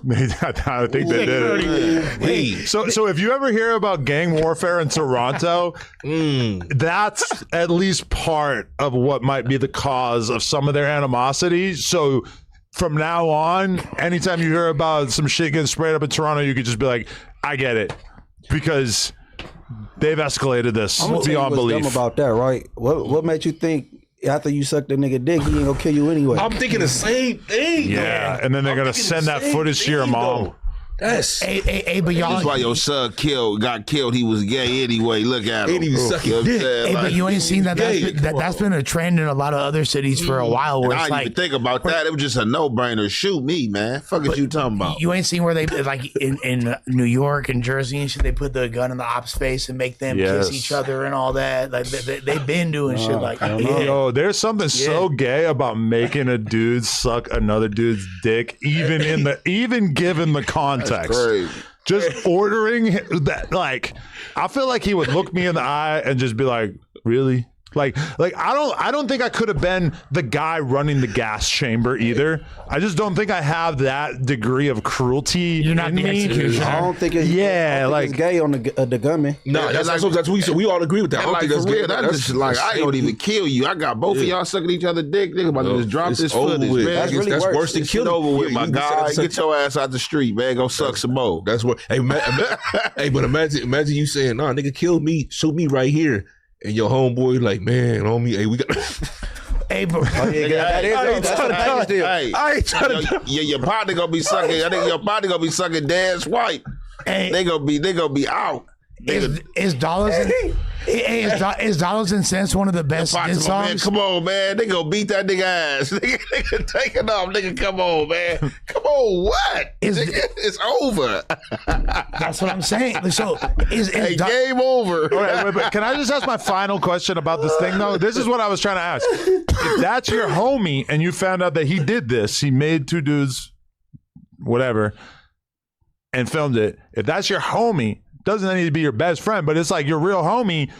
Do you look at him differently? Like in a bad way? Do you look at him like a weirdo or a fucked up person? I'm clowning him. I'm clowning like a motherfucker. I wouldn't, because for you to do that, that's some gangster shit right there. I'm not going to me and my person. If you could get it, the opposition when I was doing my thing. No. That's the whole point. He kills. He ain't talking destroy. I don't think he talking about. Is you talking about the one that made him do it, or you talking about the ones that did it? No, the dude who made him do it. The director. I don't see nothing with them. Like, you did that. What the fuck? They really did it? I mean, somebody, they really did it? No, yeah, the homie's gonna laugh. I thought you was asking how you gonna feel about the ones that did it. Like, man, like, no, for sure. That's all bad. For sure, you got to look at them a little weird. Yeah, they're out of here. Hey, to come back from that, they got to probably kill like 10 people. No, literally, yeah. No, that's they what I was thinking. Because they got to do a mass shooting. They got to go on one. They got to go on the internet. They not coming back from that because everybody puts on nigga, shut up, you gay, you suck dick. Hey, if they go lay down, he put the gun on me. Y'all seen the gun on that did it, made them do it. I think they might be back even. He put the gun on me. Y'all if you it. killed 10 people, that would like kind of outshine the dick sucking thing, right? But not really. Like, ain't nobody still wouldn't really like. People would still. He'd be like, bro, that motherfucker got 10 bodies, but he did suck his homie's dick too. That's an origin story. Man, he said he put the gun on me. Man, that was a Draco. It was a 50 clip. Man, what you wanted me to do? Man, I was about to be pasta. If you ain't trying to go, what you wanted me to do? Shit, nigga, what about Jasmine? Just so you know, Officer Jamal is taking notes right now. Jasmine 7, my nigga. Who gonna raise Jasmine, my nigga? She's 7, my nigga. I'm Officer Jamal looking at both of you sideways. Who was that, man? That's Officer Jamal. What? You missed him earlier. Yeah. Yo, I hate how wide open his mouth is. I gotta like put my hand in it to close it. Yeah, it's way funnier when he's not just like. Yeah, that nigga had the gun on me. What you expect me to do? That was a Draco, man. That was the new one. 50 clip. I would give a fuck if it was Dirty Harry. If it was a 38, you got the problem. Hey, they say, nah, you might as well kill me right now, but go do what you gotta do. The homie like, hold on, homie, hold on. Hold on, nigga. Ain't no hold on, nigga. No, I'm out of here. Y'all are too excited about this. Nah, this shit crazy. Yo, now we added this. But Spotify, you're supposed to be opposed to that kind of behavior. Aren't you a community activist? I am. You ain't sounding like one. You asked me a question. Sounded like a gangster demon. or not? That's gangster, bro. That's one of the gang. If you really did that, if that's really like a true story, Just to think of him just even capturing them niggas too. I think they ran into. So what happened is, I believe they ran into. Going because I'm not even about to go. It's like somebody grabbing you with a gun. I nigga get in the trunk. Man, look, shoot, nigga, right here. What you mean get in the trunk? Man, I don't know where you taking me. They showed up somewhere. They didn't know their enemies was finna be there. And they wound up in like an elevator. And when the elevator opened, it was like all bad. It was too late at that point. Man, shoot right here. You not all this walking me somewhere with a gun, nigga. No, like that. You walking, nigga, like you about to get a ransom or something. Look at my like, nigga, you getting in the trunk and taking me somewhere, man. I'm not even trying to see where you taking me. Just end it, bro. Just shoot your shot. I would do it. Of course, I'm not gonna say the name. Get in the trunk. No, you not sucking dick. He ain't sucking dick. Already knew what he was talking about. All right, homie. That's crazy. Get your ass in this motherfucking trunk. I'm worried I might like it. Adam the homie like, hold on, bro. We need to. I ain't telling hold up. All right, hold up. I don't want to die. Keep in mind they filming it too, so it's like it's a humiliation ritual. Beyond that, they filming it. That's crazy. They put it out. Fuck it. Ooh, collab me. Hey, one of the homies put the other homie in the trunk. He left it, but he put him in there with his cell phone. But I'm like, man, how the fuck? When I got out there, motherfucker, I would have smoked that nigga. And they both alive. What the fuck is you doing? Nigga put me in the trunk. He probably watching this shit, but I ain't gonna say your day. Oh man, it's fucked up. Hey, but you know what's crazy sometimes? Not a spare tire. Because you hear me? Sometimes when people put in situations like that, they be more scared to lose their life than to defend their life. And that's a bar. Yep. Meaning, you already defeated because you don't even know what's about to happen. It's just like, look, man, no, but whatever you go do right here, because where you try to take me to, my nigga, what you mean get in the truck or let's go? Like what? Go beyond where, defend nigga? your life. It's like your survival instincts take precedence over your dignity. Like you don't care about like or those certain people in that instance. Yeah. So it's for instance, it's like why everybody answer that question but you, Les? What you doing? Well, go ahead. First of all, what, Munchie? No, but everybody suck the dick off the yayo anyway. I'm not neither, bro. Smoke me. Smoke me. Don't lie, bro. Yeah, right. Kill me. So don't lie. Kill me. Kill me. So I gotta tickle the balls too. Or You what? never had to suck a dick to get high? Not yet. Ah. No, the night is young. I feel like a lot of people in your position have over the years. Like it's not that at all. Question. This ain't no sarcasm, but they not even no chuckle. Hey, so yeah, what I meant by that, so the people don't understand is like when I say like a lot of people be more scared of losing their life to defending life. Like Ant said, like by you just getting in that car in that trunk.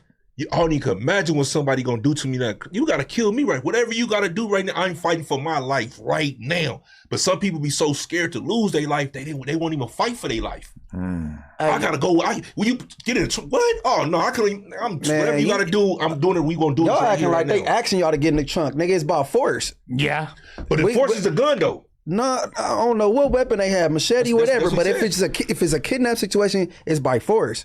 Now, when they get to that sucking dick and shit, nigga, you just go ahead, kill me. Nigga, go and do your thing, man. Tell them to play Mary J. Blige in my funeral. Nigga, try to put the nigga try to get you to rock the mic. So somebody, I wouldn't even get it. I wouldn't even get in the trunk. That's out. But try to turn you into Tiana Trump. That's out. You gotta think anytime it's a kidnapping, it's trickery. You getting tricked into it, or you getting it's by force. Some type of, you know what I'm saying? I doubt they gonna send some little niggas that kidnap Ant. Nigga, it's gonna be some niggas at 6'5". Nigga 3-something. I mean, that's it. If they trying to physically overpower him. If you catch somebody slipping, you draw down on them, and now it's like either you want to take a shot at getting smoked or you gonna get in the trunk. That's what we was talking about. Either you gonna get in the trunk or you gonna fight for your life. And that instant, imagine I ain't getting in that trunk. I don't know what you got wait for me. And hell no, you got to do what you got to do right here, right now. Pow, nigga, if you gonna shoot, nigga, get in it right here, nigga. Imagine if there was something in LA that happened like that. Oh, I'm pretty sure it's like what shit like that happened in LA. What, the trunk? Yeah, well, not the trunk, like the situation thing with the Canadian rapper. Man, I hope he said he see somebody get kidnapped, man. Regular person, man. Motherfucker walking down the street said he just see the truck pull up. Sees big about 2-3 people hop out, snatch her, throw her ass in the car, and pull off. He said all day. Yeah, he said he got spooked for a minute. Said the car was following him. He's like, man, this shit crazy. All right, so here's the last topic that I want to hit is that there's a lot of word on the street that the Breakfast Club's overall impact on the culture, views, number of people viewing their content, etc., has been dramatically affected by the fact that the Breakfast Club's content is now only available on Netflix. iHeartMedia did a deal with Netflix in which 15 podcasts, including the Joe and Jada Show, which has only been out for like a year or so, I believe, the Rory and Mal podcast, and the Breakfast Club, they have all moved to Netflix, and as a result, they are now limited on YouTube to only posting clips that are under, I believe, 5 minutes in length. So as a result, the views on YouTube for these podcasts has obviously fallen off of a cliff. The question is, how many people are actually moving over to Netflix and viewing this content? How hard is it to break people's patterns of behavior? I think for most of us, we're just used to going to YouTube when we want to view any sort of podcast style content. And now we exist in a world in which the Breakfast Club might be experiencing a huge decrease in their prominence or impact in the culture, on the culture, as a result of this switch to Netflix, even though financially perhaps it made sense for them to do so. Thoughts? Go ahead. You go ahead. Okay, the word impact, yeah, because I think it's going to decrease the impact, but you don't see the numbers on Netflix to compare and contrast. So, but for sure, and then like YouTube is like it's more convenient, the convenience thing versus paying $20-something for Netflix, typing a password out to borrow your cousin's password, all the shit. You know what I'm saying? Now, on cursory glance, you would think that this is just like overt suicide for the Breakfast Club as far as their visibility is concerned. This is them taking their final check. We're going to cash out, da-da-da-da-da. Here we go. We're going to take money from a major platform. However, our overall impact is going to be greatly impacted by the fact that now you have to pay to a subscription service to even view our content. And that is important to note, is that Netflix, I believe, does have a free tier in which you have to watch a shitload of ads, but that tier does not have access to the podcast. So you have to pay. So you got to pay twice. If you want to watch twice, you pay for having the subscription to Netflix, and then you got to go to the tier that no, it's just like by paying you have access to podcasts, but if you're on the ad supported tier, I guess some content is not allowed. So you're basically limited to not being able to see the content, which is different than like in the past. Joe Rogan, Joe Budden, they both took their very, very popular podcasts and moved them over exclusively to some extent to Spotify. And it seemed like their fan base was strong enough that they actually were able to make a significant percentage of their fans go over to Spotify to listen to their content. That being said, a lot of people already have Spotify on their phones. So I don't think, I think it's kind of similar to Netflix in that sense. But Spotify is free. So people were able to just listen to ads and be able to listen to their favorite podcast for free.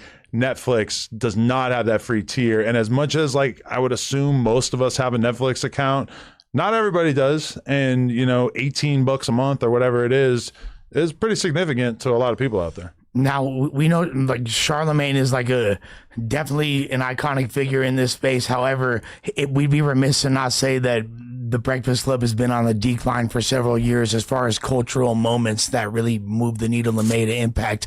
I think mostly because Charlemagne has just become a safer podcaster. He's not like trying to get these viral moments by doing crazy shit like sniffing the seat or asking Post Malone what he's going to do for the BLM moment, which, those give you viral moments, but also sniffing the seat, probably not a great look for the average female guest.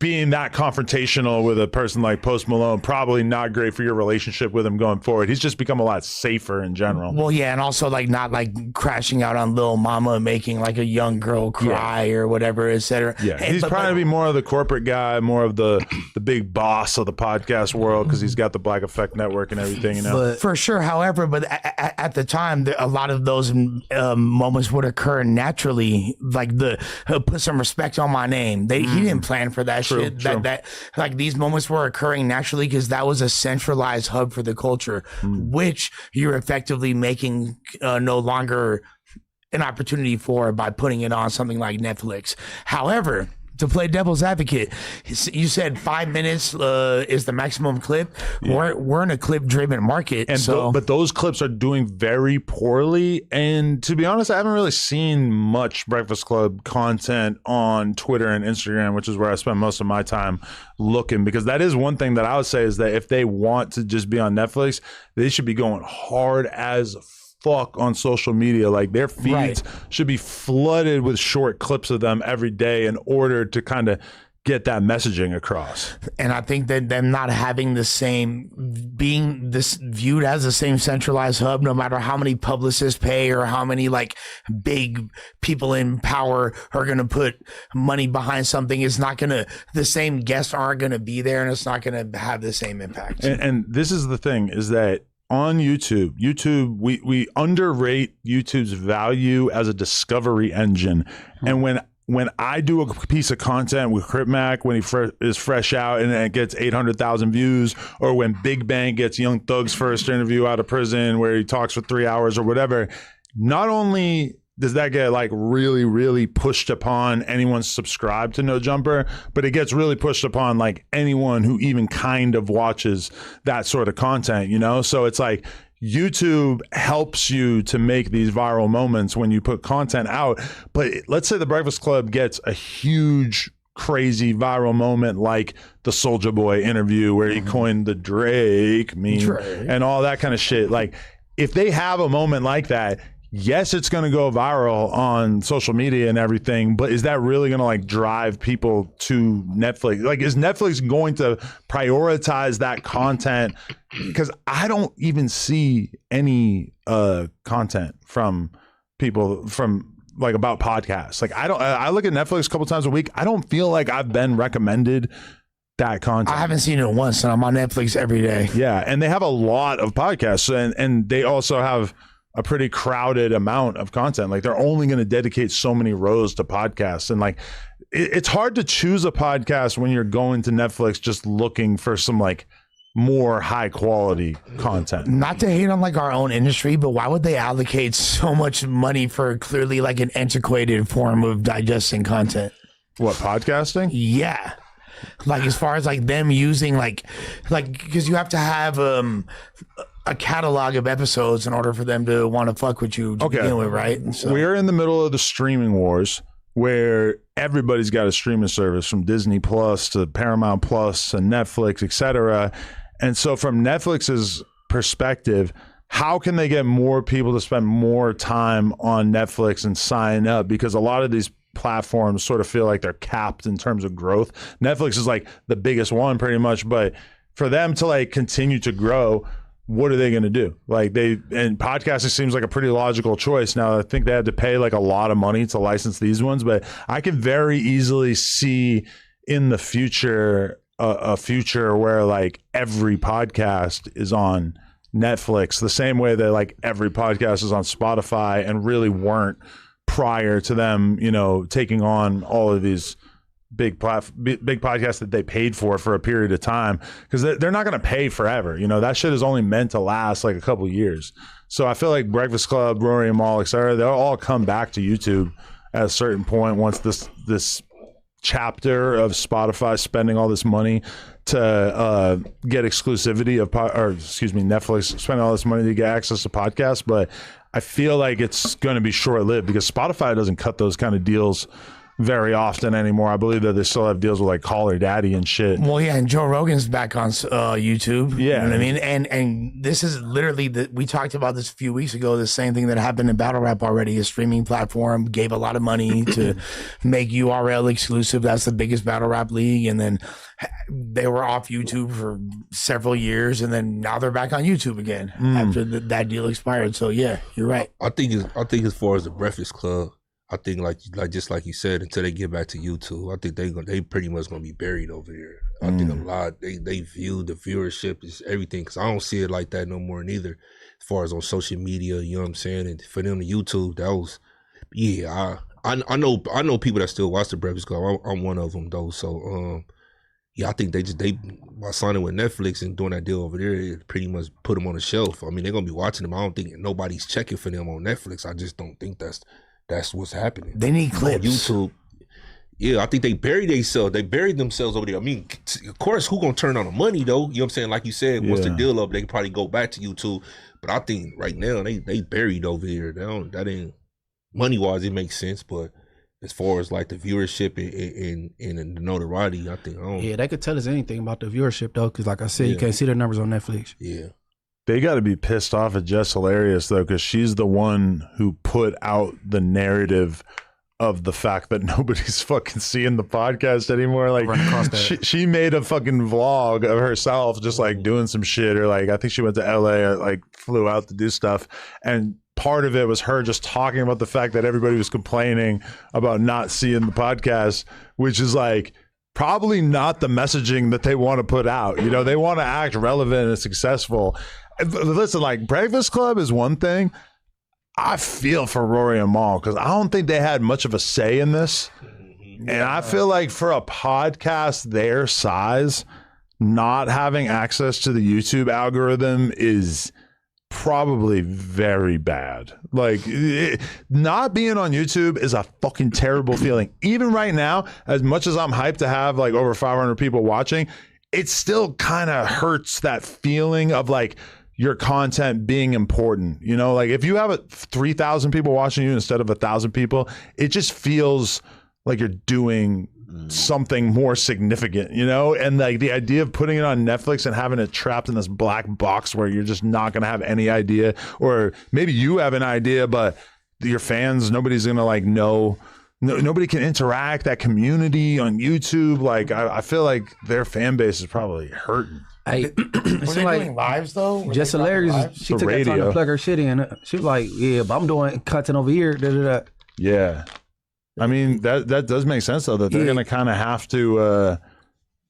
They're gonna have to like do content outside of YouTube or outside of podcasting to be relevant in the culture, because I don't feel like they're gonna have that same impact without YouTube. I think that was her point. She's like, yeah, but if you want to see me this way, because she's somebody, what she say, juicy, just juice or some shit. Was that her way of like setting the tone for like, hey, like I'm doing my own thing, right, creating my own brand, right, come fuck with me regardless. Yeah, I mean, you could still be able to see me. You know what I'm saying? That's what I got out of it. I mean, well, she kind of fell out of favor as far as that audience a while ago. You know what I mean? Like, you feel like they don't like her?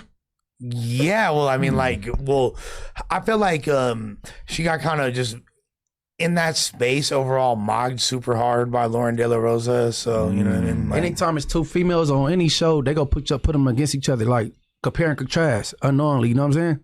Oh yeah, I like her better, all that shit. This conversation has really made me realize how little Breakfast Club content I've consumed for the last few years. Like, I just never watch their shit unless I'm like getting ready for an interview and they have something significant, you know? Is she still with the Breakfast Club, Jess? Mm-hmm. Yep.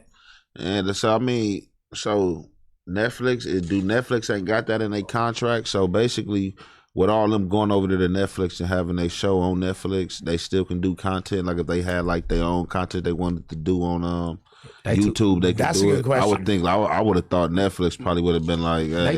They too big to be on exclusive shit. I think they could do different stuff. Like that's why she's doing vlogs or TikTok or whatever. Like they which I just feel like personal channel. They need to lean into that heavily, I mean, Charlamagne got like other podcasts and shit too, but like if they he got his own podcast. I mean, think about it. Everybody is in this world now where they're trying to get clipped. Everybody wants clippers. Everybody's like willing to actually spend money for their content to go viral.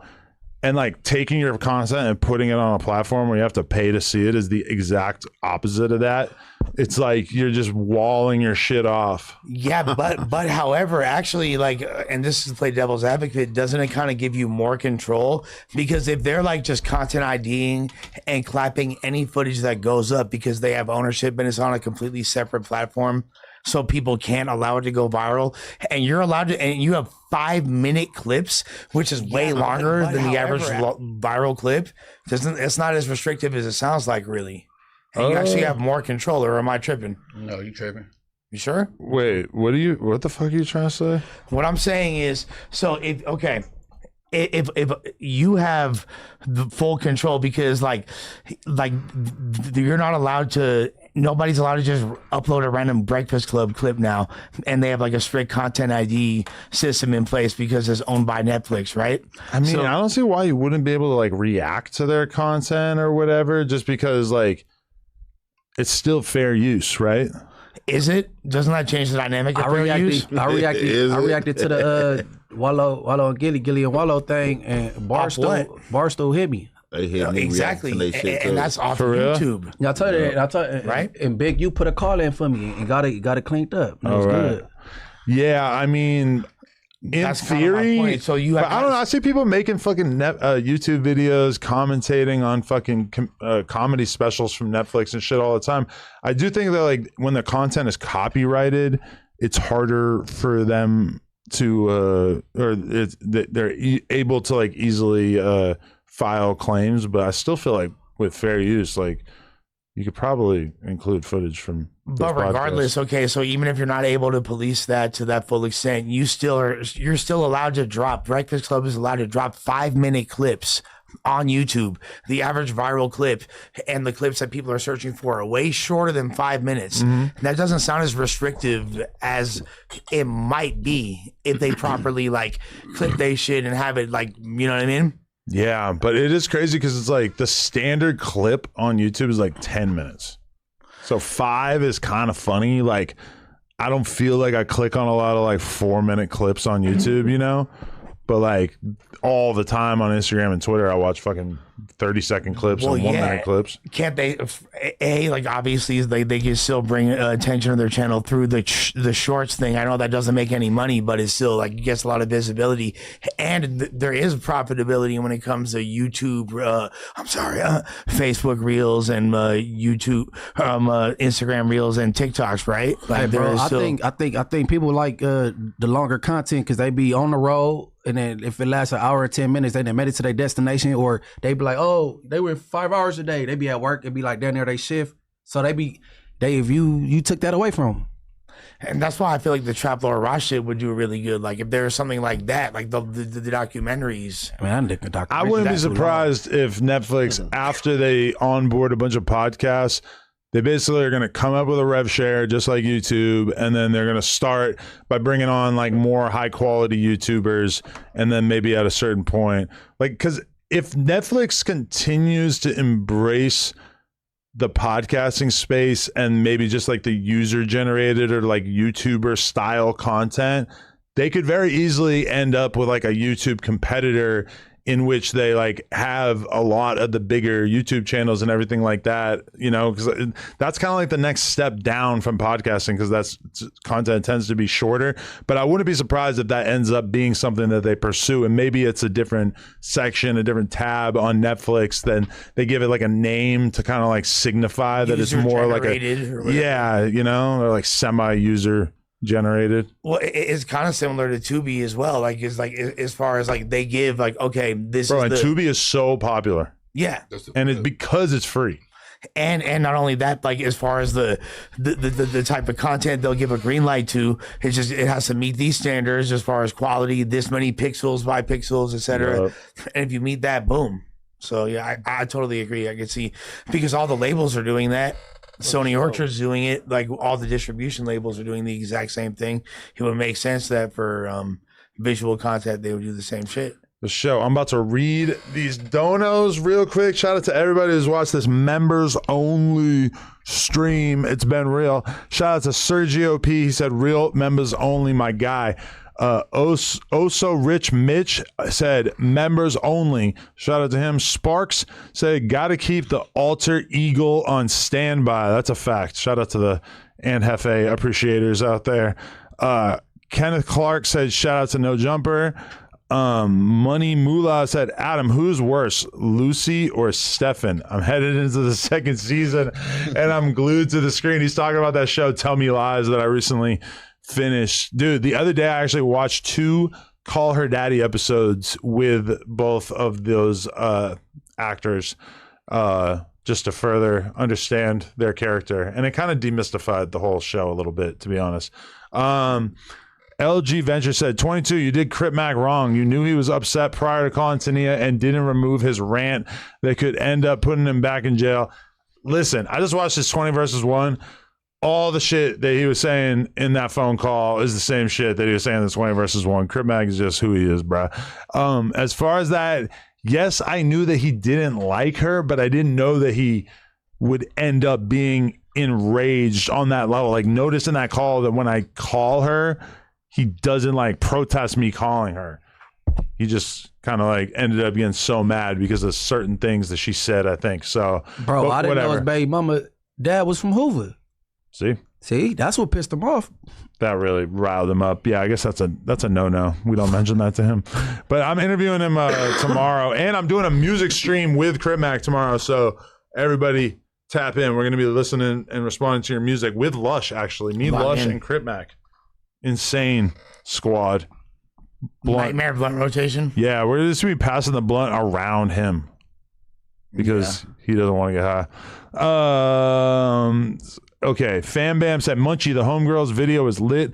How come you couldn't find no fine baddies, though? They all look like Sporty in the face. Mr. Gargoyle himself. Yo, they cooked you. That's crazy. Don't get on my homegirls. Hey, old bloods. Them bitches look like Sporty face. Damn, I'm going to say something like that in a song. That's funny. You're a good-looking guy, but I don't want a girl to look like you. I ain't mad at it. You can still eat a dick, though. Nah, you fly. Are you fly Crippin'? Man, you already know I'm fly Crippin'. Oh, okay. Krip Mac said he ain't fly Crippin'. He's not? Nah. He's embraced Crippin'. Okay. Destruction. He's all about destruction, bro. That's right. Bro, the 20 versus 1 I watched him was surreal. He's fucking... this is like a few things I want to mention about it. Like, he like could not bring himself to say no to the girls. Like at the end when he had to eliminate like 7 or 8 to choose from, like he could not make the decision. And I told him, I'm like, I know that's because you're so horny that you just wanted to fuck all of them so bad. He's like, I did. He's like, he could not eliminate the chicks. Like he was just too kind-hearted. Like it was insane. But also, I mean, these girls are burnt out. They're so dumb. They're but he was down to lick all their coochie and assholes. He said, I could tell that they told him to stop. Asshole shit. No, he's all about the asshole. Like, and he's really saying to like random chicks that like don't seem like they're, you know, used to this. Like, just I want to crack your pussy and asshole open, and they're just like, huh. But they know they're going on a thinking that shit cool, like running shit off. And some of them are kind of ratchet and shit, but like a lot of them, they're like, "What's your hobby?" And he's like, "I love to get cracking on my enemies. I really play ball in these streets." Hello, General. Some Riz right there. Really play ball in these Yo, streets. some of the girls, I swear, they were like borderline slow, and he was still sprung. That's right. My boy is horny. Some of us just really like pussy, right? Not like that though. Special ed pussy. He ain't been getting it off. I mean, I'm sure he got bitches, but he's nuts over these women in the 20 versus 1, bro. Like losing it. Can we allowed to like? Was there like a finality of it? Was there a winner? Yeah, he ended up taking 2, and I'm gonna be real. One of them was you taking telling this business all over again. You don't get him in trouble again. It's a 20 versus 1. It's on the internet. YouTube smoke. I'm just summarizing it, but he ends up taking this girl who looked like a kind of fine Latina with a big old BBL. And like, but she's wearing like a denim outfit and like a hat. So it's like she's like an undercover baddie. Like I feel like she was trying to make herself look bad. Okay. And then he picks this. Didn't work. He picks this woman, this black chick. I wasn't feeling her. I'm gonna be real. You feel like he could have made a better selections? It just makes, I feel like I have no clue what his type is when he picked, to me, the hottest chick and then arguably the worst. I feel like I have best of both worlds. Bro, but it just makes me feel like I don't have any observations about what his type is. You might have whispered some crazy shit in his ear. I thought he had a bad batch of women. I thought they just brought anybody in off the streets with that. I want to know if this is a paid gig. They brought anybody in off the streets, bro. He had a bad batch. Do you got to pay to be, or do you get paid to be in a Krip Mac 20 versus 1? You should get paid in any versus 21. Bro, the girls were in the chat when I was reacting to it. The chicks from the 20 versus 1, they were all in the chat. And then they tried to invite me to something the other day. They're like, come through. I'm like, this is the day of. I honestly would pull up. It'd be pretty funny. Well, we got to take a look at maybe like at least like a highlight reel tomorrow with Krip Mac during the music stream. You gotta like show them the chicks and get them to like open up a little bit. That's not a bad idea. Yeah, maybe like rank, you know what I'm saying? Give our opinions on what his decision should have been. Shadow Moses says, pouty face. When we get another cipher, Krip Mac, Stu Boy, Jap 5, 607, Unk, AD, and Frosty. Yeah, you can eat a dick too. That's a crew. That's a nice crew right there. Frosty ain't fucking with that. No, that's that's a cold mixture. That sounds like a county jail processing. Yeah, there's many people that would not be able to be together in that squad. Big Mike said, replace Spody with Tam. What the fuck we doing, gang? You can eat 2 dicks. 2 dicks, he says. Khadiju said, shout out to the No Jumper members and the No Jumper crew. Y'all gotta have 55th Street Infant Loc General on the show, and deserves an emoji. We definitely deserves an emoji. Him coming on the show, I think, would not happen because that would be awkward. Emoji for shit show though. Tell us if we should make some people go home though, so we could do that sometime. No, I'm just kidding. I think the Krip Mac content is better pre-recorded. He's not really like a current events guy. Krip Mac. Hey, look, bro, pre-recorded. It don't matter. The disrespectful shit gonna get said anyway. So I mean, it ain't like it's against his parole shit or whatever because they said freedom of speech. I mean, he gonna say what the fuck he say anyway. Yeah. Maybe we'll get there one day. You can't censor that nigga. We'll get there one day. I got a little surprise for everybody tomorrow. Not that though. Don't surprise me. Not you. Oh, but you're not coming tomorrow. Oh, yeah, I don't like surprises. No. Berto the Frog said, can you fix it so the background play is available for members only videos? I don't think we can fix that. I did see somebody offering tech support in the chat, but I don't think you can fix that. I think that's something you're just stuck with YouTube, which is insane. Dragonite Crip said, thank you, Adam, for making me a mod. I told my mom I made it. I reached the end game, She started packing my things and asking me when you moving out, He's low-key the GOAT right now. I ain't gonna lie. He's funny, bro. I want to know what set Dragonite Crip. I told my mom I made it. She asked me when I'm moving out. Dragonite Crip said, Adam, keep poo off Monday. I can't stand Ricky, but him, Munchie, and Lush make a good combo, in my opinion. It rivals the Thursday show. All right. I have an idea. Because normally, when it comes to the news, I just watch clips here and there. But I'm going to do a challenge next week where I am going to watch the entirety of the Monday news, and then I'm going to watch the entirety of the Friday news, and I'm going to take notes about my thoughts on these episodes, and then I'm going to come on here and talk about it with everybody. So next week, fire. Monday crew, Friday crew, you better come equipped to pod. You better do your absolute best. That means staying on topic, not interrupting unnecessarily, producing takes that are significant, etc. So the Monday show way more organized than Tuesday. Tuesday or Friday? No, Monday is way more organized than Tuesday. Oh yeah, right. It stay on topic. I think the Monday show. I feel like we stay on top of it. The Monday show solid. I mean, like I'm not gonna say it's more organized, but I feel like the Monday show has great chemistry and it flows really well. I'm not gonna lie. I was actually gonna point that out. Friday's the best show besides this one. Friday.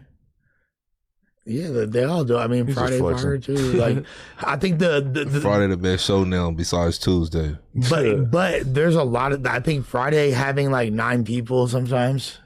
That's way that cannot happen. That cannot happen. We need to restore some order. Oh, you saying that's what it be? 9? I mean, I might get in there and do some tweaking if we're gonna have 9 fucking people on camera.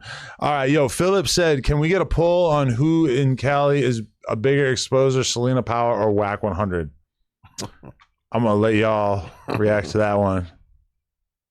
Should the policeman himself? And then Dragon Knight Crip said, Ant, the other night on your live, you were talking about hot dog fades. I never heard of it, but it sounds like something Adam and Lush can win at. We would definitely fuck people up at a hot dog fade. He made that up. I thought you saw the joke. Yeah, he made that. That's a hot dog fade. On your live, I gotta go back and watch this live. Yeah. Yo, Milky Loke says, shout out from Alondra to Avalon podcast. Y'all keep the good content coming. Shout out to you, bro. Appreciate that. Appreciate that salute. Philip said, La Russell is camp counselor hyphy music.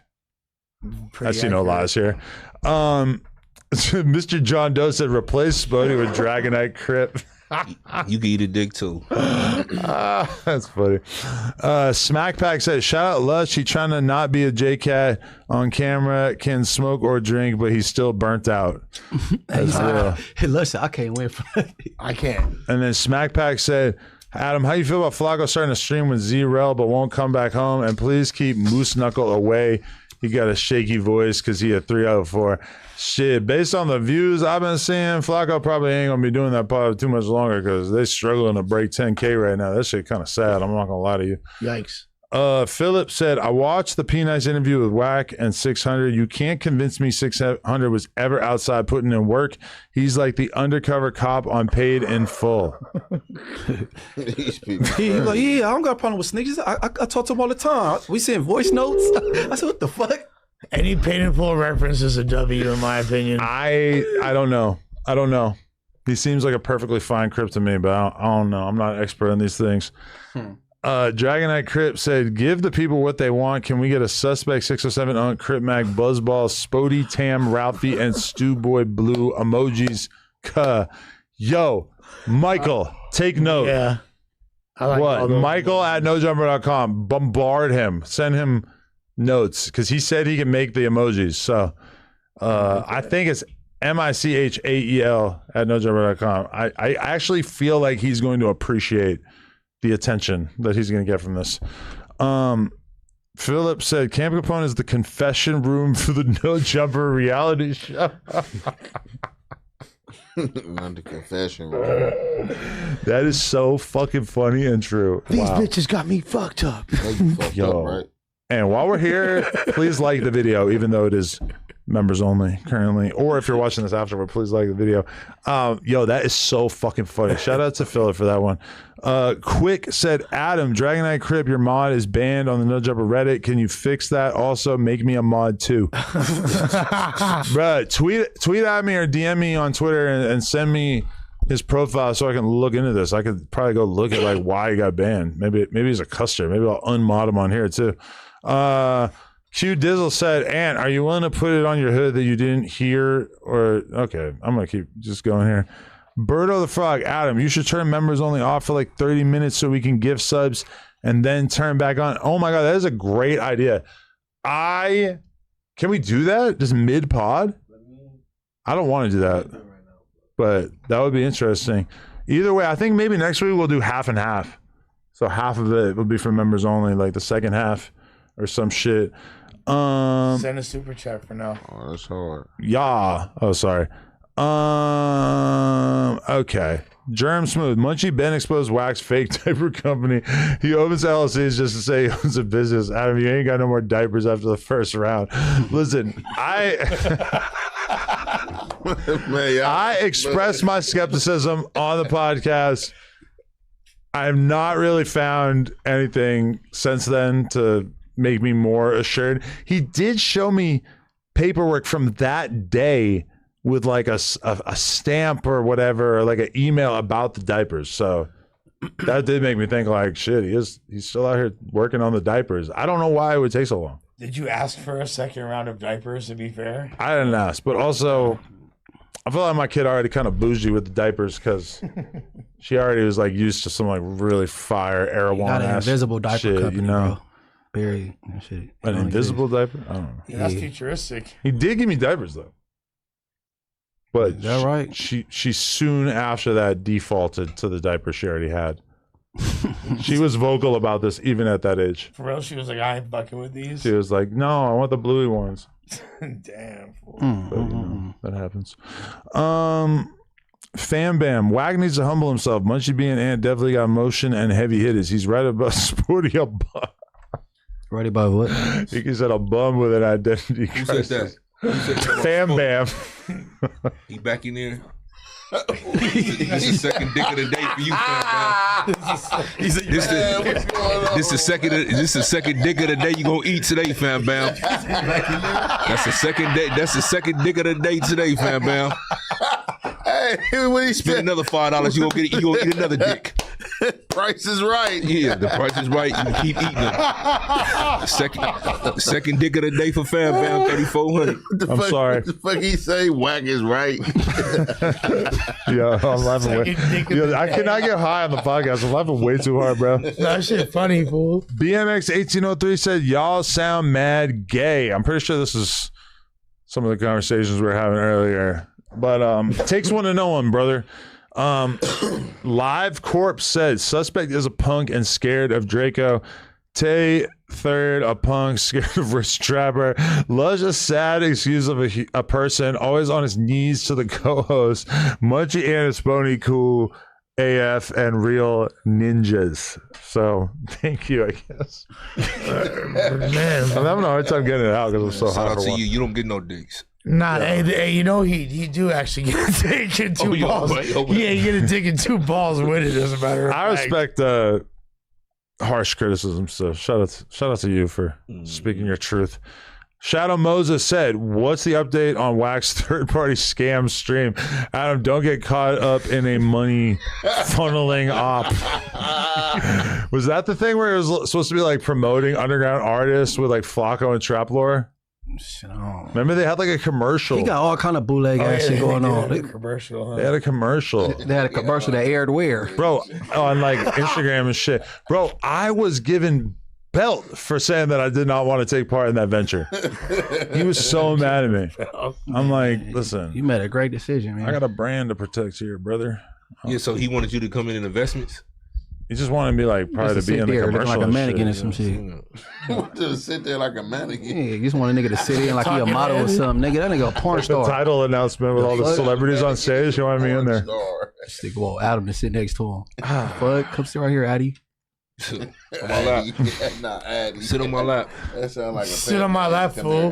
Sit on my lap, fool is my quote of the year. Milton said, yo, Lush, tell somebody on the panel to be your security while I record your video because you keep smiling and saying, yeah. Say no if you straight.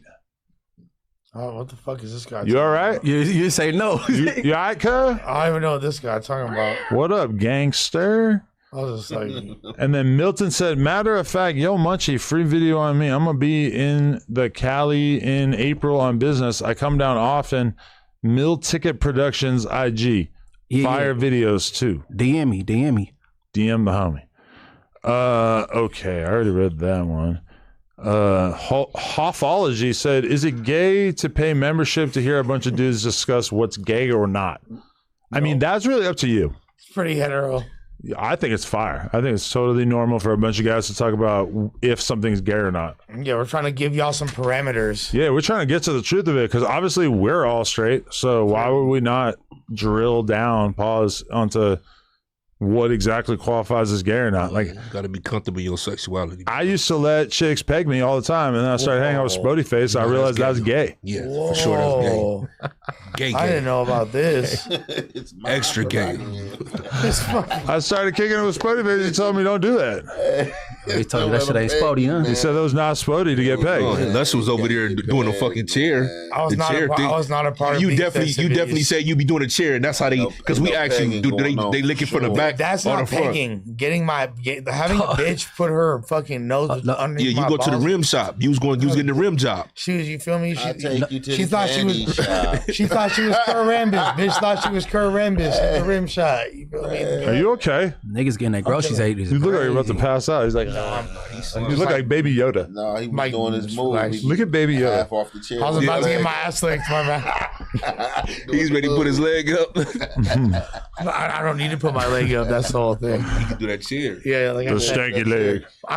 How would you let her do it if you was in a chair? if I was in the chair, it would be like this. God. That's the move you was just doing. Hey, Jared, go get you. You get home, nigga. You keep talking y'all bedroom business, nigga. What do you mean? I didn't say us. I said hypothetically. All right. Hypothetically. Tell her look out. Jared gonna get you. Germ, I love you, Germ. I ain't do nothing. Have you ever hit something in the porta potty down there downtown? The porta potties downtown. I've been had to do that, but I've like done worse than that. But that's pretty bad. Porta potties downtown, nah. Sick fuck. But the night is young. The night is young. Okay, Dragon Knight Crip. Jesus Christ. Wack definitely writes in a diary under his pillow of all the victims he switched on and arrested. Shout out to the homies in the chat. We up. I am not so sure about that narrative, but pursue that. All right. Live Corp said Lush, aka Foam Mouth, gets bullied by everyone on a jumper and glazes them while on his knees, and then goes to MacArthur Park trying to bully women that are drugged out. Like C-Mac said, Lush, shut up. Hey, did I fuck this guy's bitch or something? That's a mean narrative. What'd I do to this guy? Sorry, bro. That's a cool narrative, bro. Adam78B said, Lush, my play-up partner, are you retiring from No Jumper after you receive your inheritance? That's a good question, bro. Why are you wishing death upon my family? Jesus, yeah. I think Lush should keep coming, bro. What the fuck else? I might buy No Jumper when I receive my inheritance. There you go. I mean, maybe like, I feel like there's not a lot else in life that you really want to do besides talk about rap and shit with like fellow people, right? I'm pretty much doing exactly what I want to, and I'm pretty happy with what I. Aside from like an insane drug bender, I feel like Lust with $1 million is still probably podding. $1 million? That's gonna be on a Charlie Sheen beam. Yeah, for sure. I can see that. It comes in with coke all over his face. If you get $1 million, it's gonna be a No Jumper robbery for real. Charlie Sheen. Millions light. He'd probably have more like hanger-ons. He'd have like a bunch of like random dudes like just doing coke with him and No, shit. he gonna have the same smoker friends. I ain't gonna. He ain't gonna switch up, bro. Hey, fuck whatever. You know, sometimes homies become smokers, but my homies are not just like. I've had the same homies since Sandbox. That don't mean they bad people, bro. Some people turn out to be smokers, but y'all got homies that turn out to be smokers, right? But All some of our homies are.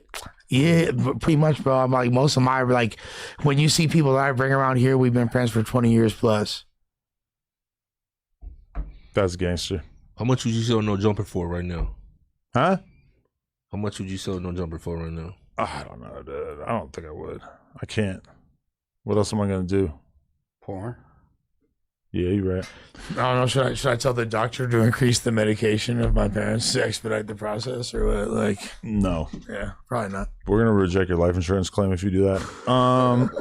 Okay. All right. TJ, shouts from Grand Rapids, Michigan. Y'all boys did y'all thing. Big ups to the whole cast. Thank you. I appreciate that. Appreciate it. OG Duddy, 43rd Street General said, man, that's why I say Cali Gangsta's fruity.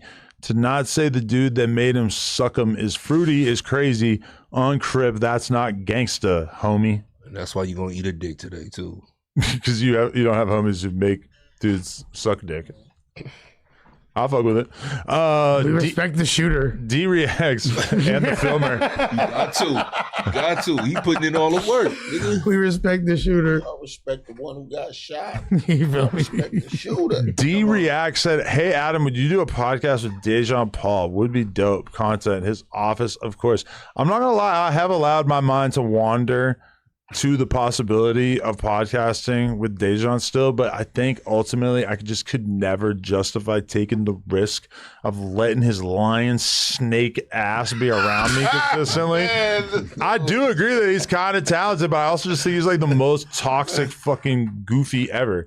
I mean, not even to degrade him as a person or whatever, like shout out to him, but I could never trust him. Even though I agree, like, it would be kind of funny, like me and him talking.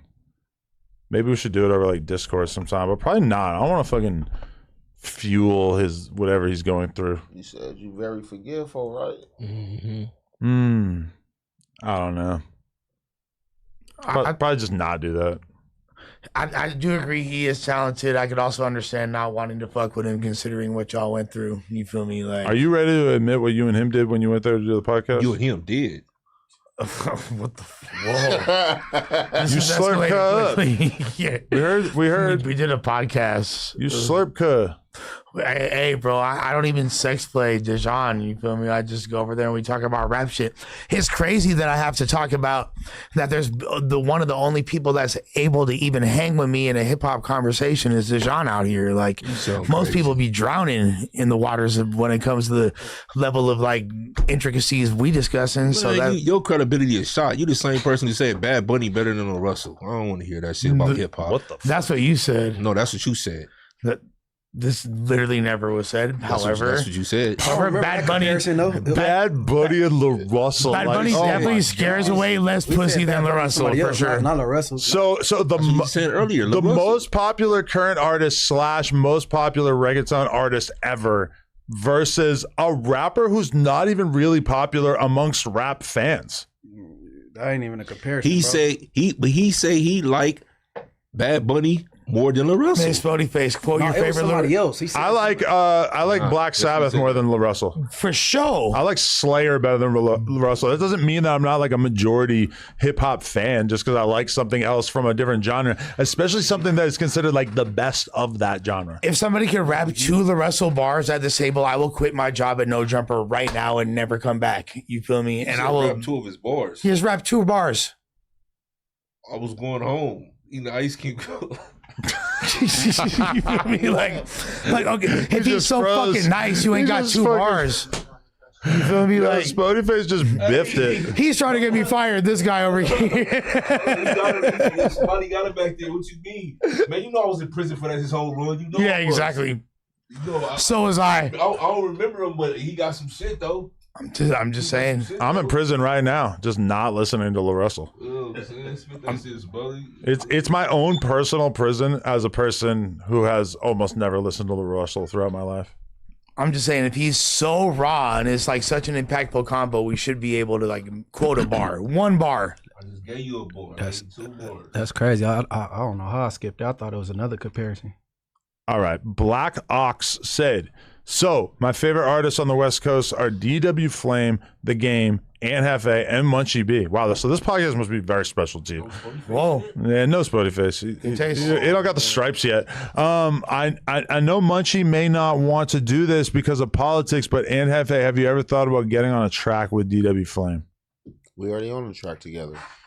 We just did a video live. I was telling y'all that when he got into that little scuffle, he was just with me the night before. Facts. Yeah, we already on the song. Me, him, and Yellow Hill. Me, him, Yellow Hill, and 2 of the other homies. Nice. Fire. That's good to hear. Well, politics. I could do. I could do a song with whoever I want to do it with. I think maybe he just don't like understand all the dynamics or whatever. But he fucking with he's giving props and showing love. Yup. Okay, Future Gaming said, I need a lefty gunplay Krip Mac cooking show with Lush as the host. We're hitting all demographics. But at what point were you entertained by Lefty Gunplay?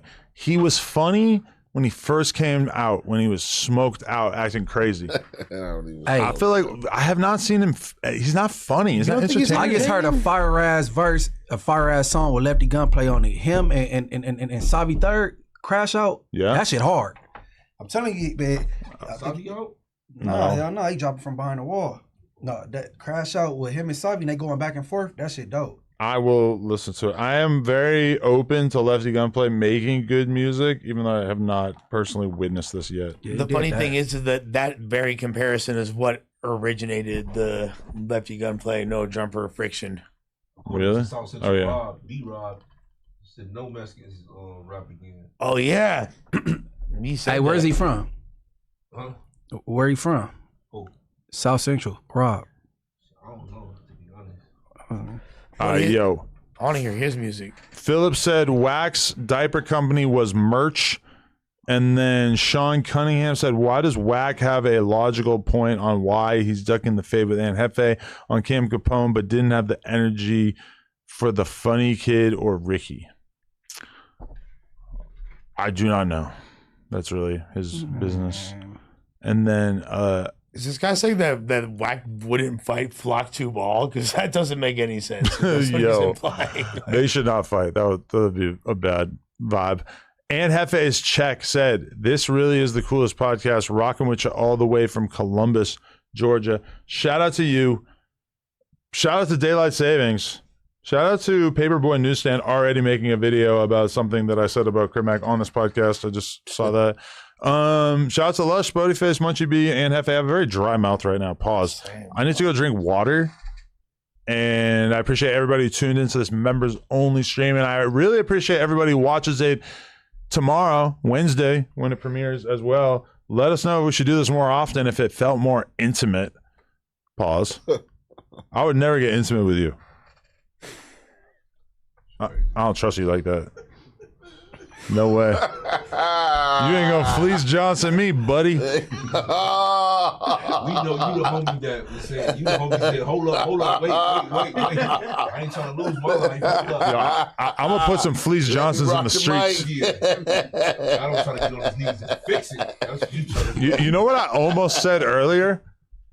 If you respect the thing that I outlined before, the rapper giving the rapper, or the gangster giving the other gangster head, and you filming it, make him do it at gunpoint, whatever. If you respect that, what about the Biggie bar? He went too far. He took hip hop too serious. I got killers who will kidnap kids, fuck them in the ass, and throw them over the bridge. Oh, I ain't talking about that one. And I know that was like a joke that had like prior context in the culture at the time or whatever, but like, that one cool. You can't respect that, right? No, it's a bar. That was like it's a bar, but bitch so bad, so your daddy. If you knew someone, that was weird. But if you knew someone who kidnaps their ops kids, I mean, Eminem. Never mind the second part. A lot of the that's how Eminem. You can't kidnap a kid. Yeah, a lot of the '90s horrorcore raps did not age well and sound super fucking weird in retrospect. Hey, don't Draco got a song talking about shooting babies?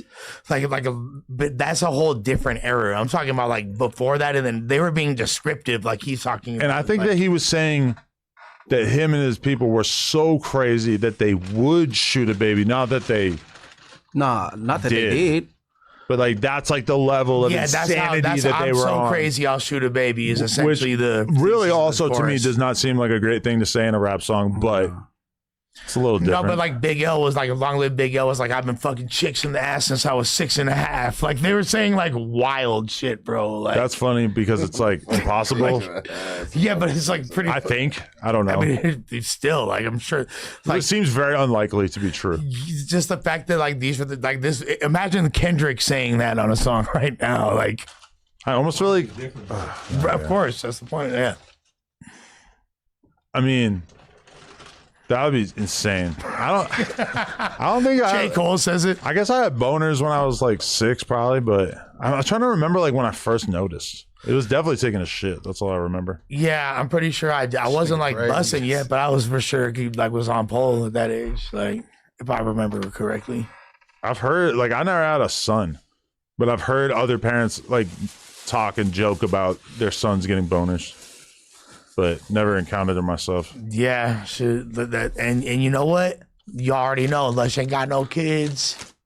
Baby boner. I don't know about baby boners. It just like happens like involuntarily when they're so young. I don't know. Understandable. All right, one last donut. West East BKNYC said, Adam, Forrester Hands said you have Trap do a doc on Wack to see what the truth is. Can Munchie Luther King wear the Elvis wig one more time? I don't think Trap's doing a doc on Wack. They've had friction in the past. I think Trap is a little A little shook a whack. But shout out to everybody who watched this. We appreciate everybody. I need water right now.